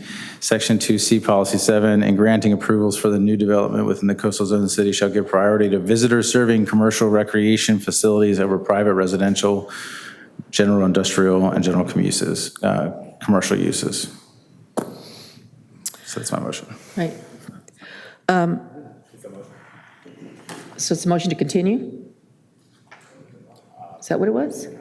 Denial of grounds. Oh, okay. I just want to say a couple of things, and then Councilmember Figueroa.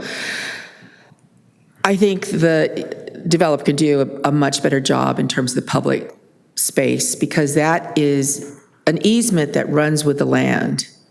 And it is iconic. I got a briefing, and it looks to me like most of that space, I mean, even if you put it into one, the columns to support the building, it looks like the public spaces are behind the columns in a very cavernous situation, and not like what we have right now, kind of an open air kind of plaza. The idea of gathering, the idea of meeting somebody downtown, and then the screening for the parking that's right there in the middle. It doesn't look appealing whatsoever. Why would you want to gather at a place where you're going to be smelling cars, driving through there, or hearing cars, I think that could be done much better, whatever screening. I mean, I kept looking at this, the picture, and thinking, well, what the heck is that?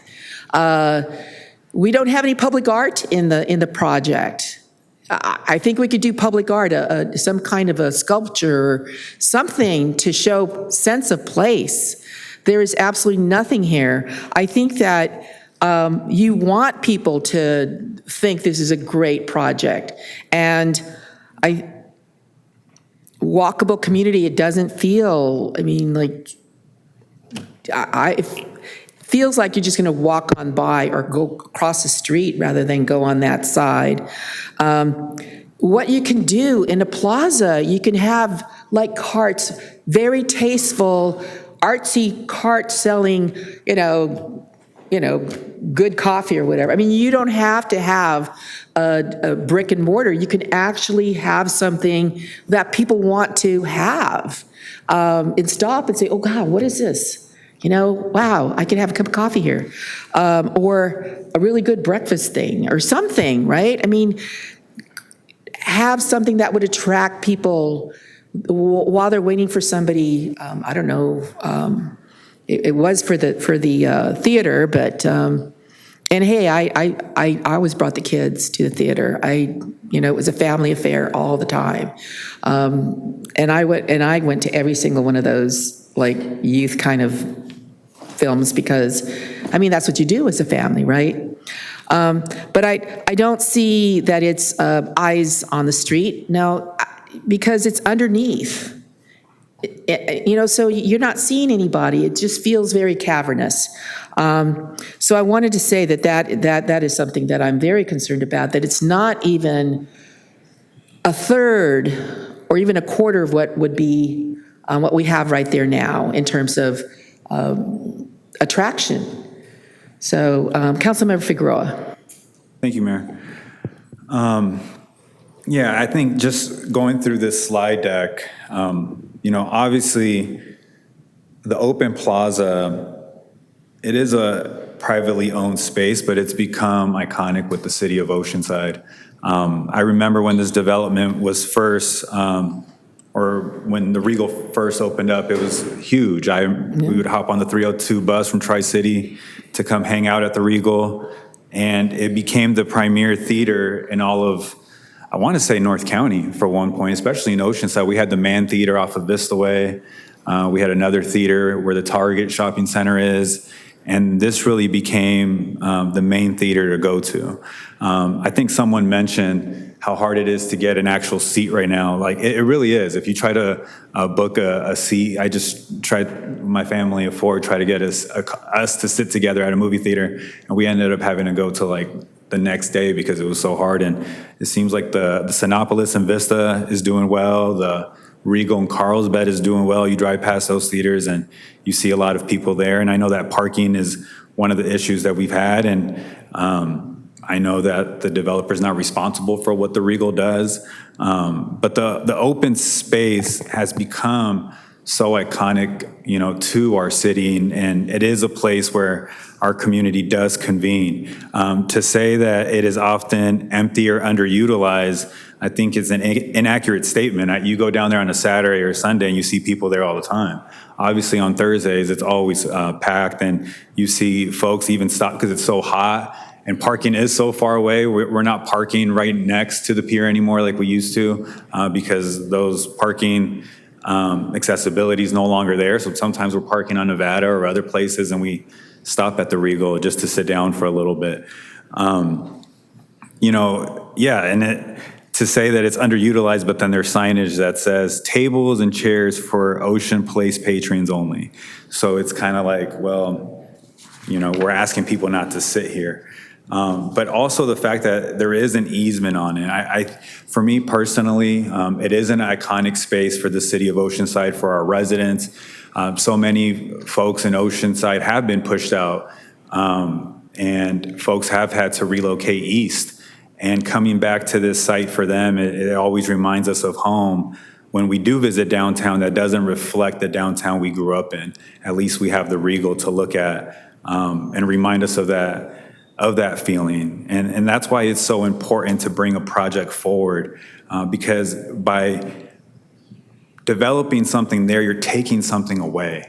And that's where you start, it really becomes an issue for a lot of our community because of what it has meant for such a long time. It's not like it's just an open space and we're developing something there. this was an open space at one point.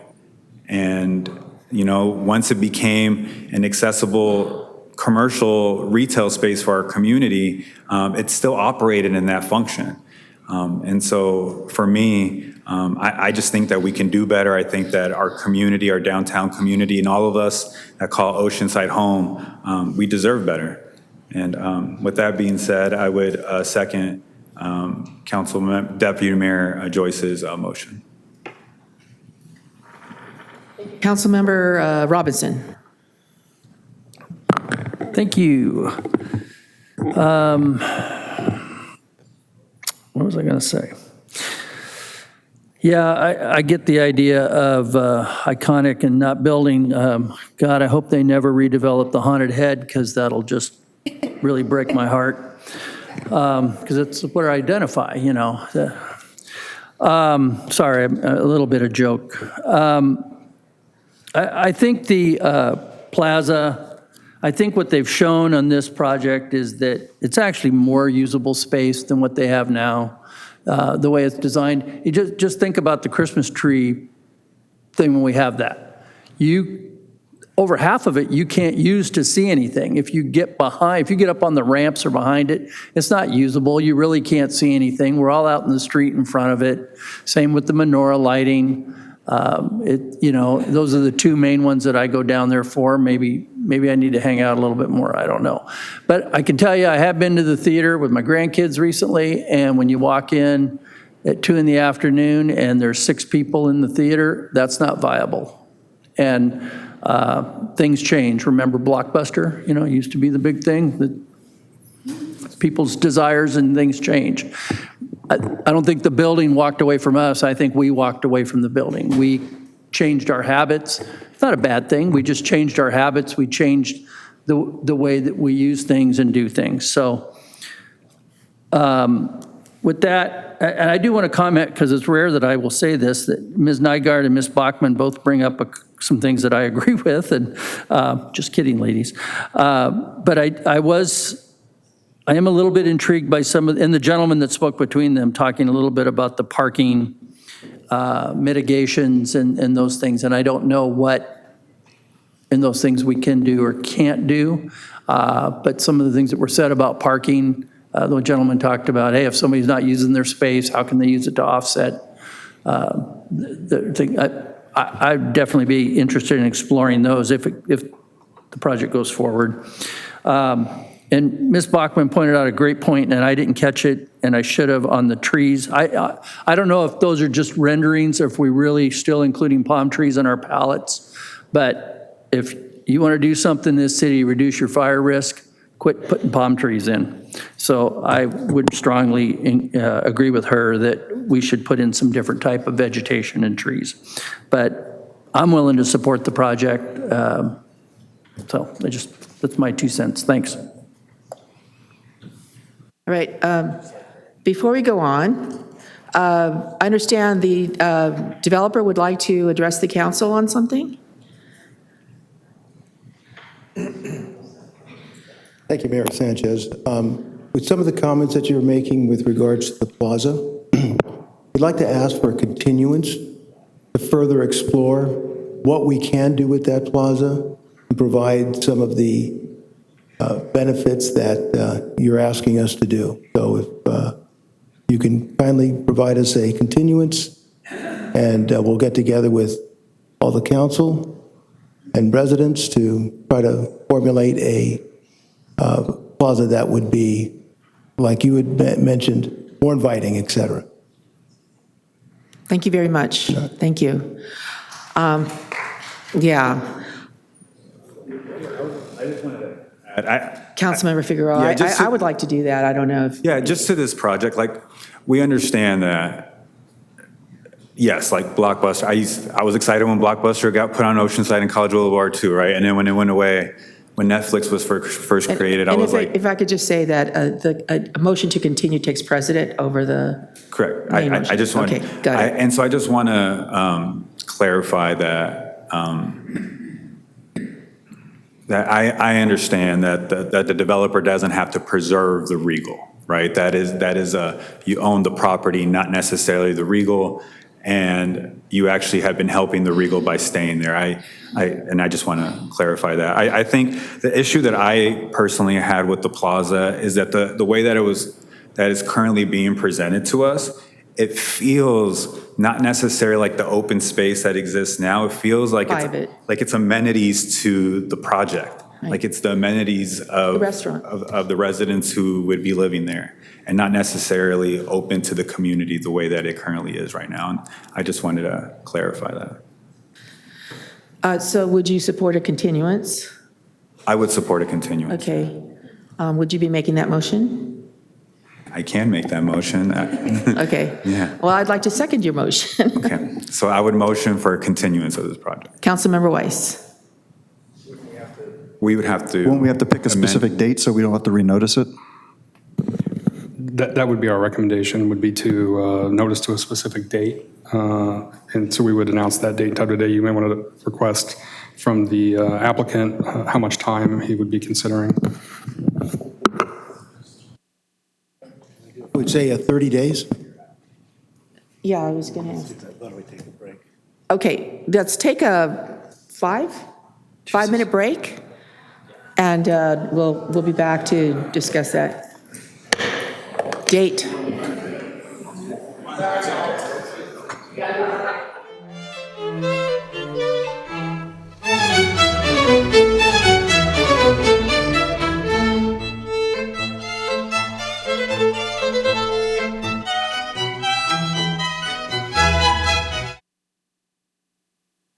Okay, we needed that break to see if we could come up with a date. And Mr. Borrego, was there a date that was agreed upon? Yeah, Honorable Mayor and council members, we would recommend an 8-week continuance, which would be coming back to you on October 1st. Okay, and that is agreeable. Ernie, is that right? Okay, thank you very much. And I appreciate you working with us. So October 1st. So there is a motion to continue this hearing to October 1st. There is a second. Oh, there is a second? Okay. I'll second. I believe there was a second. You seconded. Yeah, I was the second. Oh, That's you right. were. Okay. Like, oh, wow. Sorry, Mayor. I'm already forgetting things here. So there is a motion and a second for the continuance. Please vote. Oh, Deputy Mayor Joyce? I just want to speak on this really, really briefly. I do have concerns about the continuance, and I'll just say why. I think they've done almost all they can do with the space that's there. And my concern is that the project itself is not going to lend to creating the space that we need for this to be what we're asking for. So that's why I didn't make the continuance originally. I'll support it here and, hope that something comes back that works, but that's just my concerns out front. All right. All right, there's a motion and second. Please vote.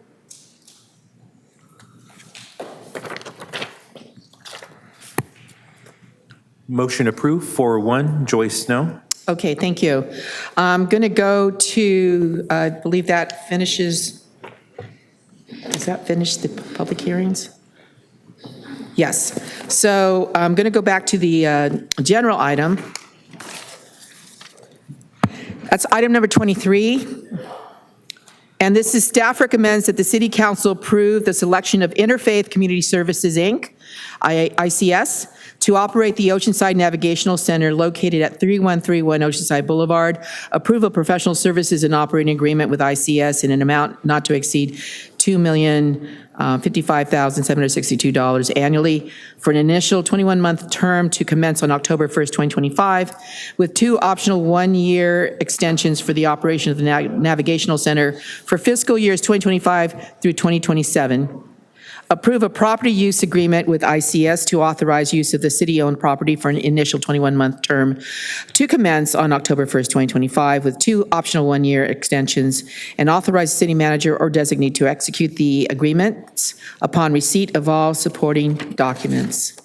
We're going to go ahead and begin with a presentation by Tamika Tates, who is our Homeless Services Manager. Ms. Tates? I don't know if you all have met her yet. She's a fantastic person, really knows her stuff. Okay, good evening, everyone, and thank you so much for taking the time. I'm going to start off with, I'm here to present the recommendation to approve Interfaith Community Services as the new operator of the Oceanside Navigation Center. We're seeking approval on the professional service agreement, the property use agreement, and services would begin October 1, 2025. The initial term is 21 months with 2 optional 1-year extensions. Since adopting the first homeless action plan in 2019, Oceanside has made meaningful progress in addressing homelessness. With Measure X funding and strong community partnerships, Oceanside has extended shelter capacity, housing navigation, outreach services. In February 2025, during the strategic planning workshop, Council directed staff to reassess the Navigation Center. That led to the release of a new RFP aligned with updated priorities. The RFP was released on March 14th and closed on May 12th. The city received 6 strong proposals from qualified regional providers. Each proposal was evaluated on key criteria: organizational experience, program design, staffing and financial capacity, and commitment to low barrier service delivery.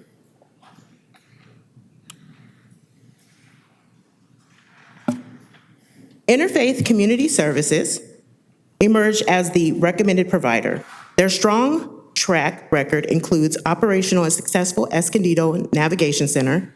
Their proposal stood out for deep trauma-informed and housing-first experience, emphasis on behavioral health integration, real-time data tracking, diversion strategies, and the ability to leverage CalAIM reimbursement.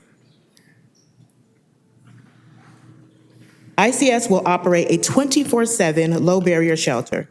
Services will be trauma-informed and client-centered. Entry will be referral-based, prioritizing Oceanside residents, chronically homeless individuals, veterans, and services include case management, housing navigation, behavioral health access, monthly performance reporting, and staff will receive training in harm reduction, crisis response, and trauma-informed care. There will be 24/7 on-site coverage. The property use agreement gives ICS access to the site.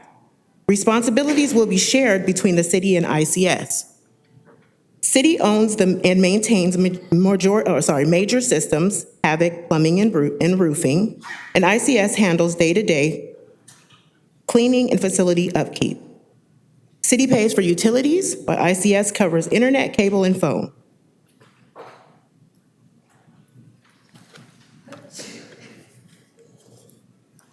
Services will be funded by Measure X. For fiscal year 2025 to 2026, $1.25 million has been allocated. ICS full annual operating budget is just over $2 million. Services covered include 24/7 shelter operations, security, case management, behavioral health, and the contract includes phased ramp-up aligned services with available funding. ICS will pursue CalAIM reimbursement through Enhanced Care Management, ECM. This could significantly offset long-term costs to the city. Medi-Cal funding would support services already provided, like housing navigation and case management. In closing, we respectfully recommend approval of both agreement for ICS. We'll work closely with San Diego Rescue Mission and ICS to ensure the smooth transition. Services will continue uninterrupted through the October handoff, and immediate next steps include community engagement, staff onboarding, facility preparation, and council will receive ongoing updates on progress, metrics, and outcome. Together, we can strengthen Oceanside's response to homeless with compassion, coordination, and accountability. Thank you. Thank you. So how many people are planning on speaking on this item? Yes, thank you. Because you have 16 that Have registered in one group. and one group. So the group is 10 minutes, right? Correct. Okay. Why don't we take the group, and then I'll see who else wishes to speak after the group, because the group may speak for others. So who is the group? Greg Angel. And currently, Mr. Angel is making his way up to the podium. Ken Moore, are you here? And Ken Moore is here. Felipa Rios, are you here? Miss Rios? Oh, okay, she's hiding, okay. And Logan Government. So all 4 individuals of the groups are here. All right, so we have a rule that basically says that if you want to speak, you can do a group presentation, an organized presentation, which means that 3 other people would have to give up their time, and they would have to be named and stay in the room for the group presentation. So if there had been, for example, 4 people, even, 3, that's 12 minutes. So go ahead, Mr. Angel. Good evening, Honorable Mayor, council members. I can be brief this evening given the time. Myself and our team are available for questions and addressing any issues that council would like. To add on to staff's presentation, I wanted to share about Interfaith Community Services, an organization that many of you are very familiar with because of our long-standing deep partnership with the City of Oceanside. We're an organization with about 300 employees, a budget of about $30 million annually. We operate more than 70 programs that help people overcome poverty, food insecurity, and homelessness, exclusively here in our local communities.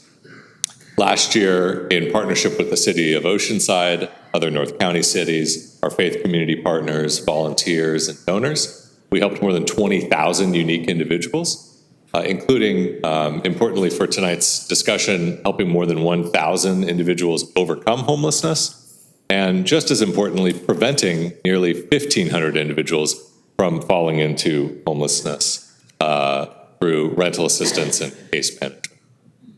Interfaith is a trusted local agency. We've been here locally for 45 years. We've had a presence within Oceanside for more than 20 years. We're a regional leader when it comes to addressing homelessness. I also serve on our Continuum of Care Advisory Board Council, and we advocate for securing federal, state, and other resources to help us address some of the most challenging issues around homelessness here locally. We have extensive shelter experience. We are honored to serve as the homeless outreach team here in the City of Oceanside, working in partnership with law enforcement to outreach into our communities on a daily basis. We have strong financial management. All of our audited financials are provided to the city, are available online. We have the highest rating from Charity Navigator, a rating that we've received for nearly a decade now, placing us in the highest 7% of charities nationwide. Most importantly, I'd say for tonight, we're very goal and data driven. We're looking forward to the opportunity, if council supports staff's recommendation, for us to operate the Navigation Center and share with you on a regular basis the outcomes and the amount of people that we'll be helping in partnership to overcome homelessness here in Oceanside. We work with thousands of Oceanside residents through our programs and partnerships. The proposal we have for the Navigation Center is to increase the bed capacity to operate up to 75 total beds. This will be a seamless continuum of care. As I mentioned, our teams provide the homeless outreach team currently. We're also working in partnership with the Housing Authority to help people, once they are able to secure housing, to be successful in that housing. Our opportunity to come in and operate the Navigation Center closes that loop and allows our teams to work together in outreaching, getting people off the streets, getting people into the center, and most importantly, helping them overcome homelessness. We propose tracking the housing exits, the benefits enrollment, the care engagement. We utilize the local homeless management information system, electronic health records. We work closely with local healthcare providers, we'll share about momentarily. And we have a quality assurance and compliance team, which will be dedicated to ensuring that all of the outcomes that we are committing to in the proposed contract are not only met, but exceeded. Interfaith's outcomes are the result of decades of refined practice, deep community partnerships, and a wraparound approach to care. On the screen here, we have 4 key strategies. The first is that we propose operating a holistic, client-centered program. We're not just offering beds to temporarily house people, we're offering pathways out of homelessness. Every individual, every guest will receive an individualized care plan tailored to their needs through our integrated services model. We will provide behavioral health care provided by licensed clinicians, peer support specialists, and substance abuse counselors. We'll provide housing navigation and placement, employment and income support, and basic needs assistance. Looking to our second key strategic element of our proposal, Interfaith is an organization that has a deep portfolio of programs internally, including the complete continuum of addiction treatment programs, from detox to longer-term residential treatment, outpatient, sober living homes. We also provide recuperative care, and we operate the only low-barrier shelter for families in North County. All of these resources would be available to individuals and households who we would be serving through the Navigation Center. We have a deep behavioral health workforce program. We would be leveraging behavioral health interns to further provide additional behavioral health services at the Navigation Center. And then looking to goal number 3, and understanding some of the significant healthcare challenges facing individuals experiencing homelessness here in Oceanside. We have very close partnerships with local federally qualified health centers. We operate the only recuperative care center in North County, San Diego. We work and have contracted relationships with Tri-City Medical Center, with other local hospitals, and with every single Medi-Cal managed care plan. So we can help an individual, they're in the Navigation Center and they have a health crisis, rather than have them be forced to potentially exit back to homelessness, we can get them the right-sized healthcare that they need or behavioral health service that they need, and then be able to bring them back to the Navigation Center when they're ready for that intervention. This also provides an opportunity to secure additional revenues to further reduce the expense of the operation. Looking at strategy number 4, we are focused on serving adults at this location. We want to be able to provide a place for some of the hardest to serve, some of the most individuals with some of the biggest levels of challenges here in the community, to have a safe place to overcome their homelessness. We know from our experience that happens best in an environment that serves exclusively adults. We will serve families through other means. We will work on diverting and preventing families from having to go into shelter. We have additional philanthropic resources, specifically to help families get back into housing without having to go back into shelter. If they do need to go into shelter, we do operate another low-barrier shelter here in North County. We see an opportunity here to align this resource, the Navigation Center, in lockstep with the city goals, to expand access to emergency shelter, again, increasing bed count, to prioritize Oceanside residents and to provide documentation for where those connections are. And most importantly, the purpose of all of this is not to get people into shelter, it's to get people into housing. So we see an opportunity to get more people off the streets of Oceanside through the Navigation Center and into housing. We have worked with staff on the opportunity to make this transition what we believe can be a very seamless one, proposing an opportunity to take over operations in October. We have the staffing models in place. We have the hiring plans ready to go. If this is approved, we would begin putting that team in place immediately, so that we can work with the current provider and with the city on that transition.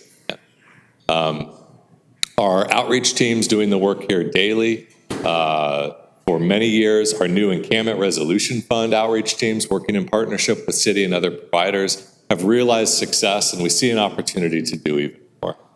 So we appreciate the opportunity to share a little bit more about that tonight. We do have a small number of speakers who we've asked to shorten their comments given the time of the evening, but it's important community members want to share their support for what we're doing. And we're very thankful for their support and thankful for your consideration. As I mentioned, our team and myself are here to answer any questions as you may find helpful. Thank you. Thank you very much. Yeah. So we have Gwen Home. Is Gwen Home here? All right. Sunny? Oh, you're Gwen. There you are. We went to high school together. Just a few hundred years ago. Just a few. And Hadn't seen her in years, and then I run into you last year. It's like kind of cool. I say hello to everyone. And I'm a military brat who grew up mostly in Camp Pendleton, that gigantic suburb to the north. So is 2 minutes okay? Do you want me to? I shortened it. Okay, great. Thank you. When I retired in 2014, I moved back to Oceanside, and since 2017, I've been a longtime donor and volunteer at Interfaith Community Services. One of the most heartbreaking concerns for me in Oceanside is the growth of our unhoused population. I see it nearly every day as I work out at a gym around the corner from Brother Benno's Center on Production Avenue. As the former director for mission support at NASA's Dryden Flight Research Center, I spent my career helping to ensure the success of some of our nation's most complex and ambitious programs. So I know what it takes for an organization to operate with accountability and excellence, and that's exactly what I've witnessed at Interfaith Community Services. My first interaction way back in 2017 was making sack lunches with my husband at their Escondido facility. Since then, I've probably made at least 1,000 sack lunches with friends and also with my church, the Church of Jesus Christ of Latter-day Saints. I've also volunteered at their offices in Escondido and at their Libby Coastal Center just off North River Road, which just recently closed because of funding cuts. So I've seen them up close and personal, and therefore I wholeheartedly support this decision and look forward to volunteering at the Navigation Center. Thank you. Thank you. Sunny Ray Asarito, followed by Colonel Carlos Jackson, followed by Paul Armstrong. Good evening to the honorable city council members. It is so nice to meet you. My name is Sunny Ray Azarito, and I represent Poets Underground. My husband and I run a small nonprofit. We are local here in Oceanside, where we teach our community members how to process emotions through the art of poetry, and we have partnered for several years and events with Interfaith. But more importantly, I'm also here just to share my personal testimony of being born into homelessness. What brought me to even start the organization that I'm in is that I, along with my 5 siblings, had experienced just being born into this world. And it is part of my survival and culture to now go back into these spaces and advocate for the places that are doing service well. My husband and I are very selective with the groups that we do choose to partner with, and we make sure that they're inclusive groups with the highest dignity and integrity to those that they serve. And we have been beyond impressed with the way that Interfaith is serving the community, and I'm here just to fully support them leading the Navigation Center. I know that their ingenuity, their sincerity, the way that they interact with their consumers and those that are experiencing houselessness is going to be the difference in the world. I'm the only one of my 5 other siblings that did not re-enter homelessness as an adult.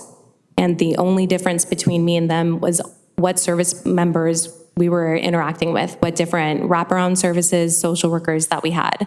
It makes all the difference. And so in the highest advocacy and support of Interfaith, I'm here for that. Thank you. Thank you. Colonel Carlos Jackson, followed by Paul Armstrong, followed by Leo Chapinski. Madam Mayor, City Council members, thank you for giving me this opportunity. Hey, I'll be brief. So I'm a Marine, been a Marine now, I'll be 33 years in November. Been at this base several of those years, over 20. I will tell you that leaving and coming back time and time again, but I've had the opportunity to see some of the misfortune are some of my Marines that are now home. It's hard. I've been with Interfaith now for about a year, so this project is extremely near and dear to my heart. Not only do I have a confidence in Interfaith doing this, their track record has shown it. Last year alone, nearly 700 or just over 700 homeless veterans were serviced throughout North County. If you scale that down to Oceanside, about 300, just over 300 homeless individuals are here. And out of that, about 83 Marines or service. That's just under a third that is homeless. As we kind of go by and go to Starbucks and drink our coffee and kind of drive by those individuals with the signs pretty fast out there, they have served our. I realize that some of them have put themselves in these positions on their own. That being said, we often say that we will never leave a Marine behind in the organization. I think that we should not look to leave these individuals behind. Interfaith is the organization here today. Thank you for your time. Thank you for your consideration. And I'm hoping that we get the right vote. Right. Thank you. Thank you. Paul Armstrong, followed by Leo Chapinski, followed by Romelia Castillo. And I would ask for the 3 minutes, please, not within it. Good evening, Mayor, about City 2.5? Council. I'm sorry? How about 2.5? We still have a lot of things to hear. Good evening, Mayor, City Council, and residents of Oceanside. I am Paul Armstrong, Chief of Staff of the San Diego Rescue Mission. We are the current operator of the city shelter. We just want to make sure our story was shared. It started at a February workshop where city staff was directed to put out a request for a proposal for a new operator. We were surprised. We had no reports of any problems, no contract violations, no report of discrimination, no concerns were shared with us. But there's nothing we could do but go ahead and go through the process. We did submit a proposal. We did offer to continue to pay 100% of the operating costs. We also saw the writing on the wall and requested to be given a 1-year extension to give us time to move our operation. As you may have seen in the news, we have been invited by Vista to run their shelter, and the Lucky Duck Foundation has partnered with us to support that effort. So we requested a 1-year extension to give us time to transition. The city manager does not have the authority to approve, but he can decide if it can come before the city council. So you could have voted and we could have had a public discussion about it. He did not allow it to come forward, so we knew we were going to be asked to leave in November. So we made the decision to give our 90-day notice so we could best support our staff. We will be leaving in the middle of October. We need to be clear. The ones who will be hurt the most by what is happening are the 22 staff, many of whom have lived experience of homelessness. Needless to say, we're very disappointed. A couple of things to remember. First, the city never shared any concerns about our performance, so this is not a performance issue. Second, it may came up that we wanted the shelter to be a regional facility. We did want to have that discussion. 3 things to remember. The money used to refurbish the building was regional money. It came from the federal, state, and county as well as the city. With respect to the operating budget, we raised $1.4 million, of which only $100,000 came from Oceanside residents. The remaining $1.3 came from the region. And the city uses the regional shelters such as La Posada, Carlsbad, Interfaith Family Shelter. We wish we could have had a meaningful discussion with the city, but we did not. At the end of the day, our faith teaches us to have hope, and it also teaches us we grow stronger during times of trial. So we are hopeful and we are getting stronger. For Interfaith, we truly wish you the best. We want you to succeed. This is too important of an issue. For the residents of Oceanside, if you'd like any additional information about our experience, please reach out to us. And for the city of Oceanside, please know that if an Oceanside resident experiencing homelessness ends up in Vista, our outreach team will serve the person with compassion and respect. Once our North County Lighthouse is open, we'll give them a bed and help them get on the path to end their homelessness. Thank you and God bless. Thank you. Leo Chapinski, followed by Romelia Castillo, followed by Suzanne Weatherly. Mayor, City Council, there was a time for 27 years I resided at 1606 Kurtz. My wife passed away. We were on our way to the Midwest, so she gave just about everything to her 3 daughters. So when Jane passed away, the 3 kids said, wow, $900,000 house, this looks pretty good. And Leo ends up in the street for 10 years. I can tell you this, I've been eating breakfast now for 10 years at Brother Benno's. I've been watching these folks. Now, I was a staff sergeant in the Marine Corps from 70 to 81. I got out for 20 years, never thought I'd be back in. Had a long beard like Billy Gibbons. Some of you folks may know him. And I went back in and served at age 48 from 2001 to 2004 in the Army National Guard. And the thing is, Brother Benno's, if I was sitting there, and I ran for City Council of Oceanside in 81, 82, if I was sitting there, I'd be giving Brother Benno's a 2-year shot. They can't get the job done, hit the road, Jack. And then it's time for interfaith. Bottom line is, I spent 2 years at interfaith. One of the guys in there chased me around the kitchen with a butcher knife because I farted. Another guy tried killing me on my sleep apnea machine by putting bleach in there so I'd croak. Third guy, in the summertime, he shut the windows so it'd roast in there. In the wintertime, he'd leave it open so I'd freeze. I don't know. I know friends over at Escondido. Escondido evidently runs perfect. That was if that's the base guideline is Escondido, hey, good deal. But if you're talking about where all the veterans are, across you know where I'm talking about, over there, the ISA building or whatever. The bottom line is, somebody had the audacity of putting 2 illegal aliens in my room. They come from Pisco, Peru, which I'm familiar with. And so I walked in, knocked on the door. They looked at me like, is this guy from ICE or what? I said, Comer? I don't think you look like you're from ICE. Guess what? But thank you very much. They didn't want the pizza. They didn't want the pizza. So I put them in my car, and I drove them to Tony's, who speaks their language, and got them some good chow. There you go. But the bottom line is, if I was sitting there, I'd give Brother Benno's a shot. Thank you so much, Mr. Kapinski. Romelia Castillo, followed by Suzanne Weatherly, followed by Jimmy everybody. Don. Good evening. Romelia Castillo. I'm going to tell you a little bit about my journey, and then I'm going to tell you about the Navigation Center and then Interfaith. It all intertwines into great big excitement at the end. So here I am in 2021, and I was sober here. But I have been in my addiction since I was 27. I'm 45 now. I've raised 3 kids. I've gone through at Operation Hope. I was the first family to cut the ribbon. Did Lifeline, Central Housing. So I've been through these programs, and I know what they're like, and I know how they work. But you have to want it. I want it now. I didn't want it then. I had it for a little bit, wanted it for my children, but then life happened and things started to fall apart. But today, my clean date is 2/25/25. I'll have 190 days sober on the 21st of this month. I will complete my outpatient program at McAllister on the 21st of this month. And when Congratulations. Thank you so much. I've been with Interfaith since 2021, if not sooner or before that. And they've been with me the whole journey. Again, you have to want it. So with me not really wanting it, and I was homeless for almost 5 years prior to now. 200 days ago, I was on the streets. I was putting meth in my veins. I was homeless or not really broke, but God always provided for me, and I was helping the streets at the same time. Helping the community at the same time as well, maybe being a little bit destructive to them because of the lifestyle of homelessness. But nonetheless, I am where I am today. And I really do thank Interfaith for always being there. I go to Escondido, all the way to Escondido. It'll be really quick. I'll finish up the week.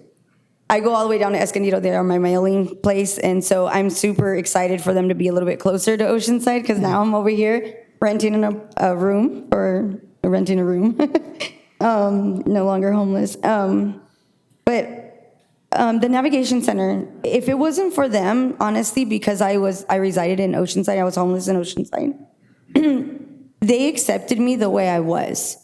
Now, for my own sake, you can wrap it up. Yes, thank you.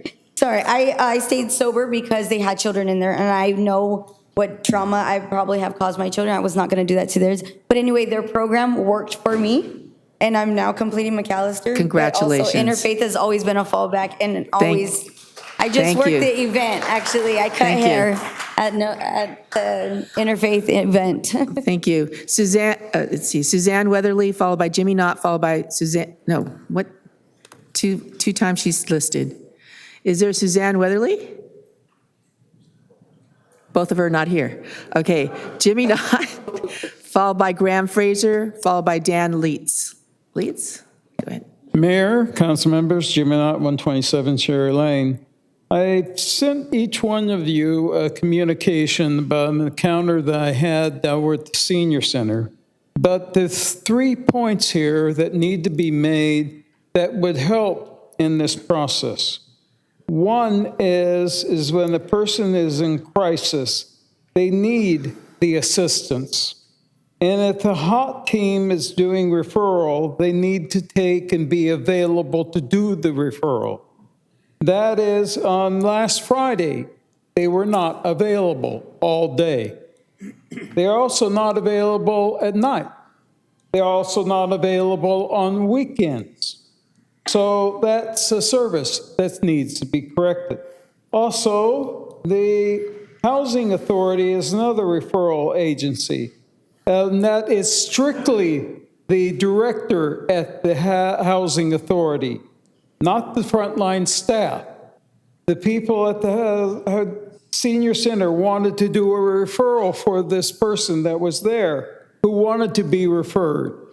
She was not able to be referred because they would have to send her downtown while they were on lunch.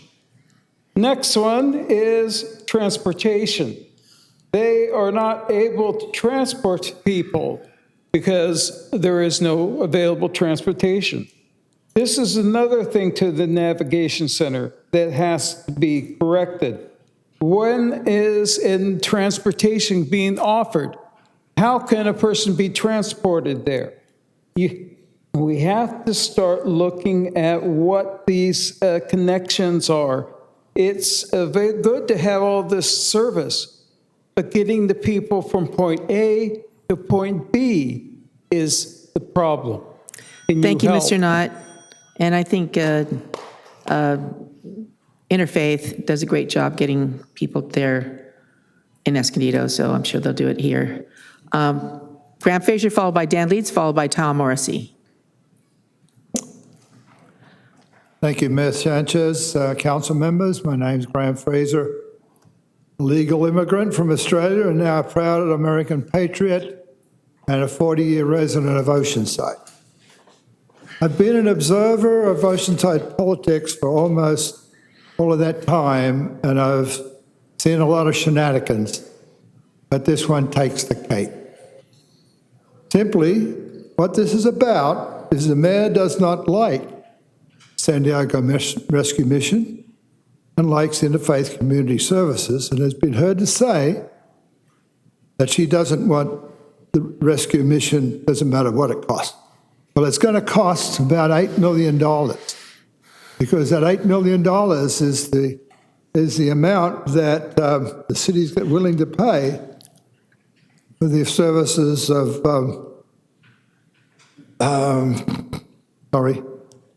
Faith Interfaith, and as you heard previously, that the San Diego Rescue Mission would have done it for nothing.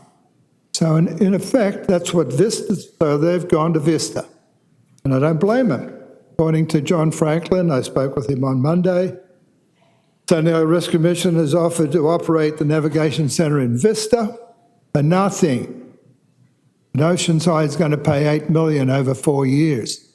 That's not serving the citizens, us people that are going to pay the taxes. I mean, I don't mind, and I like the fact that homeless people have to be served. I get that. But if we can get it for nothing, what's wrong with that? What a contrast between the mayor here and the mayor in Vista. Thank you very much. Thank you, Mr. Fraser. And I would like to take a point of personal privilege here. I met with Mr. D. December. December, I asked our city manager to please arrange a meeting because I wanted to be able to work with the rescue mission.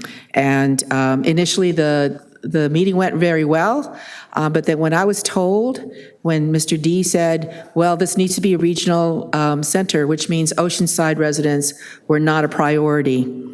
And I said, no, homelessness is the number one issue that we have in the city, and we have to prioritize our Oceanside residents because they are on the streets. They need to be in the shelter. So what Mr. D said then is that, well, then I guess you don't want us because it must be a regional center.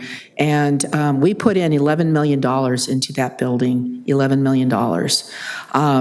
So we need to have Oceanside residents be first, because the taxpayers wouldn't like it, in my opinion, and I asked other people too, that that the regional center be actually filled with people from outside of Oceanside. And if they don't make it, they're here on the streets, folks that are not from Oceanside.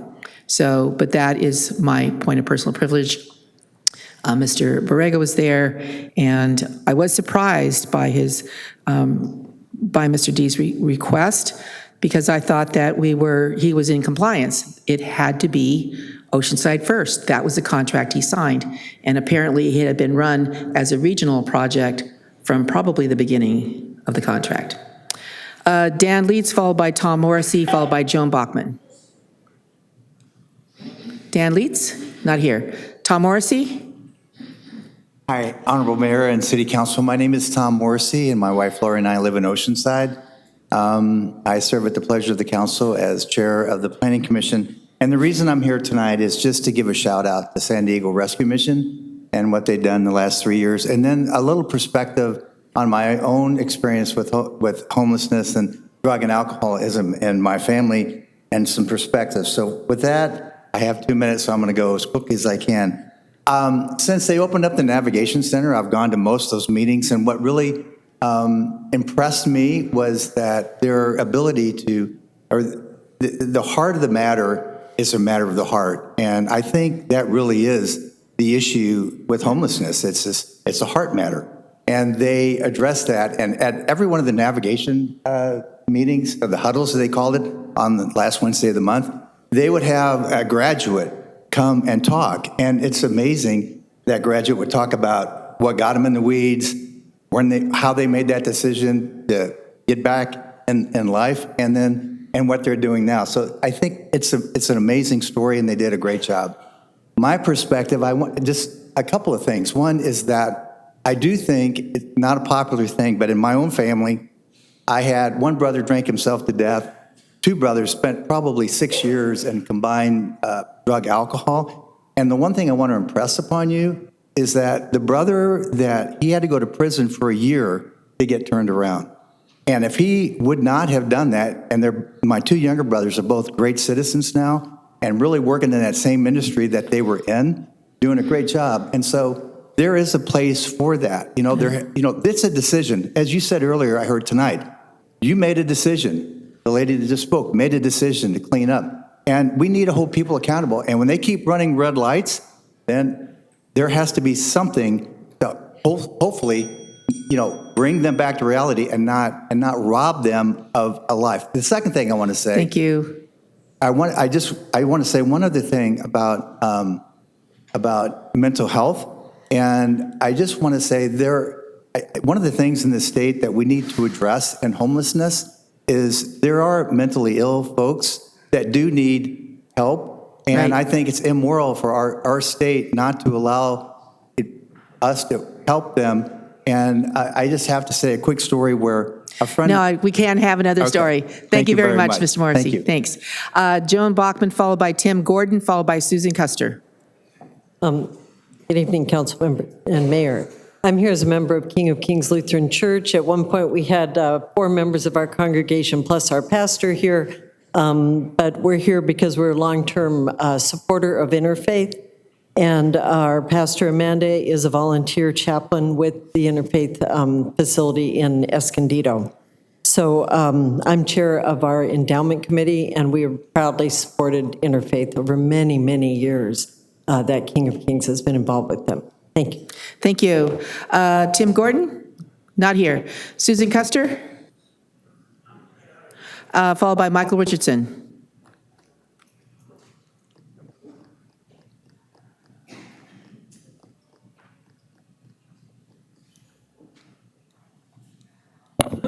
Good evening. We absolutely need the navigation center. It's been well-run, and it's been a great service, and we have to help the homelessness. The concern, again, I have is back to the $2 million. Why are we choosing, and I heard your explanation, that Donnie D did not want to serve just Oceanside. But when we know that Carlsbad and other surrounding cities are bringing their homeless here and dropping them off, how do we have proof of where they're coming from? How do we know who's being served? I don't think you can tell that.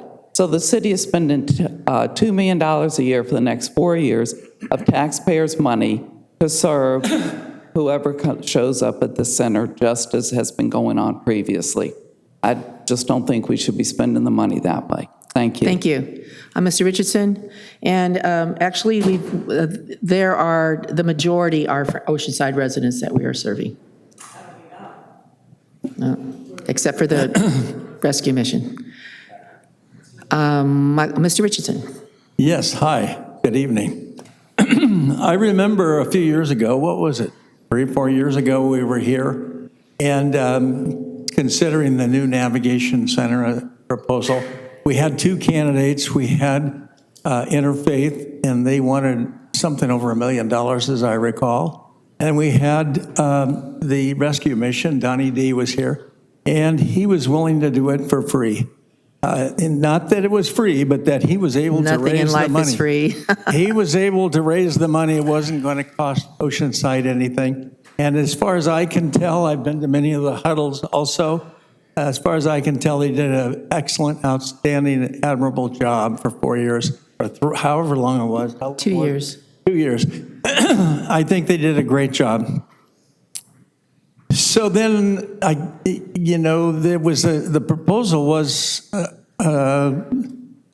free versus $1 million plus. So obviously, I know you, Esther, were heavily in favor of Interfaith, but you lost because the numbers made sense. So you chose Interfaith. So this time, you got smart and you just didn't allow rescue mission in. And you're only considering the Interfaith. It appears that's all that's on the agenda tonight is a proposal for Interfaith. So it appears that you've chosen to spend a couple $1 million instead of nothing.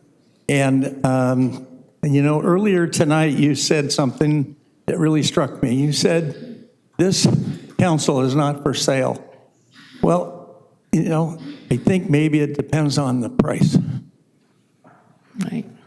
All right, so that was the last. Back to the council. Councilmember Figueroa? No walk-ups, sorry. This is for... Sorry, this is not a public hearing. This is a... Okay. This is for staff. Just to clarify, because I think there's misinformation out there. The San Diego Rescue Mission pulled their application to not be considered, correct? Is that? No. No, they were in the process. They were in the process, but they asked for an extension and not to move forward. Was that something that was communicated? Yes, they asked for an extension. But to not move forward with being considered for the RFP? No, they did not ask to not. Can you turn your mic on? They did enter, it's not. Okay, sorry. So they did enter with everyone else. At that time, they still asked for an extension with their proposal still being reviewed. Okay. And is that still the case today? The extension? No. them asking to be considered for the RFP? No, they have pulled out and gave a 90-day notice. So that's what I was asking. And so to clarify, for those, and I appreciate everyone staying until almost 10:30 to speak on this, because as the mayor mentioned, homelessness is the number one of the, one top two issues in our community. And I've been very involved with the Encampment Resolution Fund project in my district. And I will say, walking those encampments multiple times, and I've been there with some of our grassroots advocates along with some of our providers. I think from both, I've seen Rescue Mission and Interfaith there. The majority of folks that I've met are from Oceanside. Born and raised in Oceanside, they have family here, and they just, they're battling through some challenges. But just to clarify, I just wanted to make that point that the Rescue Mission did not ask to not move forward in this process, and they were only interested in an extension, not to continue to provide. Correct? Yes. Yeah. Right, actually, they gave us a 90-day notice. Yeah. Which is to terminate the contract. Yes. Correct. Yeah. And based on that, it left 5 proposals to review for staff to pick from, correct? To recommend. We reviewed all 6. Okay. So we did review theirs as well. So they went through that that process as well. Okay, but then when they decided to not move forward, there was only 5 providers to pick from. Yes. Correct? Okay. All right. I just wanted to clarify that. Yeah. Okay, we already heard people who spoke for the public. So I have some questions for the recommended provider. If we can get Mr. Angel to come up. So the first question is, so this is going to be we're going to increase to 75 beds. Is that correct? Yes. How many projected staff do you think it's going to take to manage and facilitate the services there? Well, of course, staff of 17. That includes resident coordinators, site security, program manager, case managers, and then additional behavioral health specialists and substance use counselors beyond that core of 17. And that includes overnight staff, all support staff? 24/7 staff. So one thing that I did hear, and I have heard from some of the staff connected to the San Diego Rescue Mission, I know someone mentioned that there's 22 current existing staff there. One of the things that, for our local workforce and the people that have been there, and I've been to the Rescue Mission, and I know there's passionate folks, and I've met people from the Rescue Mission that have been there servicing our community, and I've heard some tremendous things about the support staff there. Would they be interviewed for some of the positions available if Interfaith were to take over as the new provider? If Interfaith is selected as the provider, we are ready to launch the hiring process tomorrow. The goal of having a go live date of October 1 requires getting the staff in place as quickly as possible. We would be open to and would offer interviews to any existing staff any staff who are interested in moving from the current location into the new operation. A question for our city attorney, is that something that we can participate to help facilitate the communication, or it would be more between the providers to reach out? It's a legal question I want to ask our city attorney. Do we know if that we legally can not just make the connection? I guess I'm not sure what the legal question is. You've heard from the potential operator here, Interfaith, that they would open up the hiring process. So they will advertise the hiring process as any employer would. Yeah. That information will be, of course, available to the community, and I'm sure to the existing employees. I don't think that the city has necessarily a specific role in that, although I would defer to maybe the housing folks that have those relationships that could, make sure that information is made available. But in terms of mandating or legally requiring or anything of that nature, that would not be our role. Okay, thank you. I just wanted to ask that to our city attorney. It's more about getting the information to that current staff, making sure that is a possibility. A few other questions. You did mention that Interfaith partners with federally qualified health centers, I believe right now, or throughout the time that the Navigation Center has been operating under the Rescue Mission. I believe True Care has been there. They set up their mobile unit. Would that be something that Interfaith would explore as well, making sure there's a federally qualified health center assisting, and there's a partnership where they're coming on site? Absolutely. Okay. street outreach. I know that I've encountered a lot of your outreach team out in the community. I know the Rescue Mission currently has a street outreach component attached to it. Is that something that Interfaith would also be doing here in the city of Oceanside? Yes. Okay. And in regards to our OPD hot team, would there be specific beds designated for our hot team as they're out in the community, talking to our houseless community and those that are interested in utilizing the services at the shelter? Would we have designated beds for the hot team? Yeah, it's one of the biggest opportunities we see is to create a seamless referral process from the existing outreach teams and the police department into the navigation center. Okay. Assuring that beds are available for those referrals. Is there a certain bed amount, and I'm asking, is there a certain bed amount restricted right now at the rescue mission for our hot team? Right now. There's not. Okay. So I think that's an important take, because I have heard numerous times that our hot team officers have encountered folks in the community who are houseless, who are interested in services. And I've actually, I believe I've been a part of one outreach team during the point in time count where we encountered someone and we talked to them and we asked them if we can get them services, if they'd be interested in shelter services. And I think there wasn't anything available. And I also understand the need is high, but just making sure as our hot team is out there, interacting with our houseless community, that maybe the coordination between OPD and Interfaith be something that be really strong. And if I could, I failed to mention in my presentation, a key component of our proposal is to allow for longer stays for individuals. By increasing bed count to 75, we have more capacity. We can support people in the longer time that it takes to overcome the many challenges. That also, in our experience, significantly increases rates of acceptance, individuals understanding that they're going to have a longer runway to find their next housing. Okay. Thank you. That's all for me. Okay, thank you. I do move for approval. Is there a second? Okay. Councilmember Figueroa. Councilmember Robinson, sorry.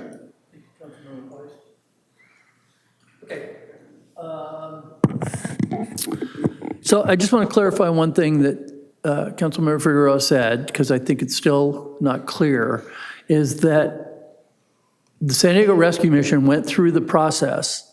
They did not get asked for an interview. They did not interview, and they did not, if my dates are correct, they did not put their 90-day notice until after the staff report came out, until, if I remember the dates right. I'm getting that look Honorable Mayor and Council, if you wouldn't mind, let me jump into that. And I was asking that question. It just was sounding like they pulled out of the process. No. Councilmember Robinson, I was asking because I wasn't sure. I was trying to get clarification. Yeah. So Honorable Mayor and Council members, just to be perfectly clear in terms of the process. Yes, the Rescue Mission did submit a proposal. They were part of the original 6. As I've mentioned, the top 3 candidates were then moved on to the second round, which were the interviews with the top 3 candidates. Rescue Mission did not make that cut. Subsequent to at the point where we developed an internal recommendation that we intended to present to the City Council, we shared that information with the Rescue Mission in a face-to-face meeting.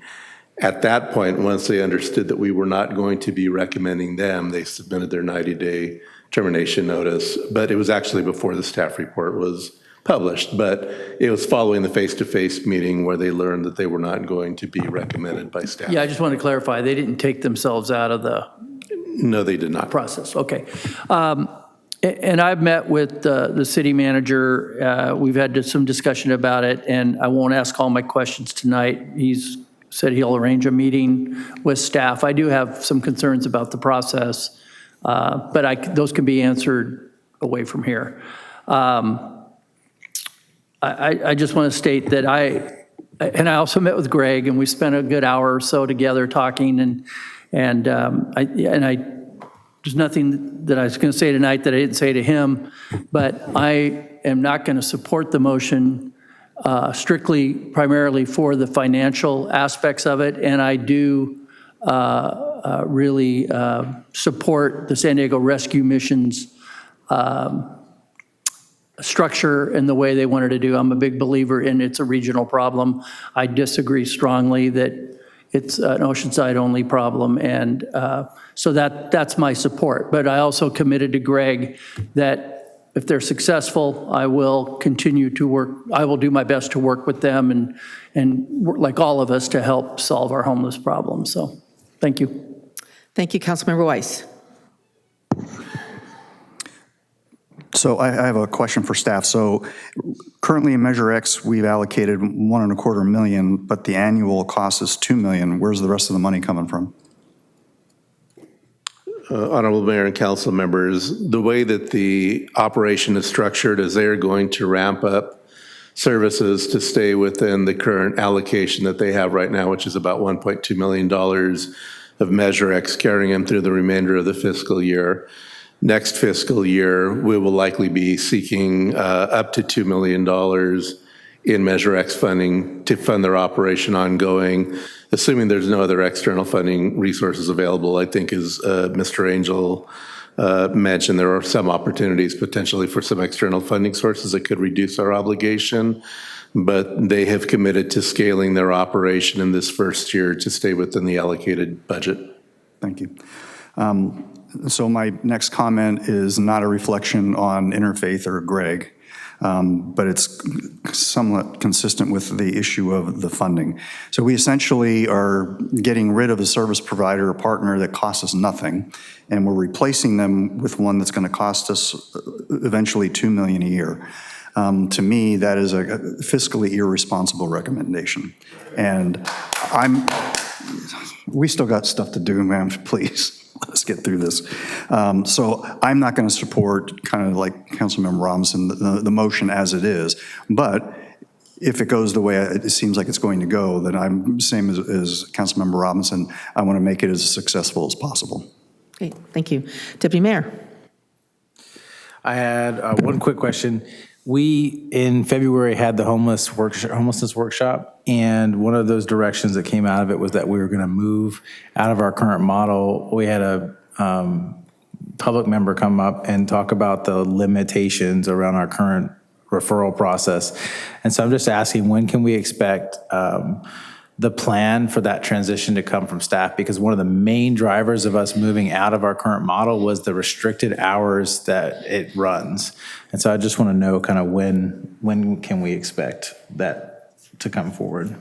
It is definitely a follow-up of that workshop was to start transitioning from a police department-centric hot team and instead kind of transition towards a social service-led with still some support from the police department because we'll always need that. I know that that is a priority of our new housing manager. I don't know if we can commit to a time frame tonight because we haven't really discussed it internally, but we know it is a priority, and certainly, you know, if you have thoughts or the council has thoughts in terms of timing, we're certainly open to have that discussion. I would guess it's probably sooner rather than later, given the comments that were received tonight. But that's once we get through this process of establishing the new operator for the shelter, that is Mrs. Tate's next priority is to start working on that transition strategy and sharing those recommendations with council. Thank you. I don't know we gave you so much work as you walked in the door, but this is a really important component of that being successful. So I would hope that we can at least see the plan for the transition, not the actual transition as early as this fall, but just what does that transition look like? Because I know it's a big personnel move and something that I just want to understand as we move that in February. Okay, so as was said, nothing is free. So we actually pay for the San Diego Rescue Mission hired outreach right now. That's one of the things that we pay for. This work is not cheap. Doing it right, consistently, professionally, and inclusively is expensive because you're hiring people who are professionals to do so. And so, yeah, it does cost money for this program to work. The longer stays is going to equal recuperative care and longer term service that gets us out of a treadmill of people going in and out, in and out. I do want to say a huge thank you to the frontline workers at San Diego Rescue Mission and all of the volunteers that worked with the center for so long. I know they're very passionate, and we had lots of conversations, and I went and spoke at one of the huddles even. We simply just had different missions, and unfortunately, those missions couldn't be resolved. It is really unfortunate to see the political positioning happening right now. We're coming into the separation between our two organizations, and I had hoped that it would be an amicable parting of ways, and San Diego Rescue Mission could go do their thing, and we would go on in the direction that we wanted to, and just agree that we couldn't agree on the same direction. But we're seeing the smears on the city, which is really frustrating. And we had lots of issues, and I'm not going to air them out because that's not going to help anybody. They have a mission to do, and they're going to do. I wish them all the luck in Vista. And yeah, it's a regional issue, but the way that we operate our navigation center is something that we wanted to have a voice in, and we should have been given that voice, and unfortunately, it wasn't happening. So I'm very excited to see Interfaith come in to work on this mission in our city. I think we need to continue holding each other accountable, and I think our staff is going to do that because we have the relationships there, and we have expectations. We have high expectations of you, as you know, and as you have of yourself. So I look forward to seeing the change, and I appreciate you. Thank you. There's a motion and a second. Please vote.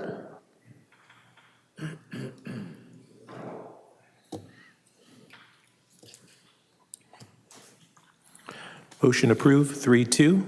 Robinson, Weiss, Snow.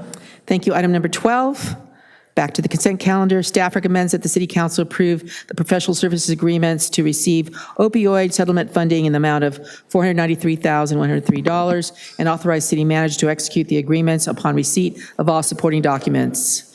How many people wish to speak on this? 12. One person, Jimmy Knott. Mr. Knott? Mayor, council members, Jimmy Knott, 127 Sherry Lane. What I was wondering is that last year when this items came up through another plan with opioid funding, it was directed towards youth. And at that time, I brought up the issue of seniors and how seniors is the secret pathway to the final exit, and how that the elders are using opioids to take and commit suicide silently and using it, basically behind the scenes so no one knows it, and how that they are also not adequately securing it at home, and they need some help in, they say, prescribing it and how to keep it at home, and what their educators and medical experts are doing in that area. And what was said by the council at that time, that in the future, that when there is funding available and that something would take place in order to help educate the seniors on how to proper store it, how to take and prevent misapplication or overuse of the medication, and how that they could properly focus some of the funding, some of the time at our senior centers and other community places. I would like to see something happen with the settlement funding that we could use for that effort. Thank you. Thank you very much. Unfortunately, it's a very, very structured way that these funds can be used, highly restrictive. But this is a request for approval to basically receive the opioid settlement funding in the amount of $493,103. I move approval. Is there a second? Second. Okay, there's a motion and second. Please vote.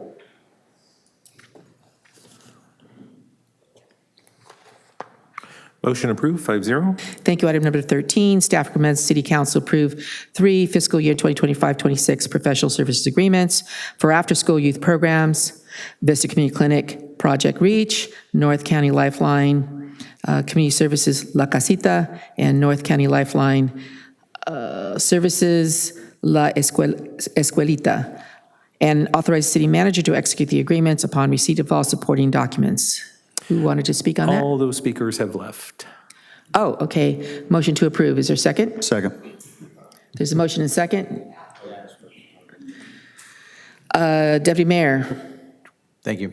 I just want to speak briefly on this because it does not include the Balderrama Reach, which was previously part of the after-school programming. And we're transitioning to a different provider through Parks and Recreation, but I did want to flag it because it is an important transition. I know that Reach has a lot of history in the center, and it filled a very specific purpose for mentoring, and we need to be very deliberate about how we replace it. So I just want to put it on the record that I'm going to be watching very closely to make sure that our programming meets the needs of the young people, that I'm hopeful that this transition will be a better service to the kids, but I'm also going to be watching closely because if it isn't, then we need to do what we need to do to serve the students. Right. So we've been talking about this for well over a year, and the idea that there would be a transition actually happened to present itself. And so there is high expectation of the Parks and Recreation taking up, the programs. The transition has already happened, basically. The 31st, was it 31st? Was the last day for Reach at Joe Balderrama Park Rec Center. So there's a motion and a second. Please vote. Motion approved, 5-0. Thank you. Item number 14, are there still folks who want to speak on item number 14? There is one speaker on item number 14. I don't know if they are here. Victor Mendoza.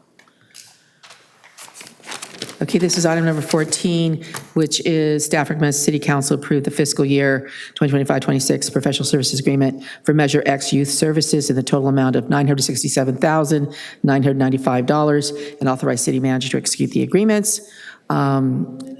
He's not here, so motion to approve. Is there a second? Second. Okay, there's a motion and second. Please vote.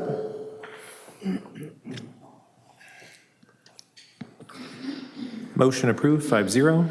Thank you. Item number 15, is there, how many people wish to speak on this? On item number 15, we have 5 speakers.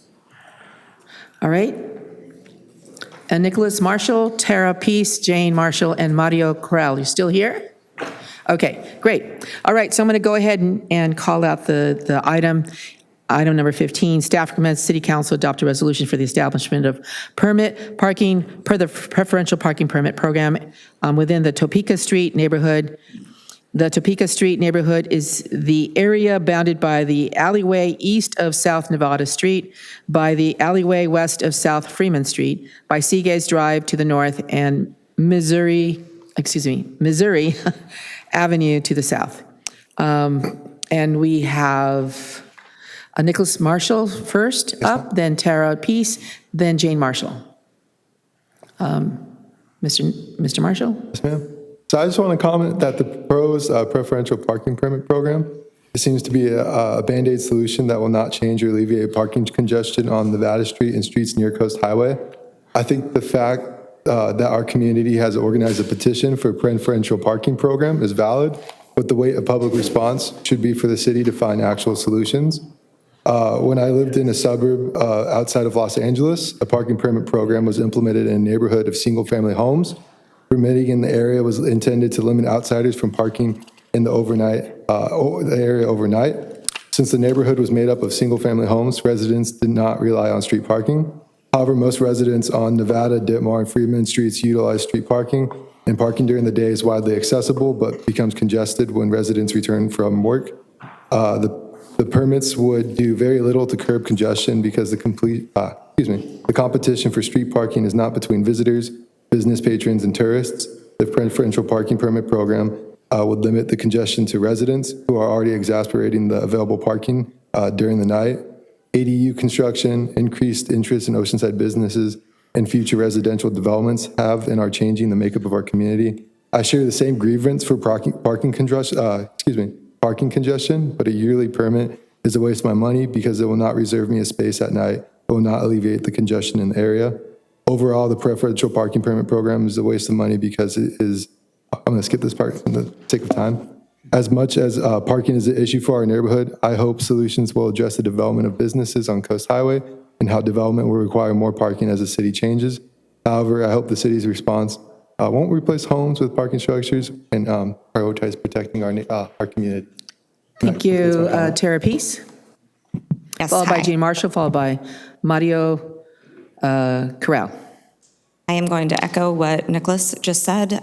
This is a Band-Aid. It is not a solution. The biggest issues that I have, I'm also on Nevada Street, there's 3 Airbnbs that can provide spaces for 20 people. And that is what has problems with parking. We have other neighbors who have 5 cars registered to a single-family home. This is not going to alleviate that. The 20 guest passes for the year, my daughter's birthday party could use all of those. But this is not a solution. We need something better than this. I understand the frustration with the parking. I get it because I deal with it every single day, but this is not how we solve it. And I would like to see something better that we can do to alleviate the problem with parking. This is not it. Thank you. Jane Marshall, followed by Mario Corral, followed by Benjamin Atkins. Good evening again, Council. I'm representing OCNA, and we strongly support the neighbors who have gone out to hundreds of these residents in this area and gotten more than the required amount of signatures to get this really a by right administrative action completed. And I understand some of the difficulties that they say, but this only affects parking in the evening, not during days when there's birthday parties and graduation parties. This is just in the evening to allow people that live in the area to at least park on the same block that they might live. And yes, there's issues with Airbnb, but I gave council presentations on how many that would affect. Most of them already have off-street parking. And those that have multiple cars, well, they can get multiple permits. So for those of us who would like to be able to park on the street, that don't have with all the ADUs and all the short-term rentals, we don't have the luxury of having a driveway. Many of the downtown residents in this area do not.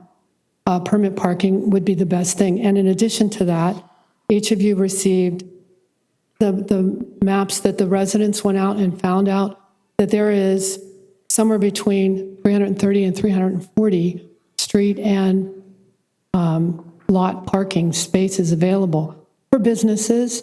So there's ample parking even for growth. So this would be a short-term solution for a long-term problem. Maybe there's additional ones, but we'd really appreciate your support in passing this. Thank you. Thank you. Mario Corral. Good evening, and thank you for having me, Mayor Sanchez and Deputy Mayor If you can Joyce speak close to the mic. Yeah, sorry. and Council. I'm here to respectfully voice my opposition to the preferential parking programs, all of them. I'm more affected by the one Rancho's, what is it called? The Rancho Pacifica. I'm a resident of the condos right across the street from Rancho Pacifica. My household has 3. Do you want to wait to speak on that one? I want to oppose all of them. That's why I want to speak on this one too. I'll speak generally on preferential parking passes. It really is this specific one. Gotcha. Yeah. So can you speak on the other one? I will. You've lodged your opposition, so can we just move on? I can. Okay, thanks. Benjamin Atkins? He's already left. All right, Deputy Mayor Joyce? Thank you all for hanging in. I can appreciate the neighbors who came together and who walked and got signatures. It's really the bootstrap work of gathering your neighbors. I've heard since I was told this is coming to council, I tried to reach out to small businesses along that area. And then I also heard in this last week from multiple faith organizations that operate in the area that have big concerns. So I'm worried about putting this forward tonight. I'm also worried about the domino effect that tends to happen when you do these in one part of a neighborhood, then the next part of the neighborhood is the next one to do it, and then the next part. So I'm going to ask my council colleagues to support a motion to postpone this tonight, and I'm really sorry for the folks that hung in here. I am, but I think we need to have fuller sense of what the impacts are. And I'd actually like to do a moratorium on preferential parking programs until we have a holistic approach, until we know what we're going to do. Because if we start doing this, it's going to domino into doing one after another. So that would be my ask. I know. No, So, I can't consider this So I'm before sorry, now. so what is it that you said? A motion to postpone until we have a holistic idea about what the Postpone. programs, yeah, To continue? to continue. No, Postpone. just, okay, we're on this one. He can only propose something on this one at this time, right? So there is a motion to continue. Is there a second? I'll second that motion.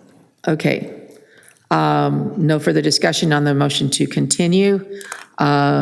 Please vote. Oh, wait, is this to a time certain? A date certain? No, until staff can come back to us with a holistic approach to it. Oh, no. Okay. Please vote.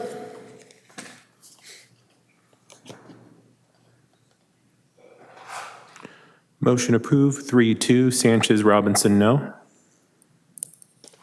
All right, that's item number 15. 16 is how many on 16? We have 2 speakers on 16. Okay. Item number 16, staff recommends City Council adopt a resolution establishing a no parking zone on the east side of Coast Highway, just north of Pierview Way, from 5 a.m. to 2 p.m. on Thursdays only. Mr. Czapinski and Mario Corral. Leo Czapinski again.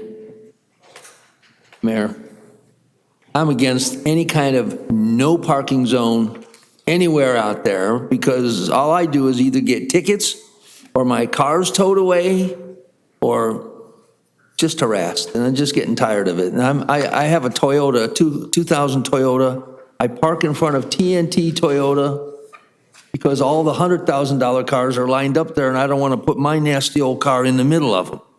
So I leave my car on the street there. There's no street sweeping at that day, at that time, but because it was a sign that I missed. Who's that guy that said that all the time? He's a detective. Anyway, 2 to 4 o'clock in the morning, no parking. Who's looking at that at 2 or 4 o'clock in the morning? I'm going to eat breakfast at 6 o'clock at Brother Benno's. I don't see that sign. All I know is I got to get my car fixed. I got to eat. I got to pay bills. I got to go to court. Next thing you know, I get a big old ticket. And guess what? I can't register that 2000 Toyota this month in August because I have a ticket. I tried to get it registered, said, no, you got too many tickets. You can't be a law-abiding citizen and register your car like you normally do. But anyway, this no parking stuff is just absolutely ridiculous. We got to get rid of that stuff. Thank you very much. Mario Corral?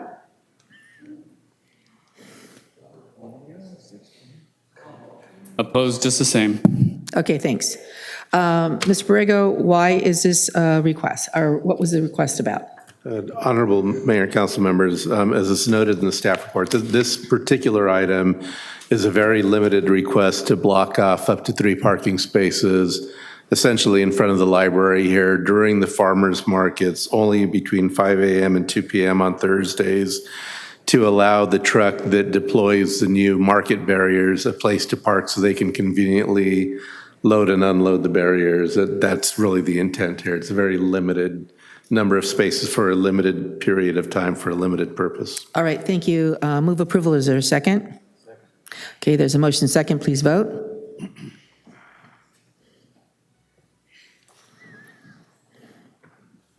Motion approved, 5-0. Thank you. Item number 17. Staff recommends City Council adopt a resolution establishing a no parking zone on Greenbrier Drive between Apple Street and Oceanside Boulevard from 4 a.m. to 6 a.m. on Fridays only. Any speakers on this? We have 4 speakers on this item. Okay. Leo Chapinski.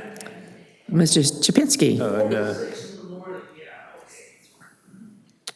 And Miss Bravo left, so she's taking. Okay, followed by Mario Corral, followed by Jimmy Knott.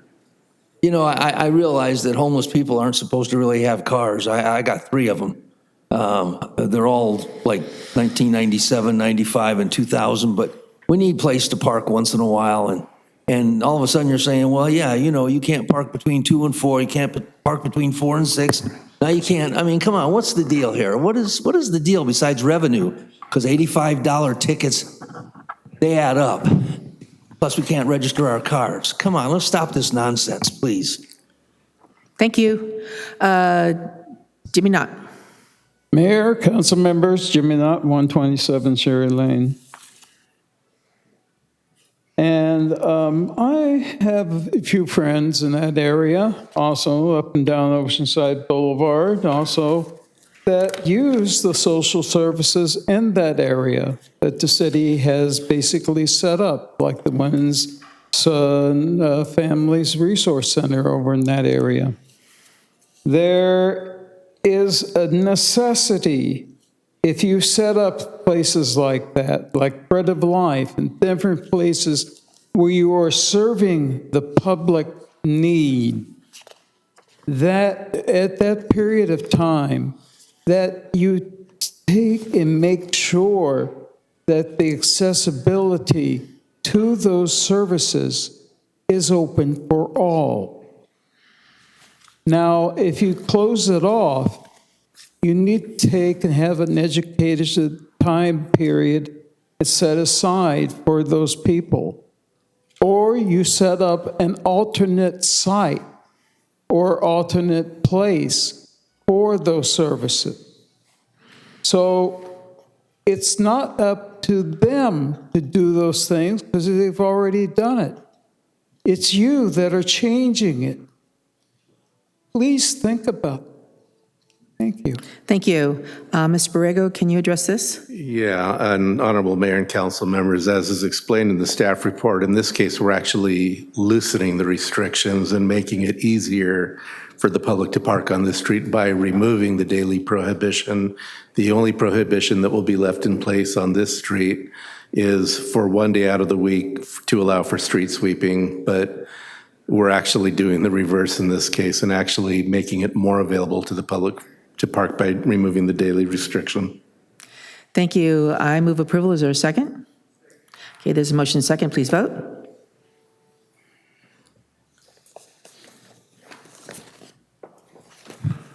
Motion approved, 5-0. Item number 18. Staff recommends City Council adopt a resolution establishing a preferential parking permit program from 8 p.m. to 8 a.m. for the Rancho Pacifica neighborhood, which includes Old River Street, Shasta Court, Kern Court, Avenida Descanso between Old River Street and North River Road, Novato Street, San Joaquin Street, Matoli Street, Klamath Street, Trinity Street, and Salinas Street. How many people? We have 14 speakers 14? on this item. Okay. And I apologize that we're taking this up at 5 minutes after 11, but I'm sure you want to go through this now. Is that correct? Yes. Okay. So let's start calling people. 2 minutes. If you could, after that, if you're still talking, try to wrap it up. Dora Clifford?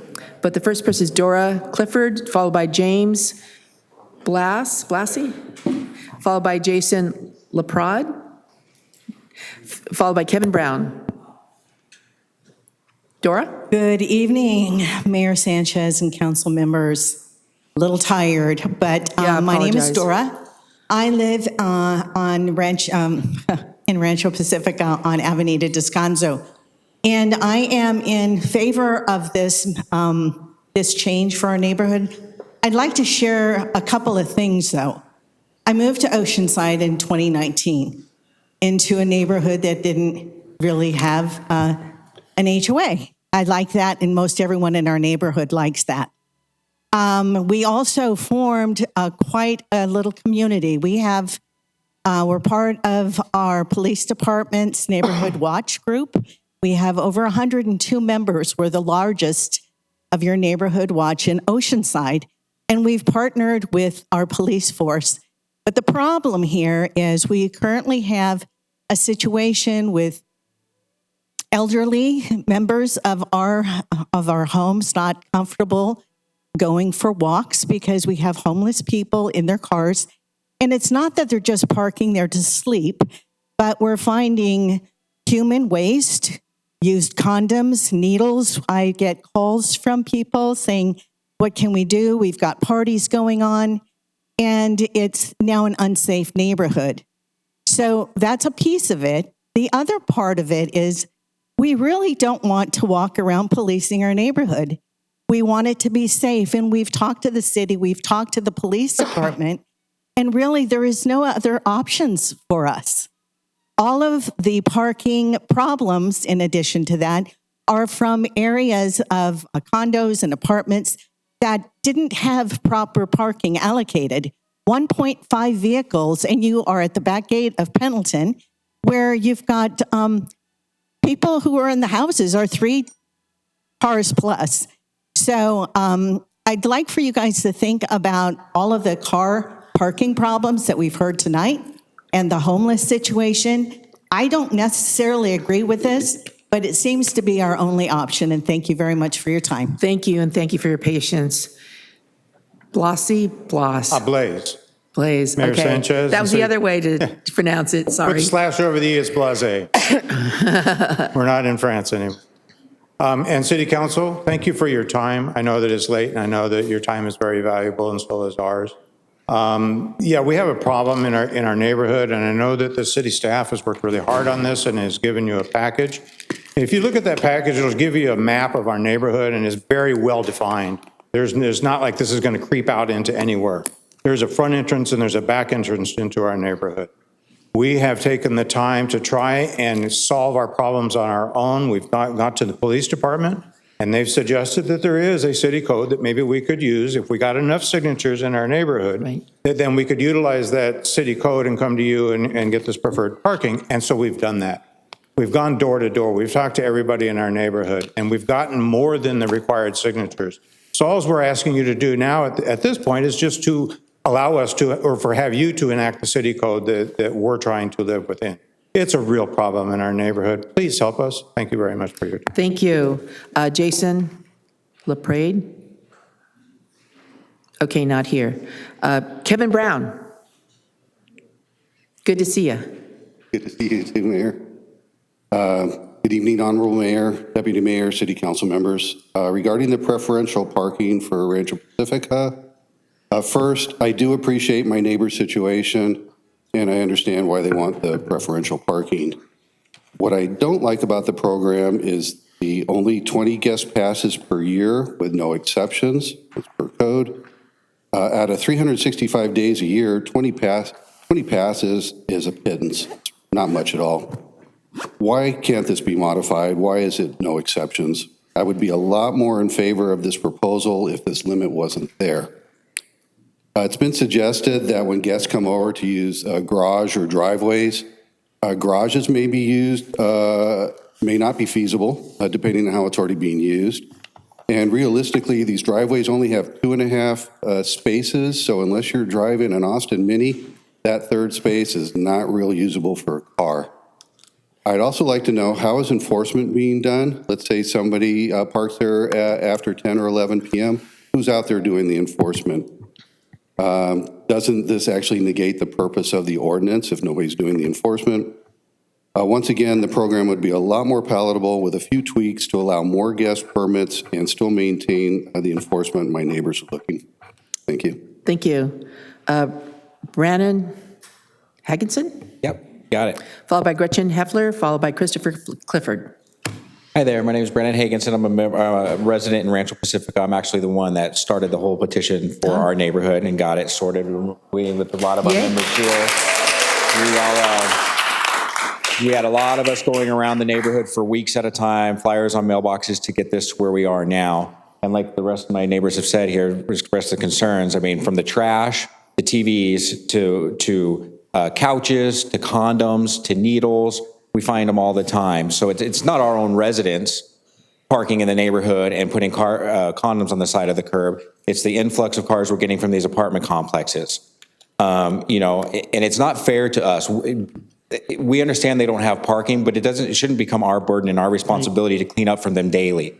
And like our neighbors back there, Chuck, right, he can't even put his trash cans out because of the cars are there 24/7. He has to keep them out 24/7 just to get his trash picked up, but that's not fair to him or anybody else in our residence.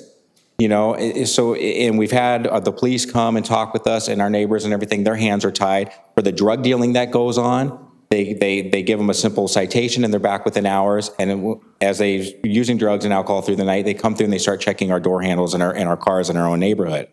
It's just not fair to us, and like Deputy Mayor Joyce was saying, you get a domino effect if this happens in neighborhoods. Every single public street in downtown Oceanside has guidelines of when you can and can't park. Why can't ours? Why can't our streets be as safe as it is all around here? We just approved some for right outside here, correct? That makes it easier for you guys. We just need protection for our own neighbors, our own citizens, our own elderly people that walk through our neighborhood won't even walk down certain areas of these streets now because the loitering and the drug abuse and everything, the loud music that's happening. That's not fair to us, that these people that have lived here 20 or 30 years in our neighborhood. So we're not asking for anything in excess of anything else or anything extreme. We're just helping protect our neighborhood and our neighbors. Thank you, That's sir. all we ask. Thank you for your time.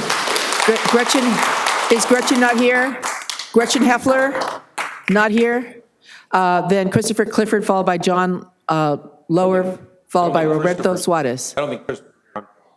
You're Christopher? No, I'm John. I don't think Christopher's here. Okay. All right. So John, thank you. Roberto Suarez, and then Good Mario evening, Corral. council members and Mayor Sanchez. My name is John Lauer. I've been a resident of Rancho Pacifica since 1999, and I've watched the slow creep of cars coming into our neighborhood. Across this Douglas Drive, there is an apartment complex called Riverview Apartments. It Right. started off slowly and Then expanded. It expanded. Now they're adding more Exactly. Waived it. residents Yeah. there. Right now, there is 0 resident parking from Douglas Drive all the way down past Avenida Descanso on the front side. On the back side, it's on Avenida Descanso from North River Road past Salinas Street, including Salinas Street. We have the expansion of North River Road, and we have the expansion of Terra Norte behind the Trinity Street. We're really concerned that it's just going to continue to come in and come in. As Brandon said, we have active drug dealing going on, condoms, needles. We've talked with our community policing force, and they're the ones that came up with this idea and said, this is what you've got to do. We went around diligently. We got all of the signatures in excess of what we needed, and I'm hoping you guys will pass this. Thank you for your time. Thank you. Roberto Suarez, followed by Stan Stewart.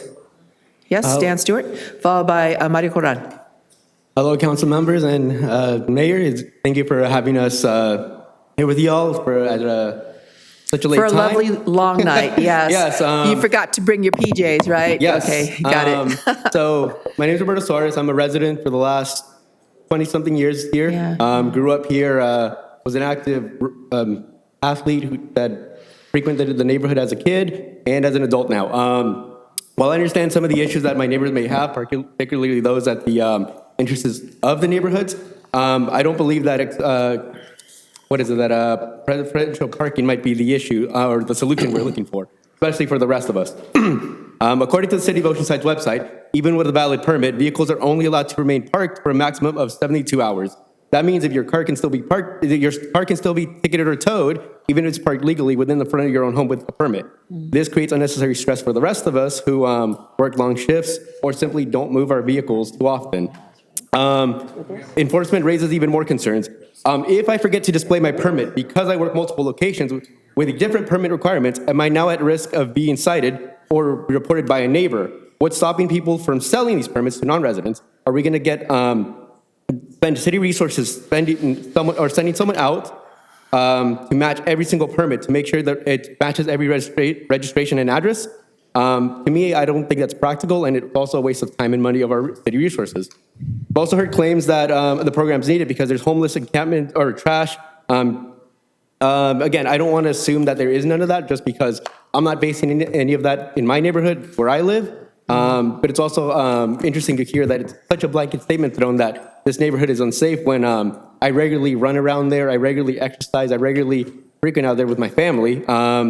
Definitely I will mention that there are people that stop me and say, where do you live in this neighborhood? What are you doing out so late? I'm just going for a run. And last but not least, while some people do say they went door to door to speak with residents, no one ever came to my house, and I was never contacted or asked for my opinion. Yet I found a name that I didn't recognize listed under the address that supported this program. For me, that's incredibly alarming, as it raises serious concerns about the integrity of the position. Okay, sir, thank you. We got your no. All right. Thank you. Stan Stewart, followed by Mario Corral, followed by Gabriel Torres. City Council, good evening, or late evening. There are 193 households that signed this petition. I know that the city called my house to confirm that we had signed it. And they did call many of the houses, I'm sure, almost every one of them, to make sure that you did in fact sign the petition and that it wasn't just set out there. 193 desperate people live in my neighborhood. I happen to own one of the houses that was a model home. 3 houses in from Douglas on Old River Street. I'm the one that you can't put out your trash cans. I'm the one that can't have my family over for Thanksgiving or Christmas because of all the cars that are parked on the street. This is a neighborhood that I haven't had my street swept, I would say probably 10 times in the last year out of the 24 that you're supposed to, because cars parked there. You can check it out. They give tickets to them, and they seem to not care. We call on cars that are left there for over a week, and the city comes out and puts a sticker on it, and then they put another sticker on it, and they really mean it this time, and then they move it. And according to the law, they're supposed to move it quite a bit further down the block than 3 or 4 houses. But that's what they do, and we kind of put up with it. It's about time that we don't have to put up with it anymore. Somebody needs to do something. I will say that in 2019 or 18, somewhere around there, the proposal about the parking on the other side of the apartments, where they were going to expand the apartments. Well, it came before the Planning Commission. The Planning Commission said no to that because of parking, because of traffic, because there's no left turn lane into those apartments. There is no left turn lane. In the last year, we've had 2 motorcycle fatalities by people that are doing a U-turn by the AM/PM. And if you're driving, it just happened to be motorcycles. But if you're driving, you assume that they're going to pull into the AM/PM. They're not. They're doing a U-turn to go backward to get it. So it came before the council, and 2 of the council members, I believe it was Councilmember Joyce and Mayor Sanchez, voted no on it, and everybody else voted yes. And so they're going forward with this project, which is just going to compound the current problem we have already. Right. Thank you. Thank you, sir. Mario Corral, followed by Gabriel Torres, followed by Jared Atayan. Hello, Council, again. I love Rancho Pacifica. It's a beautiful neighborhood. I walk through there all the time. I don't live there. Oh, you don't live there? I don't live there. I live at the condos right across the street at Brisbane. I appreciate your neighbor. I'm sorry, but sometimes I have to park there. We are three. Just let him speak. Thank you. 3 adults in the house, and we all got to go to work. And I rely on parking my 2 allotted spots that are assigned to me, and my 3rd car relies on the availability of a guest spot. And sometimes there's not. I have to park somewhere else. You have 3 cars. Yeah, so I have to go over to Rancho Pacifica, unfortunately. Not by choice, but now there's the expansion of Riverview Spring Apartments. I can see why they're reacting that way. There's also another project to their west. On top of that, I hear that the community to the north of the apartment and the community to the west of the apartments, they're also inquiring about preferential parking restrictions, which will effectively box in Brisbane condos and the Riverview apartments. Not enough parking. We just got to find better solutions for parking. That's all I'm saying. Not shuffling parking to another neighborhood, not privatizing streets by restricting parking. It's a public street. Don't know about the condoms and the drugs, but that's very unfortunate as well. Thank you, guys. Thank you. Gabriel Torres? Gone. Jared? Atayan? Good evening, Honorable Mayor and City Council members. I live at Rancho Pacifica neighborhood, and I've been there since 2013. I happen to have my house backing into Avenida Descanso, and I hear it all, and I experience it all, and I've made many police reports or police calls, and the many reports that the city or the police department has. And I just want to tell you, and want to reiterate what my neighbors have said, that we see drug dealing, prostitution, fighting, fist fighting, and I hear it at 3 o'clock in the morning. And something has to be done about it. And this hasn't, this didn't happen before. This is recent. Right. And we have people who camp out as homeless people. And I have called the city, and they put me through Interfaith, and I didn't want to say anything when Interfaith was here, but they didn't do anything about it. I've called several times. They don't return your calls. So something has to be done about it, because we want to keep our neighborhood the way it is. It's a nice neighborhood. It's respectable. There are many kids who, live in that area, some older people. Right. So that's where we're at. I appreciate your time. Thank you very much, sir. Thank you. And this is because of state law that they're, saying that their parking can be waived, their required parking. And most of the time, they're just allowing one car per apartment. So if you've got 3 cars, you're going to have to find somewhere else to park. And I don't think it's fair to people who in a different neighborhood, to have to deal with the consequences of that apartment complex. So I'm going to move approval. Is there a second?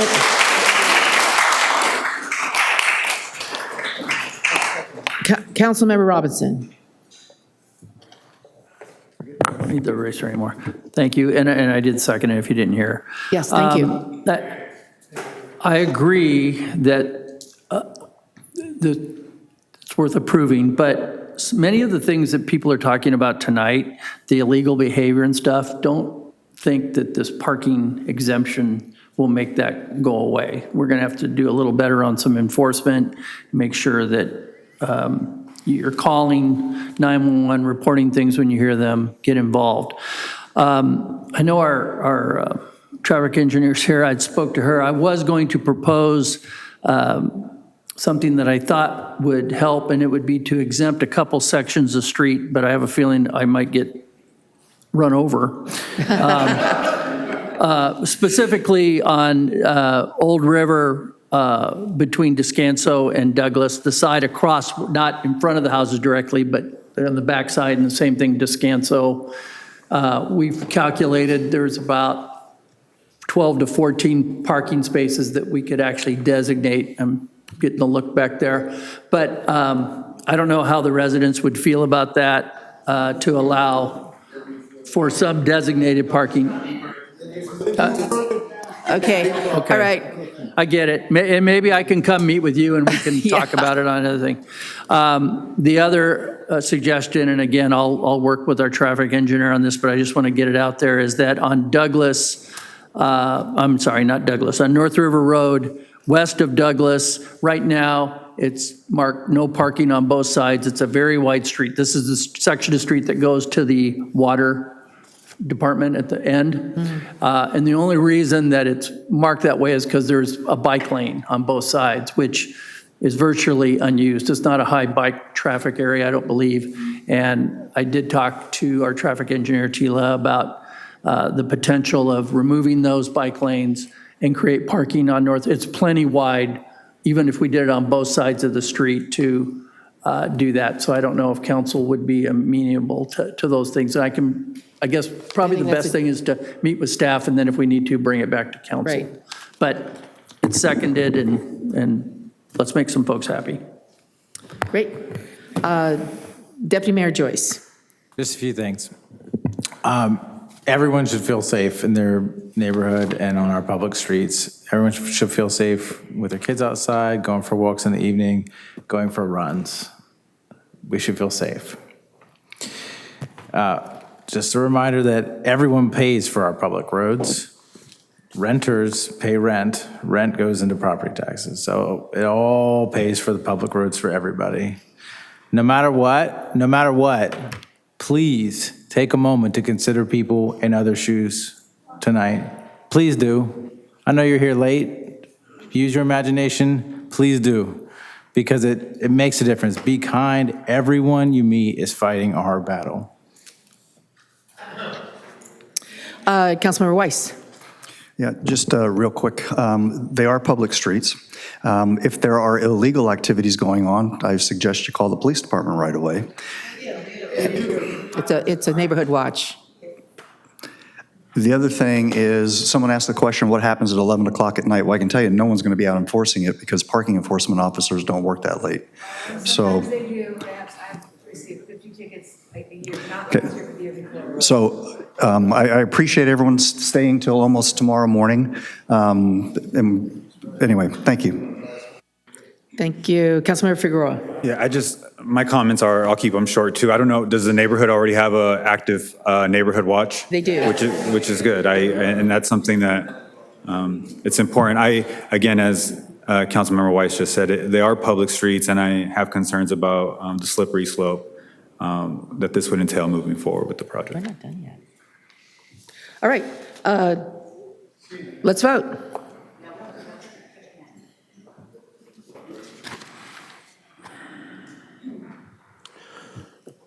Motion fails 2-3. Figueroa, Joyce, Weiss, no.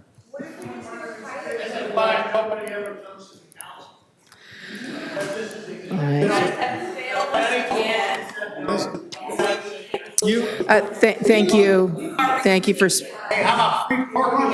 Thank you, sir. You would not live in a neighborhood like that. Thank you. You would not do that.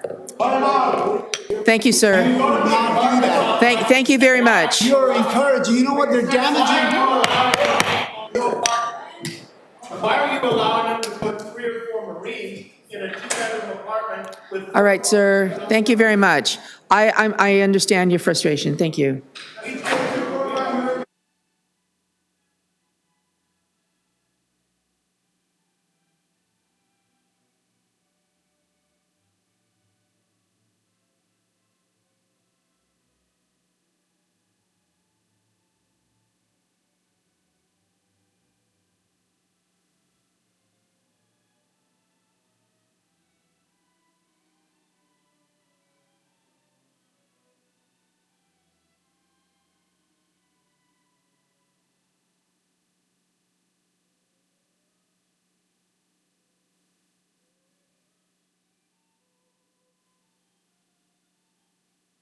It takes $2.5 million to get 193 people, houses, not people, 193 houses signed that agreement. And you're worried about the parking complex.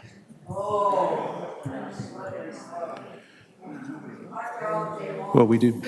All right. Yeah, but what are you driving at night for? To sleep in your car in my neighborhood. All right, item number 30 is my request to make appointments to the boards and commissions, and as well as appoint the council liaison to the Youth Commission. I'd like to go ahead and move that for approval. Is there a second? Second. All right, there's a motion second. Please vote. Okay. Motion approved, 5-0. All right. We do have, is Tim Gordon still here? No. How about Nathan Lanny? No? Okay. We're going to item number 28, which is communications for the public regarding items not on this agenda. So do you have that list? Leo Chapinski. How many? We have 3 speakers. 3 speakers, okay. Goodness gracious. Okay. I think I gave something to that young man over there to hand out to you. And the other day, I'm sleeping peacefully in my vehicle near Geneva and Oceanside, what was that, whatever that street is. Anyhow, by 7-Eleven, where all the druggies hang out, and over by the laundromat, where all the other druggies hang out, I'm parked over there sleeping. Then I hear somebody say, oh shit, he's awake. And I jump out as fast as a 73-year-old Marine can, and I catch him with my bags. Put the bags down. I went to grab a bag, and a pit bull got a hold of my hand and wouldn't let go of my thumb. And it hurts. The bottom line is we need safe parking. Safe parking. Not convenience parking, like when Pontius Pilate washed his hands of Jesus. We need safe parking, not just for all the people that own businesses or all the people that live up on Church Street. We need safe parking. And what that means is this. When Eric's grandfather has a heart attack in Chicago, but he can't fly because he has congestive heart failure, and his car's kind of old, he can take a train anyway. He can get back there. But his car has to move within 72 hours, and it has to move 1/10 of a mile. Well, while you get to see Grandpa, we're towing your car away, and your pictures and your jewelry and everything else you've got in there because it's all you have because it's your home.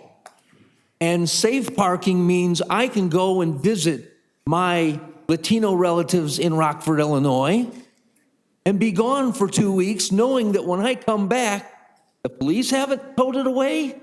I do have the $950 check that Risk Management gave me for illegal towing, which they've done on occasion. Illegal towing, which they've done on occasion. And the bottom line is, when I visit my relatives, my Latino relatives, and come back 2 weeks later, my car should be here. That's safe parking. Thank you. Mr. Knott? And then after that is John Dowell. Are you here, John Dowell?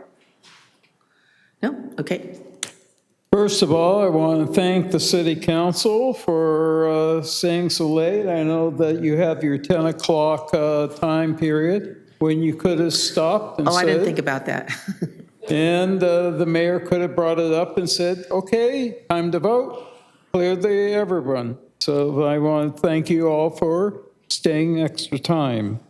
The second thing is that I was wondering if the city council could start looking at when you allow for rousting of any of our homeless encampments or any individual that seems to be having a campsite, that you tell our senior citizen centers or other service areas that this is occurring. That way you can prepare the staff for anybody that would come into play. Also, I would like to have for you to consider a lot of other things. I won't waste your time on them. There is one thing that's come up in the community over and over and over again till my ears are ringing. And that is, with all the development, traffic. Please consider that. People are upset. You heard it tonight very clearly. You've heard it from about parking. You heard it very clearly. Please set aside a workshop soon as possible to discuss future building, development, and parking, and putting limits onto it. And also that if there is a building, that if they do it, that they have to take public transit as part of the CUP. All right. Thank you very much.